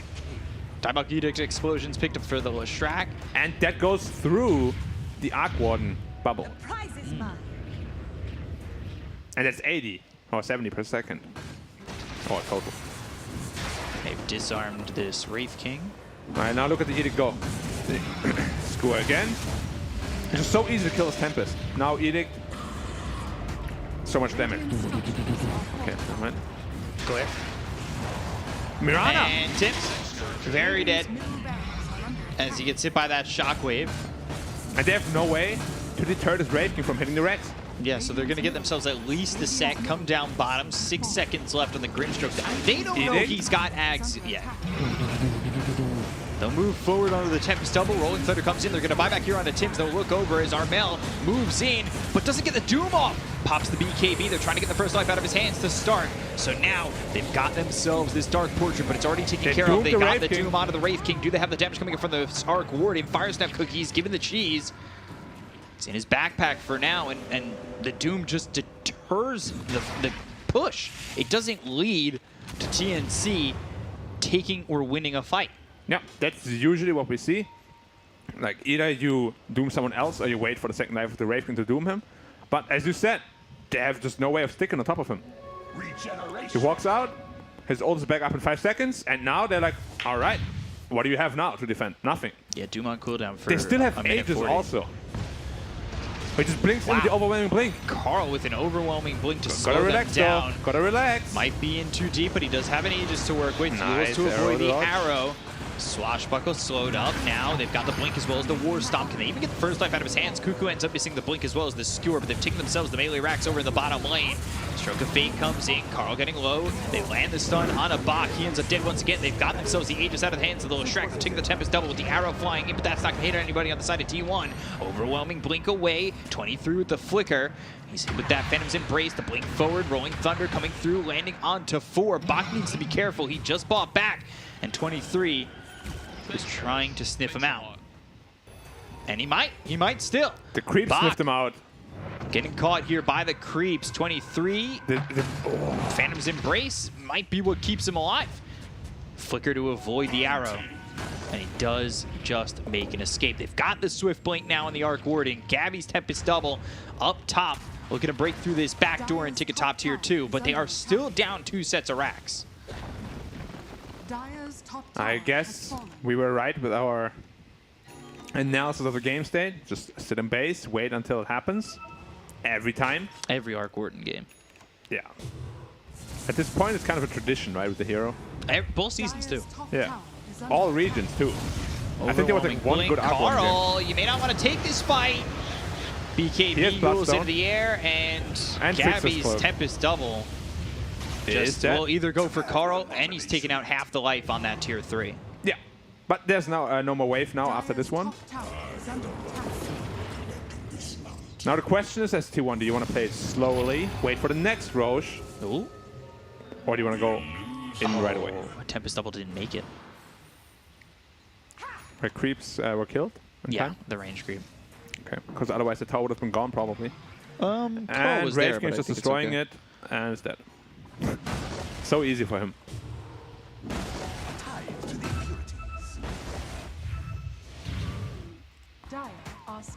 So easy for him. This Diffusal hasn't really felt like it's done anything for... Yeah, it's because like the first fight with Diffusal, he got that weird roll where he just bounced back. And then the second time, he just missed the Swashbuckle completely, I believe, right? Yeah, Timeless Relic now for the Leshrac. That's a lot of TNC damage. haven't even gotten their first tier 4 item. They can't go out of base, and the clones can't collect them. It's actually a big problem for them, because there's a lot of power spikes now with these neutral items on And T1. they're all here top, ready to go. Yep. This time no Aegis, so if they can get a Doom on the Leshrac, potentially they can kill him, but he has buyback. Oh, this Wraith King. Phantom's Took an Embrace. arrow to the Flicker knee. forward. But Skeletons don't care about arrows to the knee. Swashbuckle once again. They've got the Dome. And now Overwhelming Blink, Soulbind, Doom coming out. That's going to be onto 2. Onto the Enchantress as well as Cuckoo. They're going to try and dive in, but Armel taking a lot of damage here for 23. Armel's Right dead. clicks coming. They've got the Fire Snap Cookie, but they look over at Cuckoo. They get the kill onto the Magnus. Up in the air is this Wraith King. Carl, he's got that BKB, and the Doom is not going to be enough to kill the Enchantress. They find themselves on Bach. They get the kill onto Tims, and they're going to take out 3. Looking over at the Tempest double. 23 just going in hard onto Gabby. Wraith King action. Carl's in deep. Armel stunned up. Carl going in with the Overwhelming Blink. Armel just fought back. 23. Is he even going to lose his life? Oh, wow. Triple kill here for 23. The life is just ridiculous coming out from him. Every time he hits, he hits like 400. And this should be The game.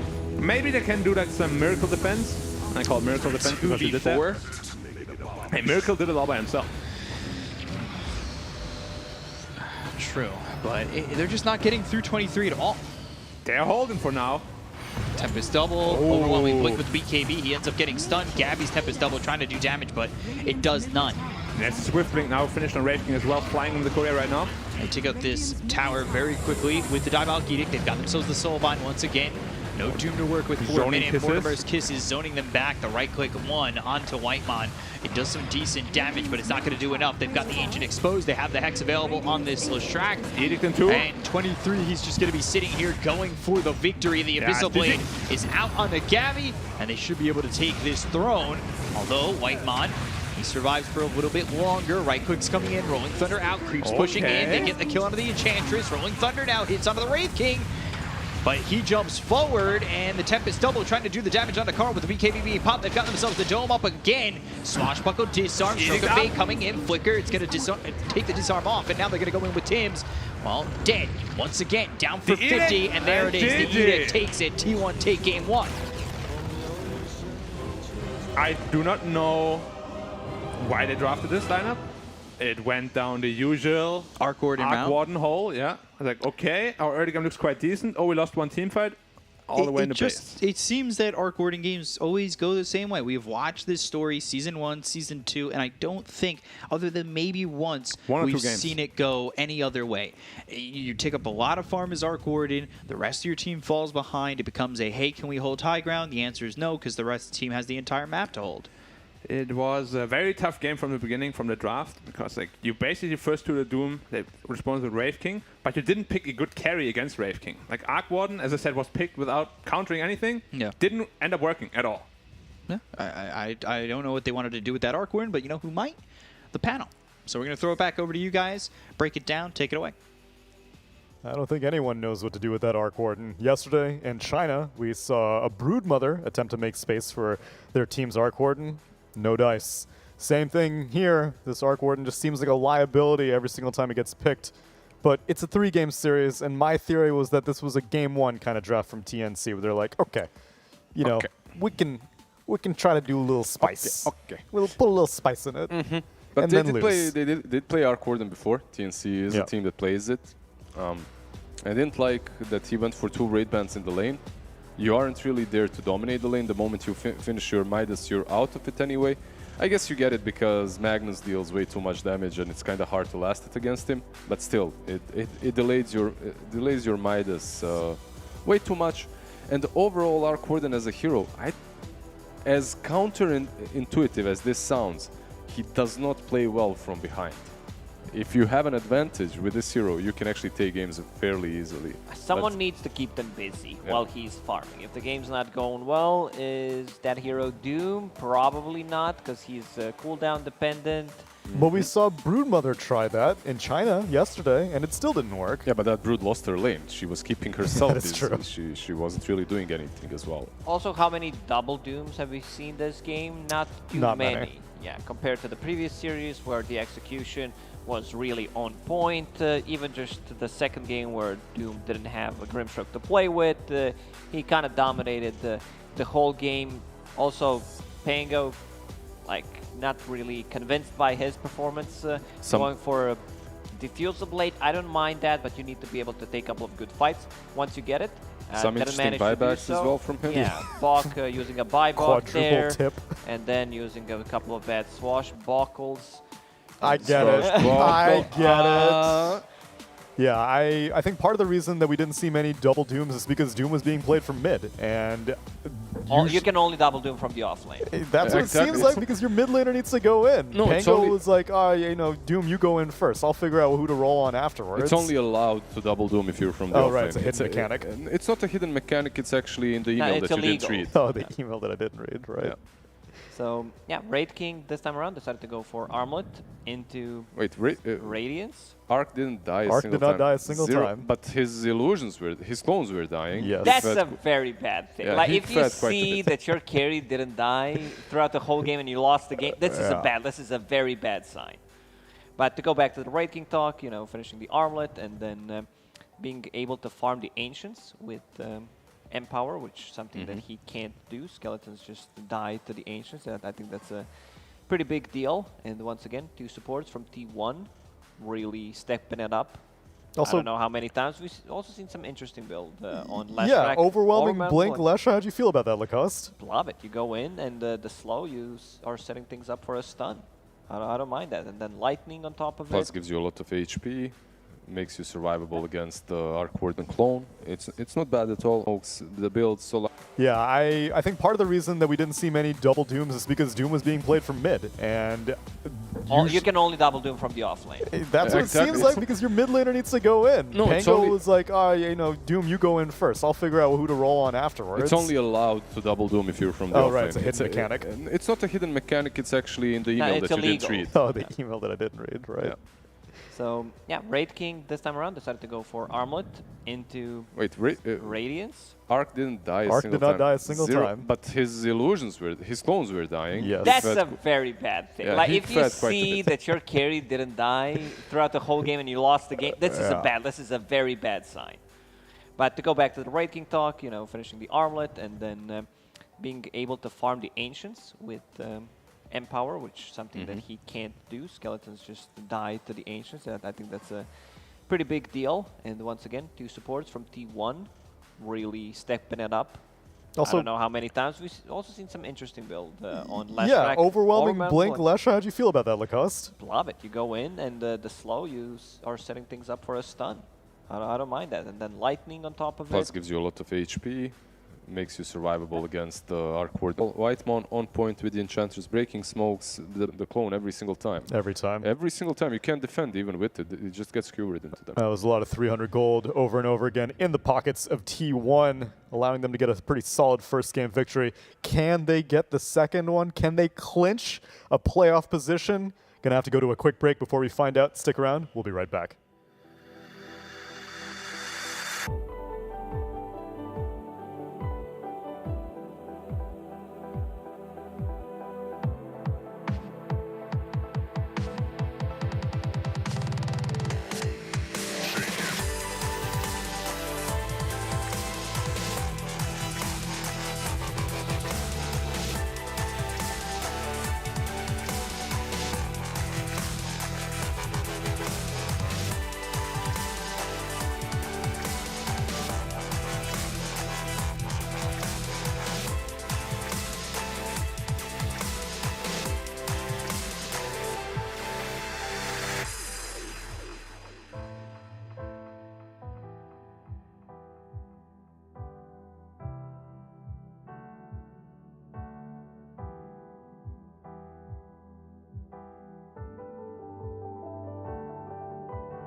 Change of range.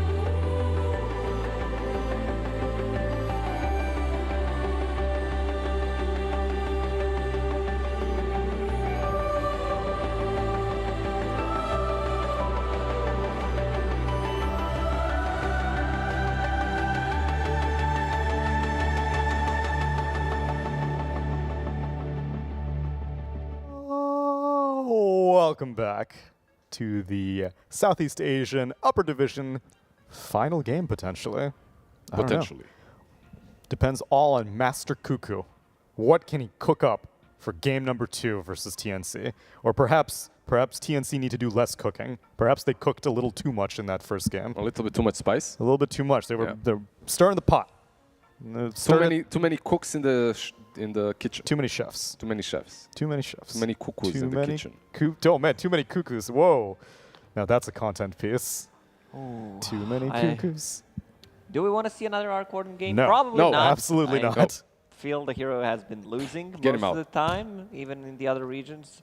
It's one of those, like, especially when you see that he didn't die a single time. That means your positioning has not been the greatest. Your positioning was like, I don't want to die. You know, staying away from the fight, not risking anything at all. I think I've seen this happen before.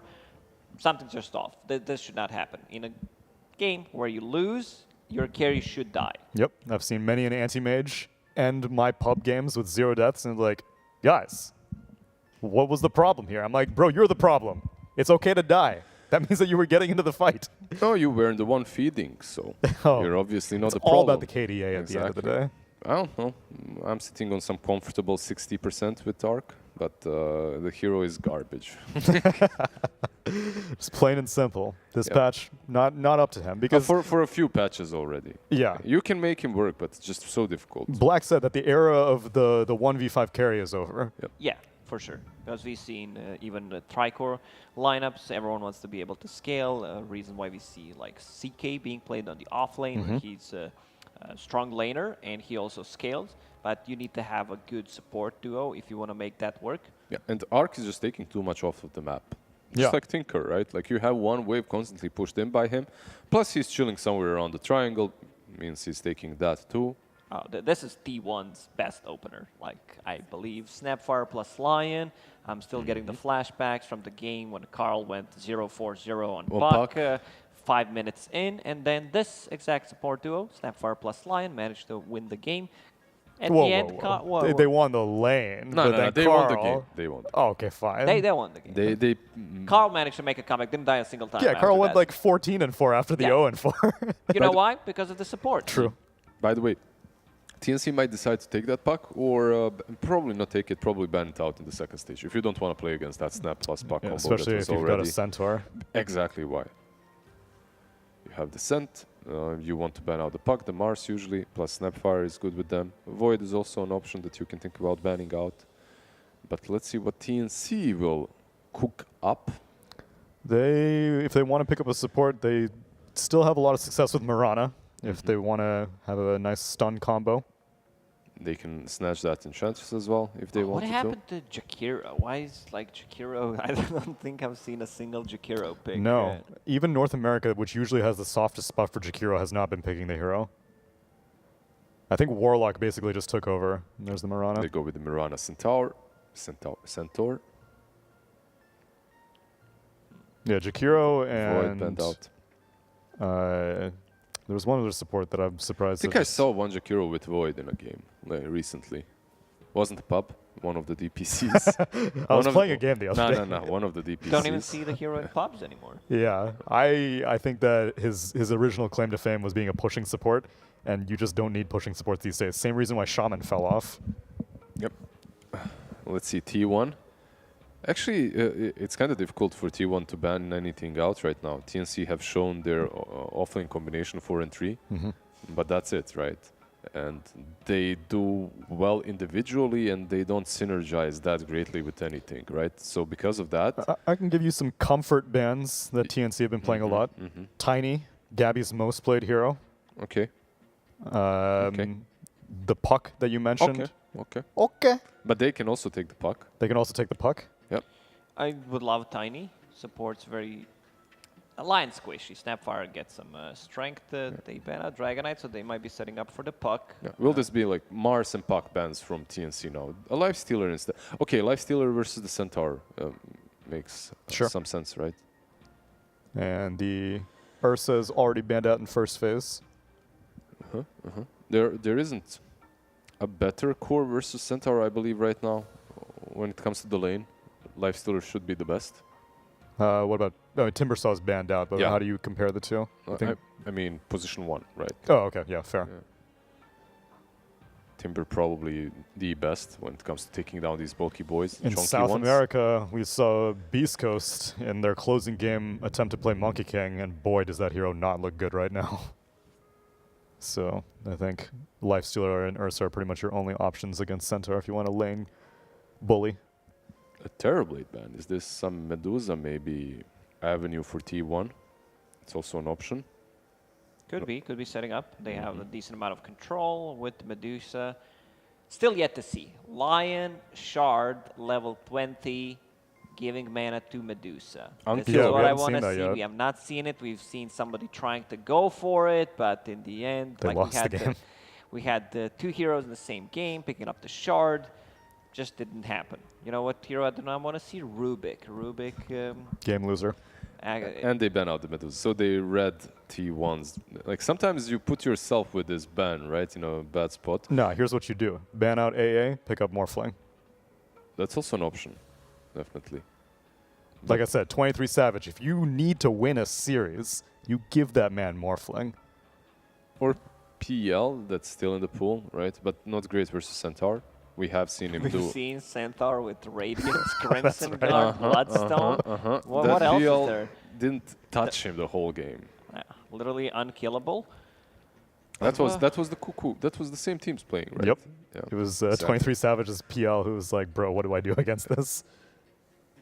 And he just goes for the Raid King. Okay. Well, worked in the last game. Play it again. Yeah, but what's the advantage of having 2 lives in this lineup? Last game it was against the Doom, so you were like, okay, fine, you do me once. Yeah, who but cares? Raid King overall was really strong, right? Recently he fell out of favor a little bit, but the hero itself is still strong. He's not countered by these mana burn heroes at minute 20. Once you finish off the Shard, Radiance, you can just buy a Shard if you're playing into Invoker, Nyx Assassin. What about PL? Razor for TNC? Razor, I love me some Razor. I don't mind Razor. They have like Cookie, but you need to be on the edge to actually be able to break it. Yeah, That would be some- Razor sounds like a game winner in a lot of the situations. We discussed over the past few weeks how the hero didn't really feel strong at the start. Always stays on top of the network. We've seen different item builds, and he scales well. Like, he actually scales well. His Shard is also not as bad as people think. I still think it's pretty bad, but I've been a bad judge of Shard character after I was hating on Leshrex for all season long, and now it's like core. Less Shard, yeah. They still have the puck as an availability, both teams, really, if they want to go for it. So far TNC don't really have any lockdown, any reliable catch, right? They also don't have any time. Bro, down to 15 seconds on your third pick? There's reserve time. That was the reserve time. No, I mean, they'll get reserve time Oh, after yeah. this, so they're now on 45-ish, right? Tiny. What about some Puck? Like Puck, Mars, just to keep them in place. Or just do the same thing again, Magnus Raid King. Run it back. Run it back. Nothing wrong. Don't fix what's not broken. Still can still go for the puck, though. Although, TNC? No, well, yeah, for both teams, but well, where do you think this Magnus is laning? I'm Most not sure, likely really. off lane. Yeah, We'll see. you go with the DP. So one of these, both Tiny and Dead Prophet are very flexible. Mm-hmm. Well, maybe it's a position 5 Tiny. Maybe that's the thing, something that TNC ran, and true. some other Southeast Asian teams. And I think you want this Death Prophet on mid lane. She scales really, really well against Raid King as well. It's one of the better mid laners. Yeah, I guess they picked it because of the Wraith King, because that time that we saw 5-position Tiny, they had Puck on their team, so they could break coils constantly with the 5 Tiny, but they end up going with the DP. It can be DP offlane as well. That's also something. No, it No, can't they have a actually. It Centaur. can't because We've of seen Centaur. Centaur 4. No, so- no. Let's make it simple. Sure, but this Tiny, I'm having some feeling that That it's gonna be might 5. be 5. Yeah, Okay. yeah, for sure. Tiny can be 5, but I'd say that DP is mid and 3 and 4 are Centaur and Mirana. I was So pleasantly surprised how position 5 Tiny worked. works. I know. Yeah, because it's pretty much a similar concept to Mag, what he's doing in the lane, skewer back into the tower, Podge 5 in the pubs, not really see too much in the professional scene, but with the toss back to tier 1 tower, extra damage, avalanche to prepare him up with another slow or a stun, it's kind of a guaranteed kill. Who needs damage on your hero when the tower can do it for you? Ban out the Lina and the Queen of Pain. Are these tough matchups for a Death Prophet? Lina, definitely. Okay. Queen of Pain as well can be a bit problematic, but Lina is one of those that just defeats that Queen of Prophet. Pain, just we don't see we this never see hero her. being picked at all. Not sure why they decided to ban Co-op, but Lina makes a lot of sense. So if TNC are looking for a 1 position, they played a fair amount of Spectre if they want like a game winner. Maybe it's core Tiny. Maybe it's just a core Tiny here against because they don't know the matchups. They're both teams kind of keeping things open. TNC much more because this Death Prophet can be 5, can be mid. Tiny can be 1, can be 5, can be 2. Centaur can be 3 or 4. Yeah, it's very flexible, but I think you need win condition on TNC, and I think you'll go for your carry pick here. Razor is still available also. Razor, Luna. Win condition Luna, not the win condition that I've seen. That's a from lose most condition. Of the games. Just the hero carry to carry matchup does not feel the greatest, so it will be either 5 DP or 5 Tiny. I would prefer if it's 5 Tiny. Yeah. I think it's 5 Tiny as well. That Prophet just works much better versus Raid King as a core than the Tiny does. Still want Mag offlane on T1? Yeah, I want to see mid hero. What about some good old Invoker on a mid lane? You have Empower, you have Alacrity. You don't necessarily put all the eggs in one basket because Invoker can scale. Mag is more about that utility, providing the auras from the offlane. So I wouldn't mind seeing Invoker, but potentially Spirit Vessel carrier, Witchblade carrier, Hand of Midas, boost of Travel carrier. We've seen some different builds on Invoker. Other than that, all the spirits are still in the pool, and Puck is still in the pool. You can go for either one of those. What about some good old Viper? Just versus all of them, that be Prophet more does well. Yeah, Viper, an option. Increase the toxicity. These two teams are way too wholesome. They go with the bat. Wow. And Okay. not the greatest versus that Prophet as well, I think, right? Because of the Siphon and from the moment he was changed. Did they think it was Tiny mid? Why would No, they go I for... don't think No. I think they did realize that it's that Prophet. They just wanted to have some more extra catch and initiation ability. Decent versus Luna. I think they had like their bases covered with initiation, Lion, Raid Can't King. stampede out of this though. That's the Sure. BKB piercing ability also there, what was checked. Don't see like why Batrider here is super strong. Yeah, because it's not going to like dominate the lane, which is usually what we see Batrider be picked for, but maybe we're missing something. Maybe Black and B-Cop. Oh, you got the notes. What's on the notes, B-Cop? On the notes is at least, 30, 45 seconds before that Batrider got picked, Black was like, it's Batrider 100%. And then it got picked. Good notes. I heard the loudest scream I think I've ever heard of just excitement in my life. Right? Yeah. You care to replicate it, Black, or are you going to keep it under control? I might have to. I went something like, It was exactly that. all right. So does that mean We're you're going T1? You really like this Batrider pick? I mean, Then you you know said- already me, I'm always going T1, regardless of what they the have. fanboy. But I do think this Batrider, it might not be the easiest lane, but they have like no save whatsoever on the side of TNC. So if you ever get a lasso into like a Magnus, you know, like you all have to scramble up, like, oh my god, help him. You get an RP on the back line. Could work out. Could work out for a prediction. B-Cop, how about you? I'll go T1 this time. I think, yeah. Okay. Yeah. I think I'm also going T1 because I don't like Luna. Same. same. Uh-oh. Just because of the Luna, pretty much. Yep. Yeah. Luna, I mean, that's what they were picking in week 1 and 3, and TNC kept losing. Oh, actually, no, they did pretty well. Whatever the case. It's all 5 for T1. Will this be the last game of the entire upper division? Black and B-Cup, it's up to you to find out. Thank you, Hell yeah. thank you. Yeah, could Nah, be. give me that card. Okay, take that. Could be the last game of the SEA DPC year. For Not- ICA. Yeah, the SEA DPC But we year. don't know. Maybe there's going to be like a winter season. Season 1 of this year. Yeah, but that would still be a different It's still year. the same year, though. No, but like... Well, I guess this year started in January, so this was the 2021 season. But the next year would be the 2021-22 season. Does it then mean that you can't even have a season in this year? Because then it would not be next year. No, you can. You can? It's like in sports when they start on the, October of I know nothing. I year. spent 20 years of my life playing Dota. Okay. 30 seconds Sure. to battle. Sorry. No, it's fine. Don't judge me. I'm not. Thank you. Chat, you can do that, though. Realistically, though, I've seen Carl pop off on Bad Rider many times. I've seen him feed on Bad Rider many times. What's it going to be? Who knows at this point? But if TNC wins, at least we have a good, old, cozy 3-game series to end it all. So it would be nice. Feels like a lot of our series have been going 3 games. Begins. Mm-hmm. A good majority of them. Although Tiny's taking a lot of damage. Execration did win 2-0. Yeah. Was T1 third? They were third place last season, right? I believe so. Which means they're at 200 points. And then if they get top 1 now, they're at 500 points. And then actually they're quite close to being confirmed with points, I think. Well, not confirmed, but highly likely to go. Yeah, TNC was 4th with points. They missed out on the major. Yeah, and there was like 100, so... Which is... Best case for SEA would be if T1 win. Just purely based on points. Since Neon can't make it anymore. And Fnatic is also not in there. T1 is your last hope.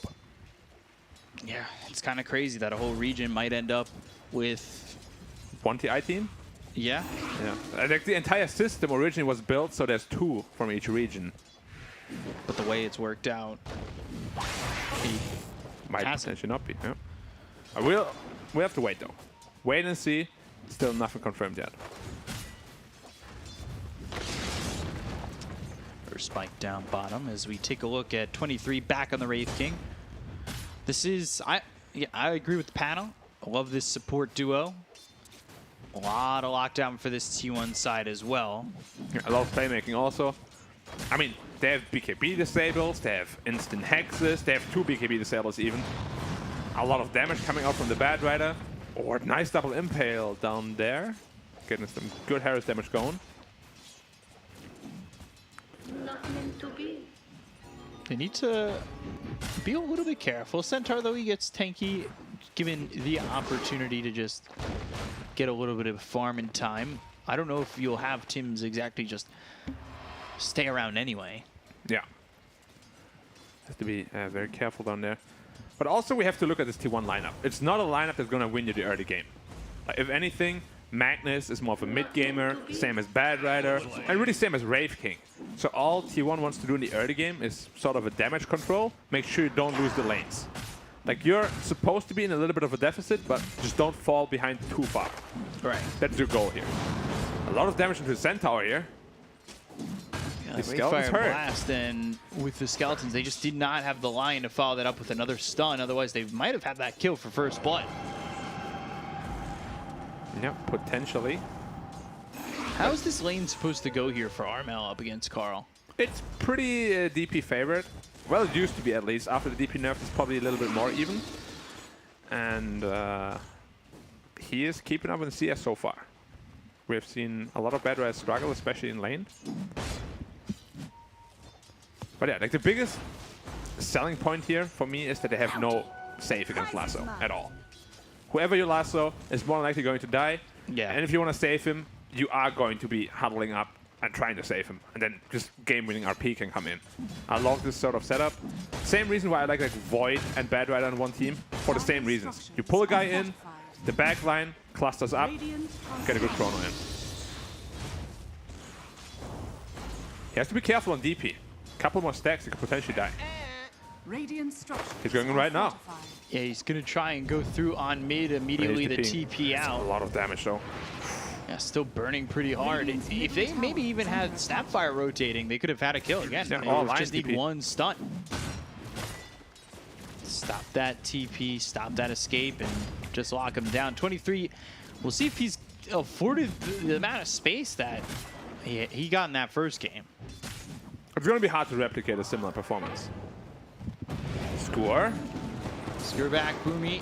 It's a lot of taking damage. A lot of damage from the little shredder. Shockwave pulls him back, right clicks in, but he's far away from the Radiant side as he turns that corner. Yeah, they have been pretty successful with the +5 Tiny, but it's not a lane that can really stop Magnus from farming at all. He has too much base damage. And the DP has to be careful. You only start with 1 TP now. An additional one costs 100 gold. And if he doesn't invest in one, he might potentially just die soon.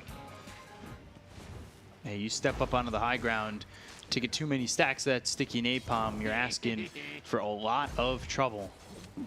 Yeah. And Bedran is also sort of a forgotten hero. Because he hasn't been picked for a long time. Like, you really do forget how to play against him properly. Just one of those heroes that does that to you. Skeletons come through with the Wraith Fire Blast. They've got the Hex, and they should have the damage to get the kill here onto Bach. First blood for 23. They've drained the mana away from Tim's, and this is going to open up his lane. This combo is so deadly. 34%, or rather 34 damage per skeleton, times 4, under that Hex, double stun. There was so much damage from those skellies. What's the math on that? 116. No, 136, sorry. That was terrible. It was close. NA math turned to EU math, though. Yeah, you corrected yourself pretty quickly. We'll allow it. Thank you. Do I get a certificate as well? Maybe. Thank you. We'll see if we can get one printed. Fire Snap Cookie does not land on Tabumi. Bad Raz level 6 now. Will he do a rotation with Lasso, or is he looking for a kill on DP with Lasso? It might get a little bit difficult here for Carl if he's not too careful. He has coming boots, over, though. and He should be fine. Boomy unable to catch him. Rune bottom. Okay, lucky for Carl. Yeah, so Carl's going to fill up that bottle, and again onto the Centaur. They'll get the kill. 3 heroes down bottom with Zephyr joining them. Yeah, and it was because Mirana rotated out to secure the rune. Well, not even for the DP. Armel has to be careful here. 3 stickies is all he needs to kill him. He's at 1 right now. It's a very tense lane now for Armel. That's 2. But Tiny is rotating in.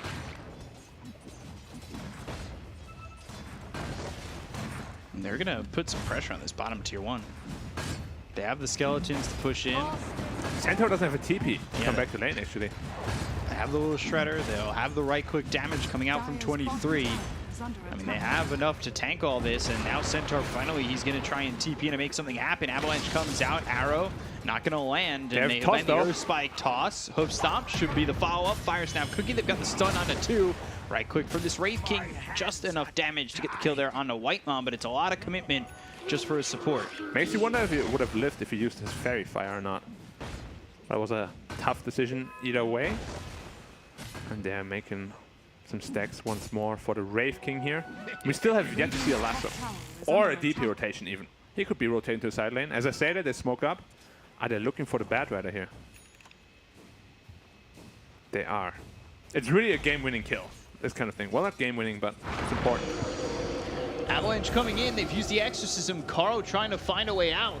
Gets up onto the high ground, avoids the arrow, but that's a kill, and Tim's gets credit for it. 3 arrows coming over mid, and there's no help for him either. Yeah, it's a very important kill, simply because Bad Rat is a hero that can take over games when there's no save. And they just shut him down a little bit. Carl tipping Armel. See where he wants to TP next. Is he going back middle? And Bok once more dying. Yeah. They're just leaving him down here to eat... To eat crow. Eat crow, yeah. And that's the tower gone as well. 23 Savage. We said it's hard to replicate what he had last game. He's doing it. Ooh, Eclipse Soul on Cuckoo, RP. And then the Shockwave. Cuckoo gonna try and run. Arrow coming in. That's not gonna land on a Cuckoo, but they've got 3 heroes. Toss, and now Cuckoo kind of in a really bad spot. He used RP, and it was for nothing, really. Yeah, he just tried to save some time, or buy some time for his team, rather. And this was also the least damaging Eclipse I've ever seen. With only level 2 in the beam. Did absolutely nothing, basically. Yeah. Carl now rotating bottom. Or potentially just looking for some stacks to steal. Bach might be dead again. Oh my god, they're hating so much. He's level 5 only. Earth Spike, little shredder. Now they've got the Wraith Fire Blast. They've got the Fire Snap Cookie, the lockdown. He's picked up this Vanguard since the last time they tried to make this move, and it actually ends up costing them Zephyr. Oh, and they also expanded the lasso and did not get the kill onto the Mirana. That is not good here for T1 using Radiant's middle tower is under quite a attack. bit to not come away with anything. Yeah. 2 botch initiations. Wraith King is still having a time of his life though. But so is Luna. Absolute free farm. He went full greed mode, 4 levels in glaive. He's farming away with his mom. That being said though, the matchup isn't the greatest. They have 2 BKB piercing abilities, which is a nightmare for Lunas. He doesn't have Stampede this time around. 3 stacks, Hoof Stomp out, but they've got the Hex, they have the lockdown, and Bach is dead once more. What's that, on the 4th death? No. Oh, shoot. It's the 2nd rough game in a row he's having. Yeah. First game on a Pango. Yeah, I mean, that start was tough, and then he got like he limped to a Diffusal Blade, and really didn't do anything. Yeah, and we said, like, early on, you are expecting a disadvantage from T1. Like, I wouldn't be surprised if it's like 2-3K in favor of TNC by minute 15. That's what T1 want. What TNC wants is they want to be up like 5, 6, 7K. Yeah. Potentially. Go for that oily Roshan, make your Luna become super fat. Because in these mid-late game fights, you're going to be in trouble. They have so many BKB piercing abilities. So right now, just a 1K lead. Carl going boots to travel, so we're not going to see that blink initiation from him just yet. Armel making his way down to the tower. It's about time they get a T1 tower with Exorcism. Radiant's bottom tower is under attack. Glyph not available for the Radiant. Yeah, I don't think they're going to try and defend this either. Yeah, should just be gone pretty much. They've got Wraith King farming the triangle. He's going to finish off that armlet in a second. Radiant's bottom tower Quite a bit slower than the last game. Which is surprising because he's had a lot of kills. Stampede used, Avalanche out, and now the toss-up into the air. The arrow lands onto the Lion. They've got the lasso onto the Mirana, a little shredder. Fire Snap cooking the damage, but the Lucent Beam not the finishing blow they wanted. Armel from the On the sideline. Lion, Armel coming over. However, it's not getting them anything. Maybe they could transition this into a push onto the tier 1 mid, but they've already lost one. And they have Kisses and Finger available now. There's a lot of potential Dire's damage coming top out from them. tower is under attack. And DPT ping top. Radiant's Has no bottom Exorcism. tower is Wants to under spend her attack. time farming now to get up to the dual scepter. So they have a setup for the Mirana as well.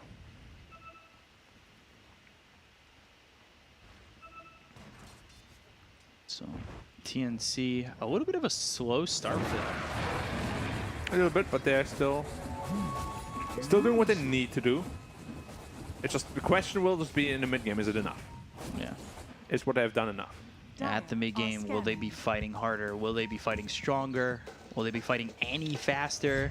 That's another big stack now. Empower has been cast. It's only level 3, so it's not maximum efficiency. But and look at the movement of the 2 supports. They're just securing both of the high grounds, making sure they can't smoke in onto the Wraith King. Yeah. Who has to be a bit careful. Like, you don't want to have an accidental death here. Radiant are scanning. And skills the ult. So if you were to have an accidental death, I don't think that's why he skilled it, but all over the floor, you would have know, been funny.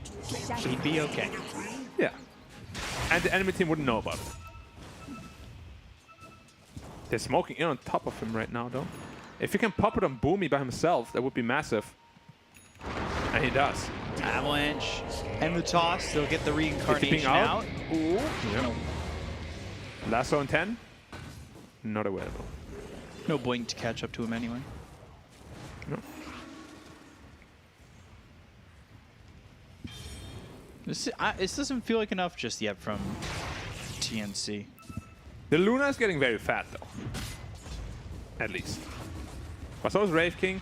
The one who's really struggling a lot is Bok, I'd say. Usually we see Centaur at like 5.5k net worth or so at this point, if not even higher. Smoke used, wrapping around towards mid.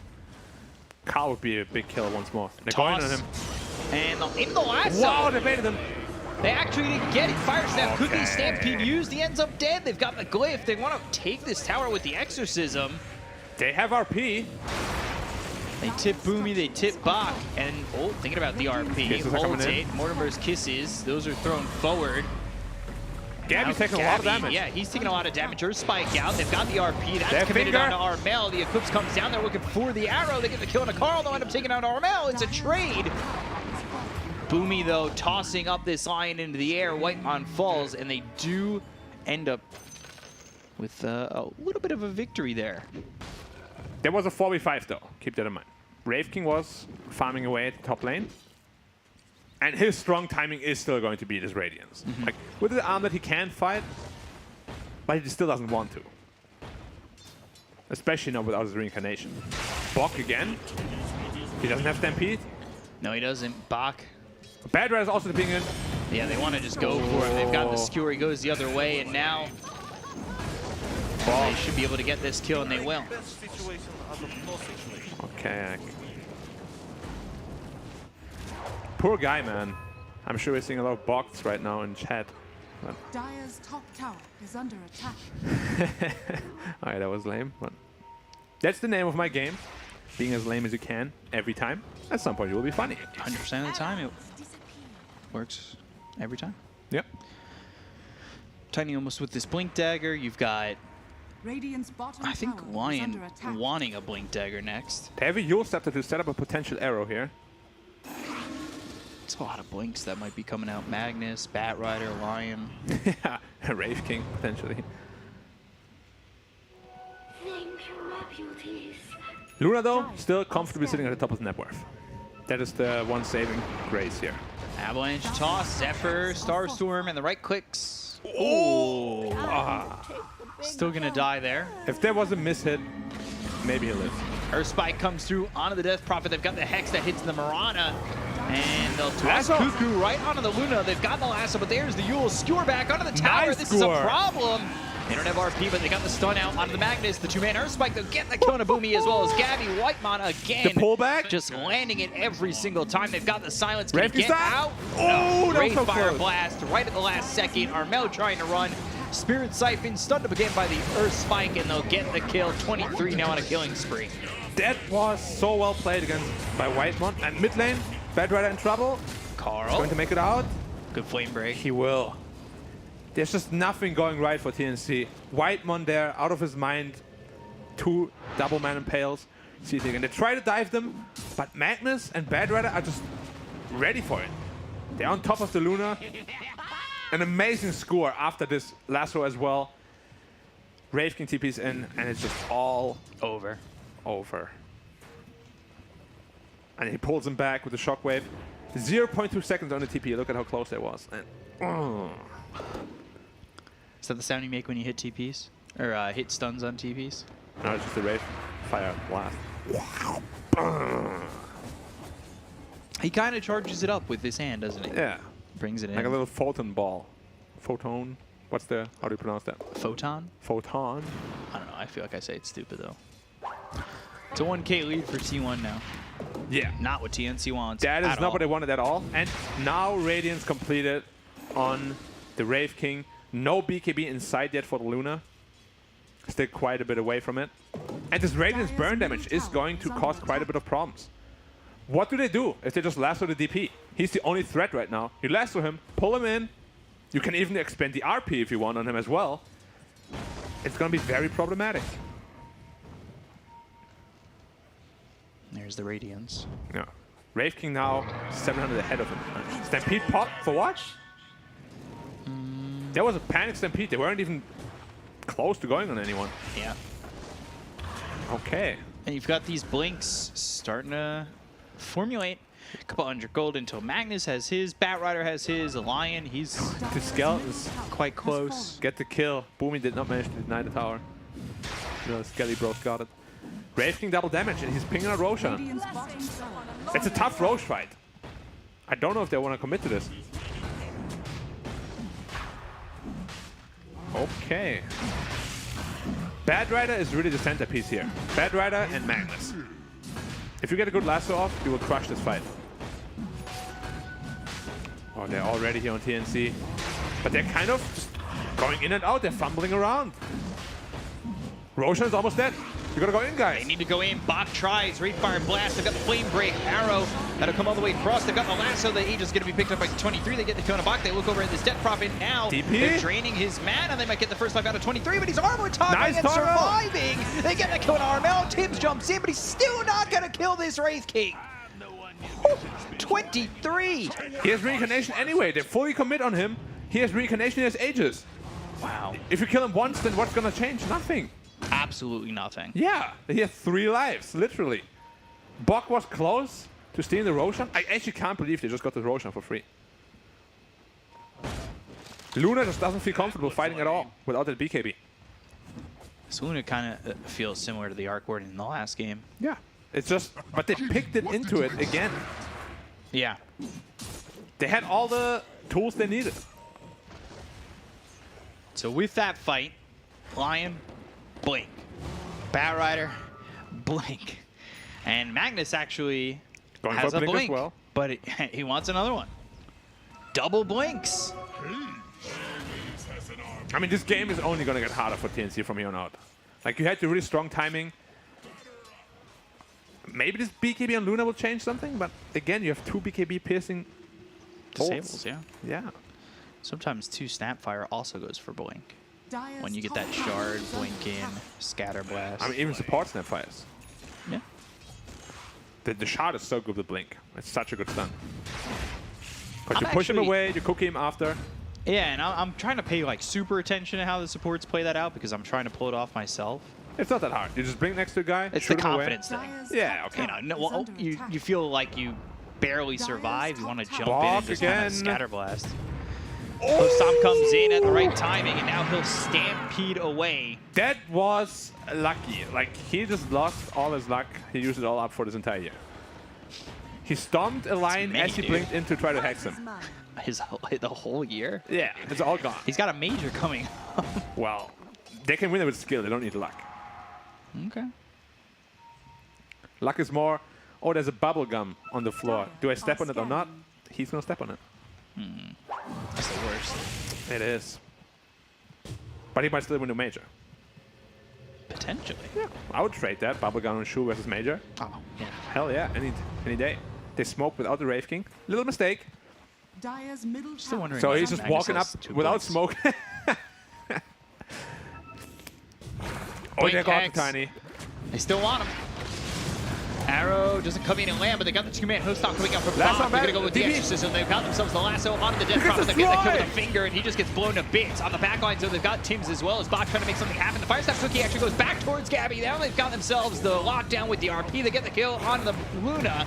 3 heroes did with the buyback being used by Boomy. They'll take out Tims. They'll look over at Bach. The Avalanche lands, but the last Snapfire kiss isn't even going to be needed as 23. He's got a double kill, and that is a full team wipe here for T1. Did you see that DP damage? One right click of Wraith King took away like 60%. And then he was fingered, and he was dead. I mean, what's your game plan now, TNC? Like, you were supposed to be ahead 6K now, not behind. What is left for you to do there? Oh, Boomy is in He just trouble bought as well. back.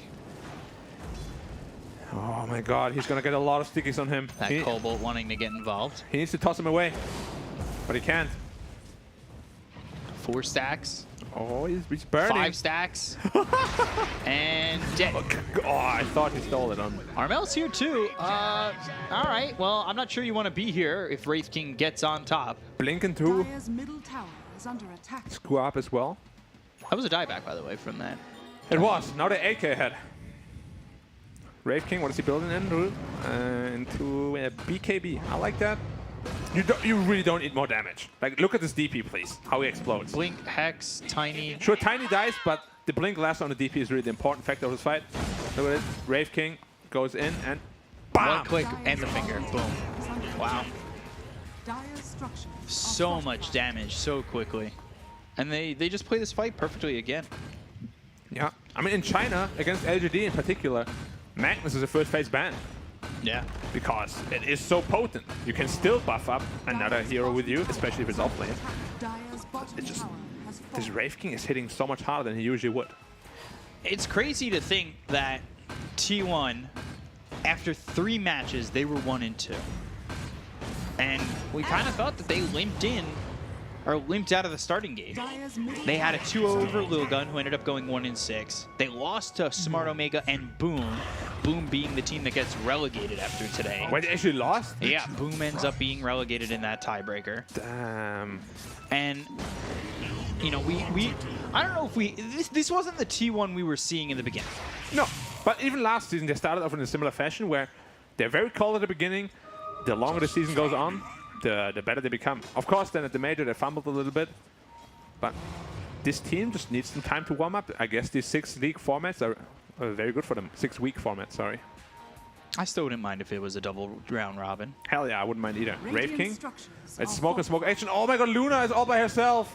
Oh boy, Luna in trouble. Ray Fire Blast coming in. They've got the last one. They have the control. They need to try and stop this. They get to the backlines with the Avalanche, as well as the toss. They're focusing the supports, but they lose Gabby. So they're going to lose Gabby. It's traded for Zephyr. Whitemon on the run. He's got Earth Spike and that blink, so he's made the distance to try and save your Luna, which you didn't accomplish. And you lose Tim's, you use Exorcism, you use Stampede. This is not anything that's going to benefit TNC at all. Yeah. It's, you know, our job to be objective, but we also got to be realistic. This game seems to be all but over at this point. Like, just purely based on the draft, there's not many comeback avenues here for TNC. Yeah. Luna just doesn't outscale Rave King. You have no save at all against RP or Lasso. Maybe if they die a Fountain, the silver lining, if they feel themselves too much. I doubt it will happen because there's a lot on the line. I mean, this is a shot at the playoffs. But again, we said for SCA region as a whole, this might be the most desirable outcome. Yeah. To get 2 teams to the TI at least. Now this is big for T1 if they win. They'll be talking about playoffs. Yep. Not a game, but playoffs. Ooh. Arrow. That arrow was just short.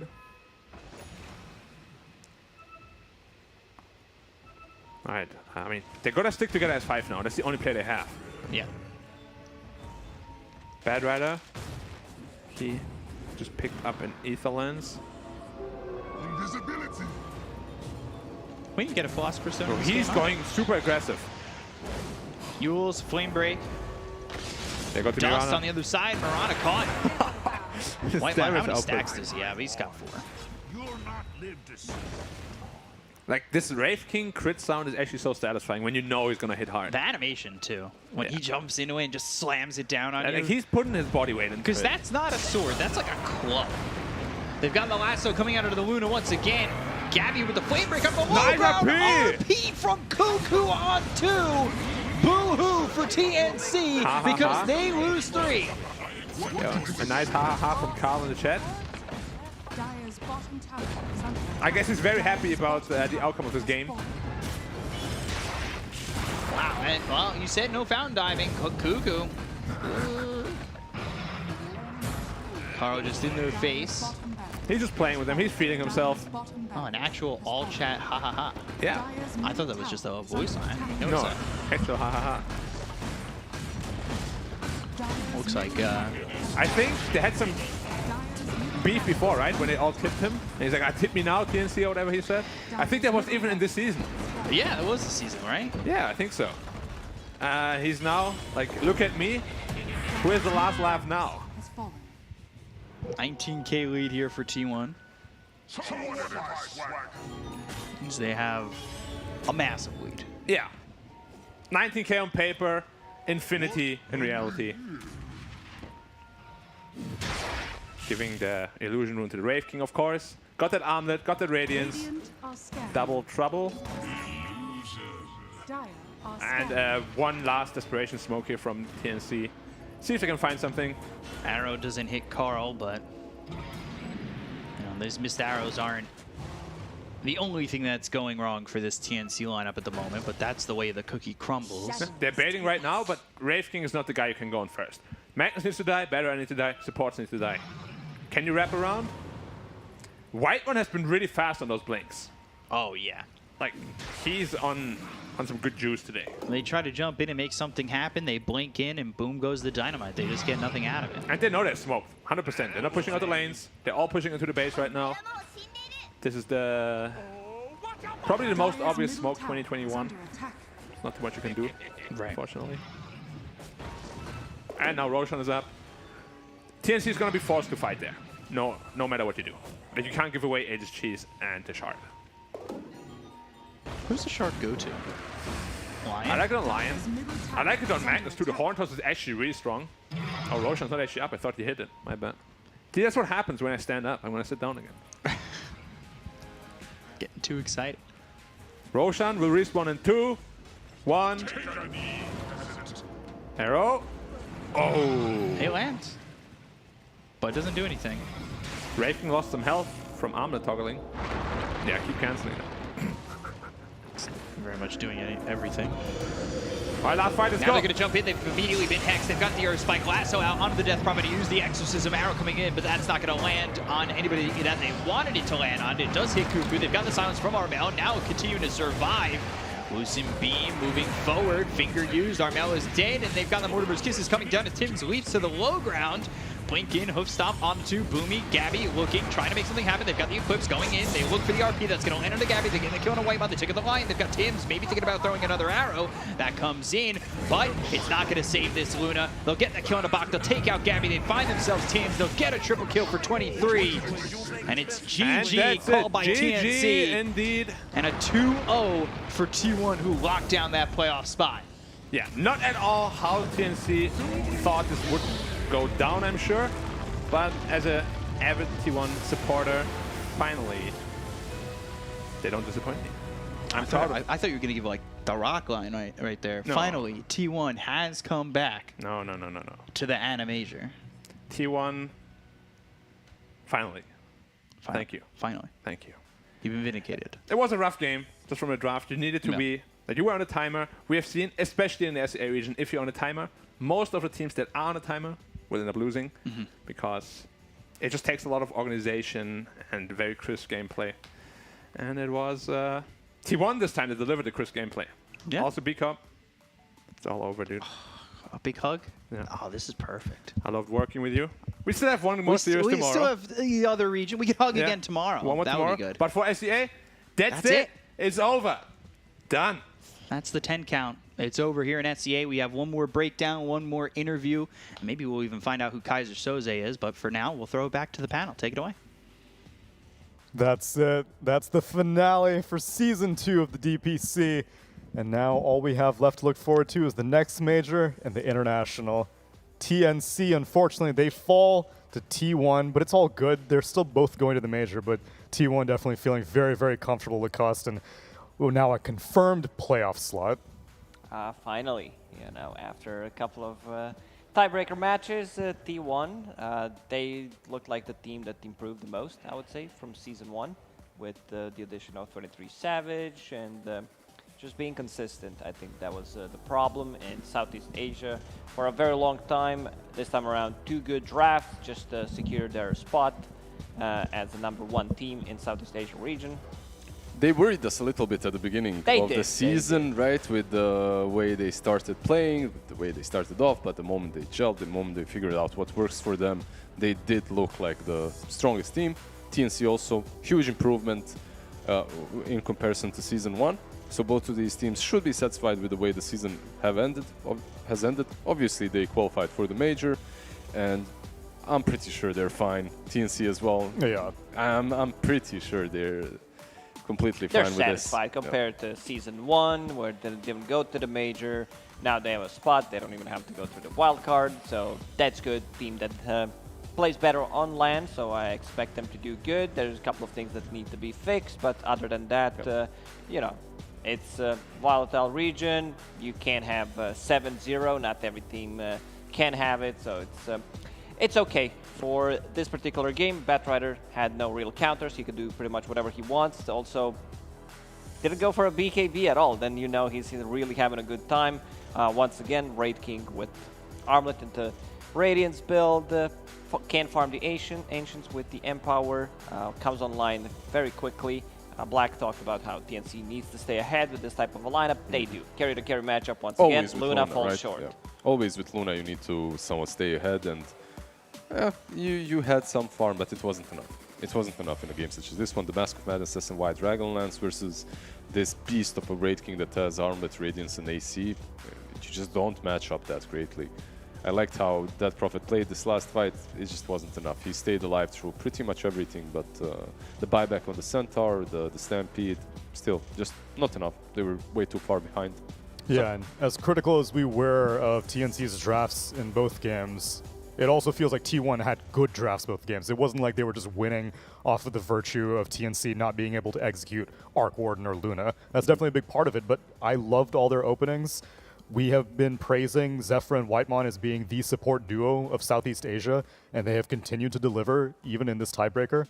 They open up with the Snapfire and the Lion. These two heroes don't have many weaknesses. Good team fight, good scaling, roach taking potential. If you decide to go for that Solar Crest on a Snapfire, just you have a lot of the bases covered. The heroes that can play aggressive, strong laners. I don't mind seeing an opener with 4-5. You mentioned that they are a strong duo. I would say that they are strongest duo in Southeast Asia, without a doubt. Just solid performance, always stable. Whitemon, even in my opinion, I think he is the best support player overall. Then give him the MVP. Give him the MVP. Give him the MVP.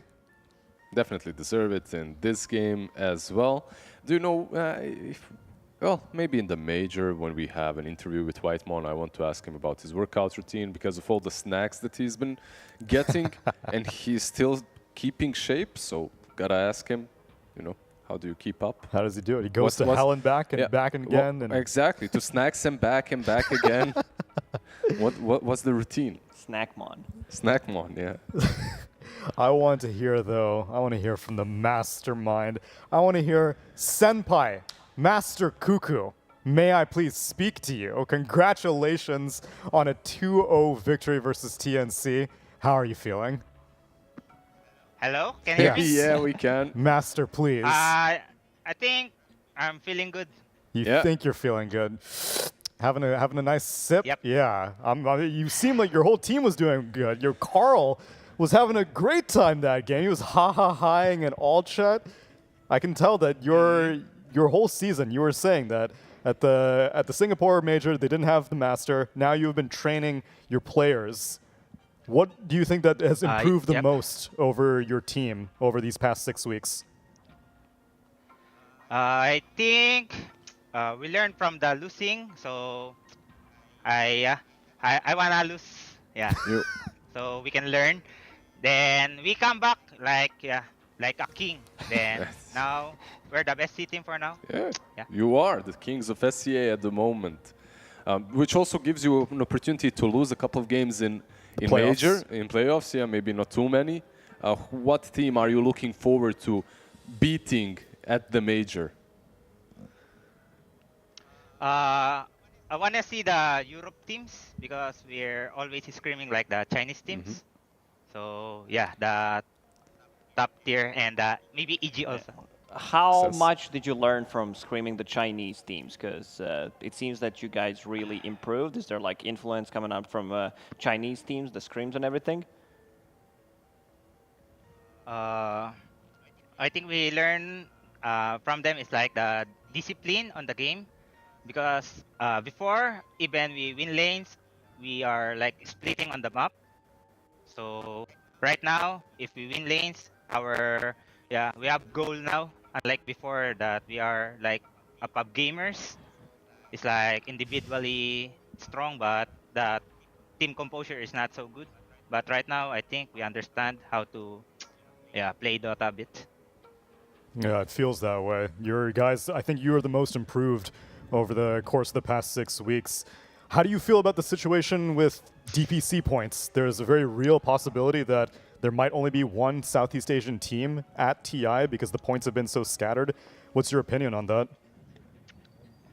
I think the inconsistency of other C teams also. Because the season 1, they should get like more points, I think. So they give us a hard time. If we fail the TNC and T1 on the major, maybe there's no slot for Southeast Asia, and that's really sad, I think. Yeah. So then I'm assuming you're hoping to get in with points. So I think if you get like top 4 or something, then you may be able to get in on points, and a second C team is able to claim the regional spot. But if it does come down to regionals, you guys think you'll be able to keep this momentum and win the regional qualifiers as well?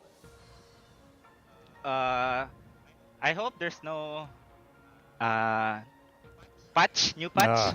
So maybe we can maybe just a little small patch only. I feel this is our meta. That's why I think we're really strong right now. If there was a D patch after this DPC league ends, what would you like changed? What? I will change. Yeah, if there was sorry. a D patch 7.29D after these leagues all end, is there anything that you want changed, or you're pretty good with it, seeing as how you're top of SCA with this patch? I think just make the Vitality Booster 1-1 again, so the Vanguard is not so fast. Or else, yeah, I will just keep buying Vanguard. Yeah, I'm surprised as an offlaner you want Vanguard nerf. Why? What would you prefer to build instead? You want Blink Dagger to be more viable early? Yeah, it's like the offlaner right now is becoming a farmer also. So it's like the tempo of offlaner now is not really fast. Unlike before, 6 to 10 minutes you can move. But now I think the longer you stay on the lane is the better. That's what I think. Yeah. And then I guess for the most part, this is last game of the entire thing. You have any shout-outs, anything you want to say to your fans who have been loyally supporting you over the past 2 seasons? I want to shout out the T1 fans and the T1 haters because when we're losing, yeah, so much pressure. Huh? So yeah, we're motivated. So keep bashing us. Just kidding. Whatever works. Yo, tell 23 Savage to bring that lucky Buffalo, because you guys have been winning ever since he bought it. Hopefully he brings it to the major. Yeah, I'll tell us. Congratulations yet again. Looking forward to seeing you in Kyiv. Okay, thank you. Thank you. Bye-bye. Master Cuckoo, bringing his boys to victory, topping Southeast Asia. I love how he said how humble they are about their understanding of Dota. Yeah, we kind of started to understand the game now. You know, even though they topped their region, we kind of understand it now. He earned my respect, you know. If you spam a certain hero, if you find something particularly strong in the patch, someone asks you, what do you want to fix? You don't say it. If you know how to abuse it, you don't say that. But respect to him. He just wants to keep things balanced. Yeah, he just wants to have more fun. Cuckoo, you think he's a Vanguard builder? No. You think that dude wants to be building defensive items? Come on now. That's not his bread and butter, but that's it. We have now resolved all of Southeast Asia. If you were paying attention elsewhere on the other stream, Boom has unfortunately been the second relegation spot, which means that Neon and Smart Omega will maintain their upper division spot. Don't really know what's going to happen next season. We still have to let the next major play out. We have to let the international play out, where hopefully there'll be more than one Southeast Asian representative. If T1 managed to get enough points in this next major, that means that they might just qualify directly. And then it's up to TNC, I suppose, maybe to claim that second spot. Maybe Fnatic. Maybe Neon. Maybe Neon. You never know. There's just so many teams that are really close in the qualifiers of SCA. Any closing thoughts, Lacoste, about your experience for now 2 seasons, back-to-back, 12 weeks of Southeast Asian action? First of all, I want to, you know, see as fast as possible what the next season is going to look like, so that it gets easier for the team, so they can prepare, instead of saying maybe, you know, there are no leagues next season, all these teams getting relegated, jokes. It doesn't matter. Doesn't matter. But yeah, Southeast Asia as a region has been wild, as expected. Before coming here, didn't have too much chance to cover it, and you know, you see some international teams coming out here and there, you know, playing. But you have to experience this, because the teams are really good. I'm happy that Cuckoo talked about how like they're improving. It's not just a pub team, because they're taking the best from other regions as well and just implementing that into their own game. And it's been a wild ride. It's been a wild ride. It's been a fun one, working with all of you guys. You know, we still have one more day in China, but yeah, really enjoyed it. All of you guys plus production have been like a family, second family, even first family this year, because I've not been home in a very long time. And yeah, then thank you all guys for watching. Thank you all the fans, everyone who supports us. Just good stuff for the game that we love. Yeah. has been fun, wild ride, like he said. Ignited our love for Dota once again. We found some idols in the SCA like Yopaj. A lot of memes. Masters. A lot of really great songs from SCA as well. Yeah. Just You're talking about Dota Co, right? That's the song, right? There are other ones, but Dota Co as well. I heard that they're actually making a remix or I remake. heard Panda Panda and Whitemon exactly might be gracing us with a cover. A lot of things to look forward to. Going to look forward to the next season of SCA because these teams are playing 100% the most fun Dota. By far. I've been enjoying this thoroughly. Wasn't here for Season 1, but so glad that I got to experience this here at Season 2. And all of you for watching. It's been a pleasure. I'm so glad that you have been enjoying the league experience. It's been 12 weeks cumulatively. Hopefully next season you guys are able to have a little bit more rather than being on the edge here at TI. We're like, oh, will we have enough points? Hopefully this region gets the love that it deserves, but appreciate all of the love from PGL, our sponsors, HyperX, and the top quality comfort of Secret Lab chairs. It's been a pleasure covering this region. We hope to see you next time.